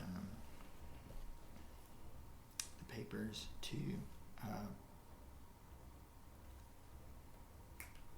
what's his name? The judge. The judge. As he starts handing the papers to the judge, nothing saying about who originally caused the fight. What would you say about that?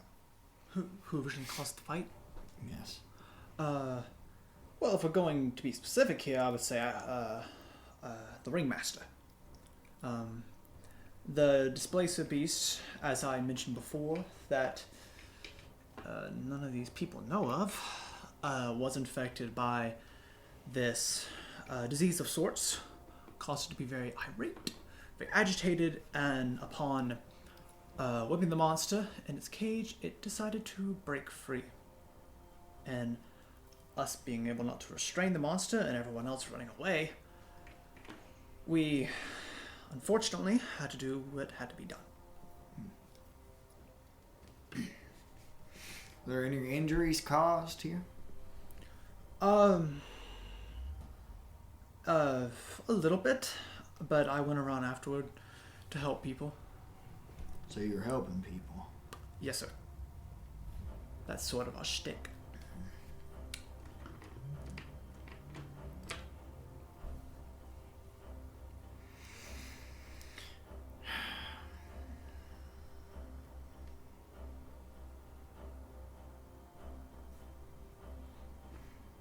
Back to what happened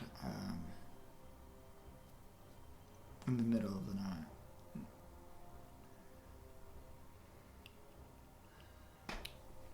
If what Elijana is saying is true, what was your reaction to finding the bloody Theus coming to the downtown Abbey? Is that where you're staying? Yes, sir.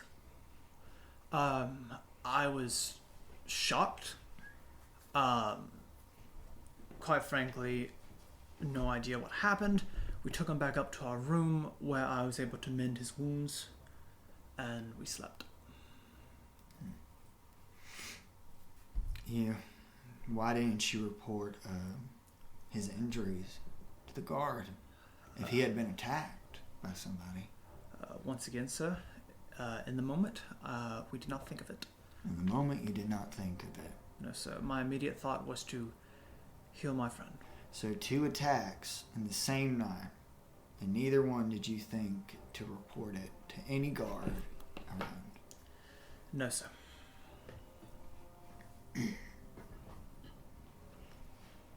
Frankly, caught up in the moment.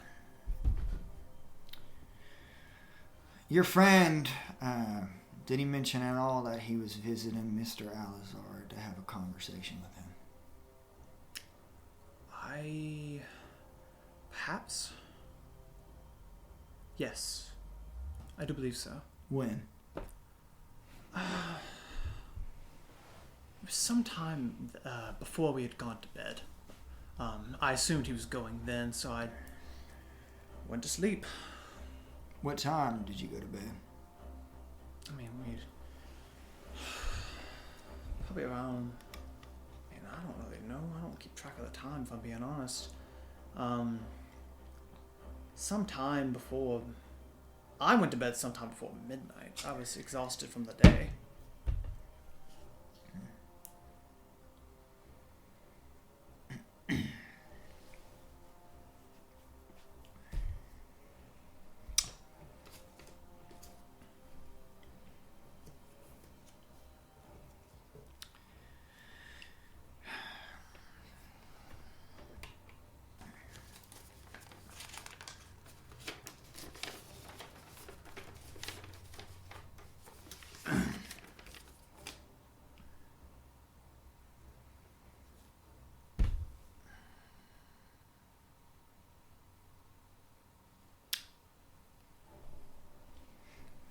On the day after,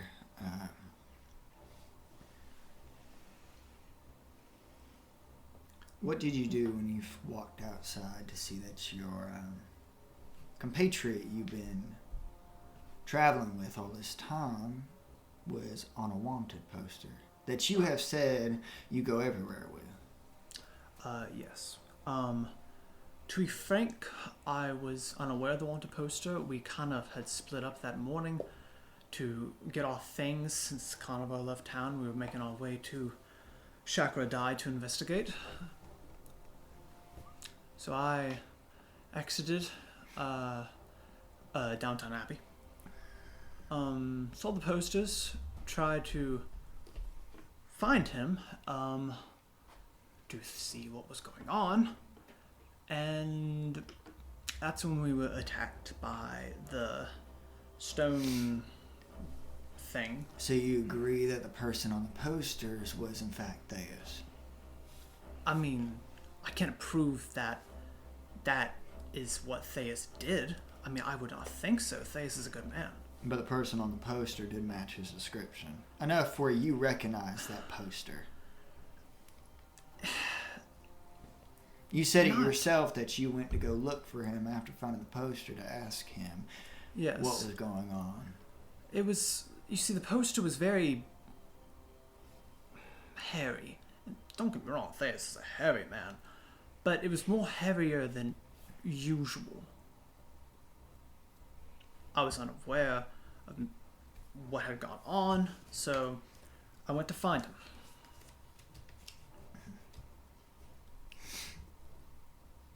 This, after you found him, then you said you were proceeded to be attacked by the stone creature. Yes, sir. What caused this stone creature to attack you? That, I have no idea. Have you encountered this stone creature before? Once. Why? How should I know? I mean, we were out exploring one day, found a cave, and that's when we were attacked by the creature who took on the appearance of my compatriot here, Ijatna. So the creature has been following you. I would assume so.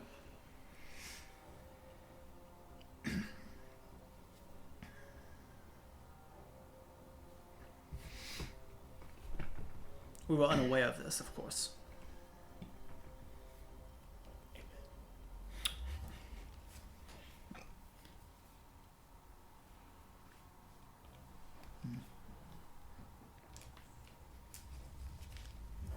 No further questions. As he goes into what appears to be a folder. He opens it up. He takes out papers and hands it to the judge. The judge begins reading it. He puts the papers down. Roll a deception for everything that you said, because you were deceiving. Was I an idiot? You were Deceived? deceiving more than you were persuading them. You did a lot of deception in general. How is he handing the papers to the judge if the judge is a hologram? So he's like putting it down in front of him. He's just looking at It's the same way that he puts it down. It's the same way everybody else can see you. Okay. So as he puts it down, Just curious. as you look up, taking note of this, because, Elijah's interested in it, as he puts the papers down, the hologram, you kind of see, the hologram doesn't pick up the physical papers, but as he goes to reach for the papers stay on the podium, but they become a hologram-esque, like physically thing. Cool. So some sort of magic is providing it where he's reading the papers, even though they're farther away. Roll an arcane check, just in general. 2. You can assume nothing. Okay. I thought that was higher. 2 is not very high. Reginald, do you have any other words to say? Any other final testimonies? No, Your Honor. You may find your seat. Yes, Your Honor.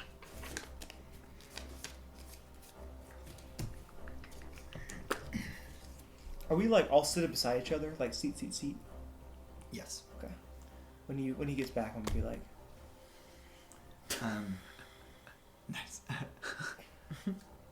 I will now go into making my ruling.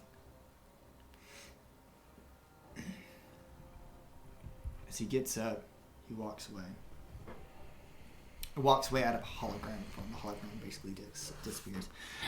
The turtle man gets back up. We will now be going into a short recess as the judge decides the ruling. At this point, you see what appears to be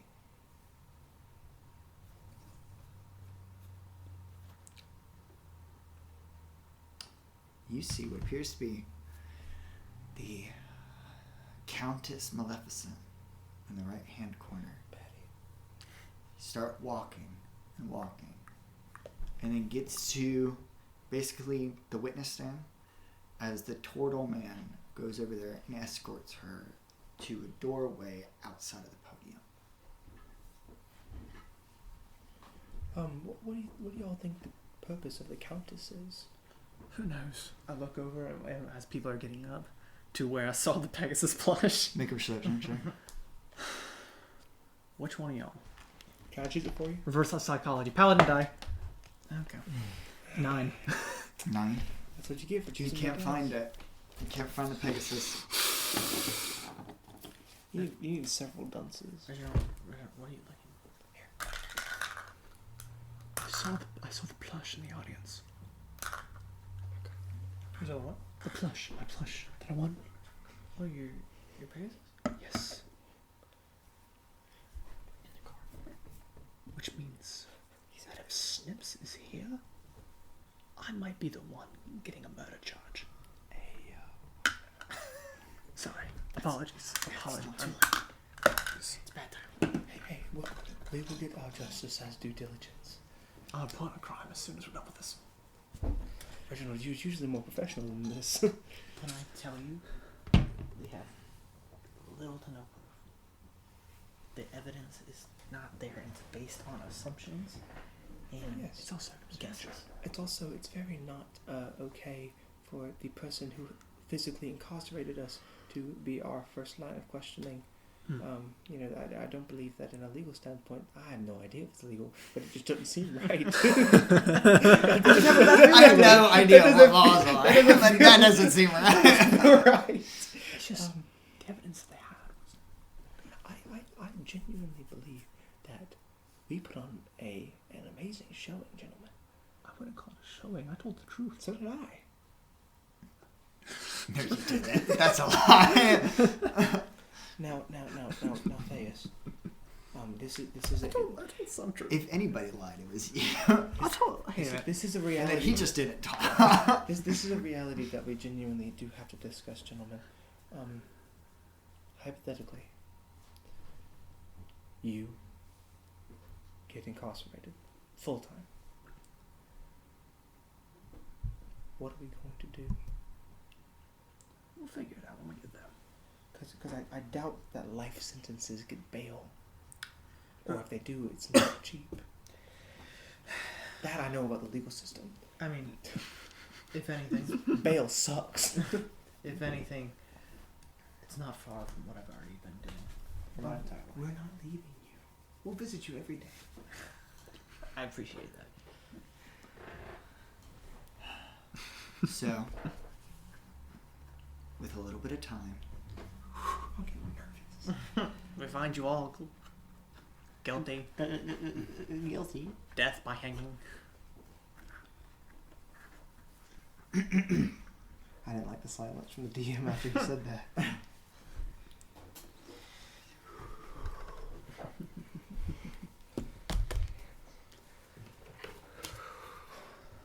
We got this. We got this. We got this. with a little bit of time, Bunch of tongue. around about 30 minutes go by. And then finally, the tortoise man comes back in. Everybody rise for the honorable judge. You may be seated. As he comes in, comes back in, he sits down. And coming out of the dual doors to the top right by the podium is the Countess again. Making her way to the side of the podium in front of the court. Or in front of the big podium. I have decided my ruling. This is Judge speaking? This is Judge. Okay. I didn't know it was Countess speaking. I was like, huh? When it comes to That's crazy. Theus, Reginald, and Elijana, they have been sentenced to life in prison. But our prison cannot hold them. So, Countess Maleficent has made an offer to send them and escort them to the Northern District in Autumn. In 1 week, these 3 criminals will be taken out of Strawberry and spend their life behind bars. You see, Frick the system. you see Maleficent She bad. That's all I want to know. tilt her head upwards as she has her hands gestured to the middle of her chest. You see the judge stand up. These criminals will get the justice they deserve. Guilty of crimes of murder, accomplice to murder, vandalism, and assault. Before they are transported to the Northern Prison in Autumn, we'll keep them for a week in the Prison of Purple.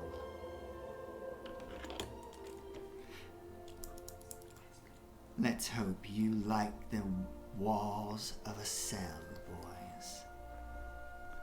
Do we get to ask questions?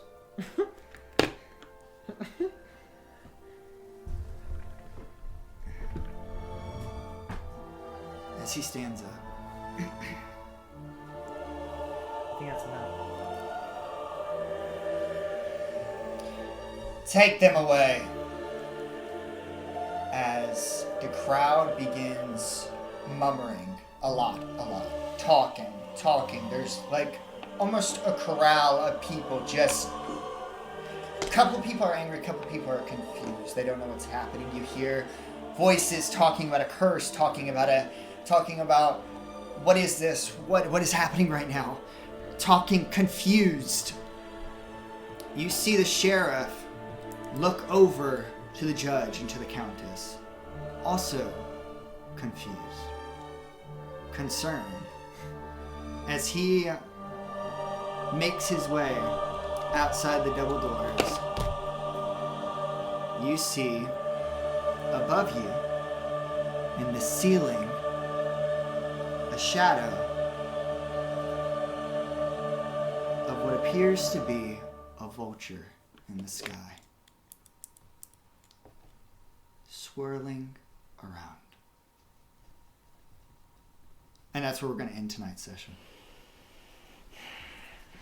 Thank you guys for joining us in this long ordeal. Thank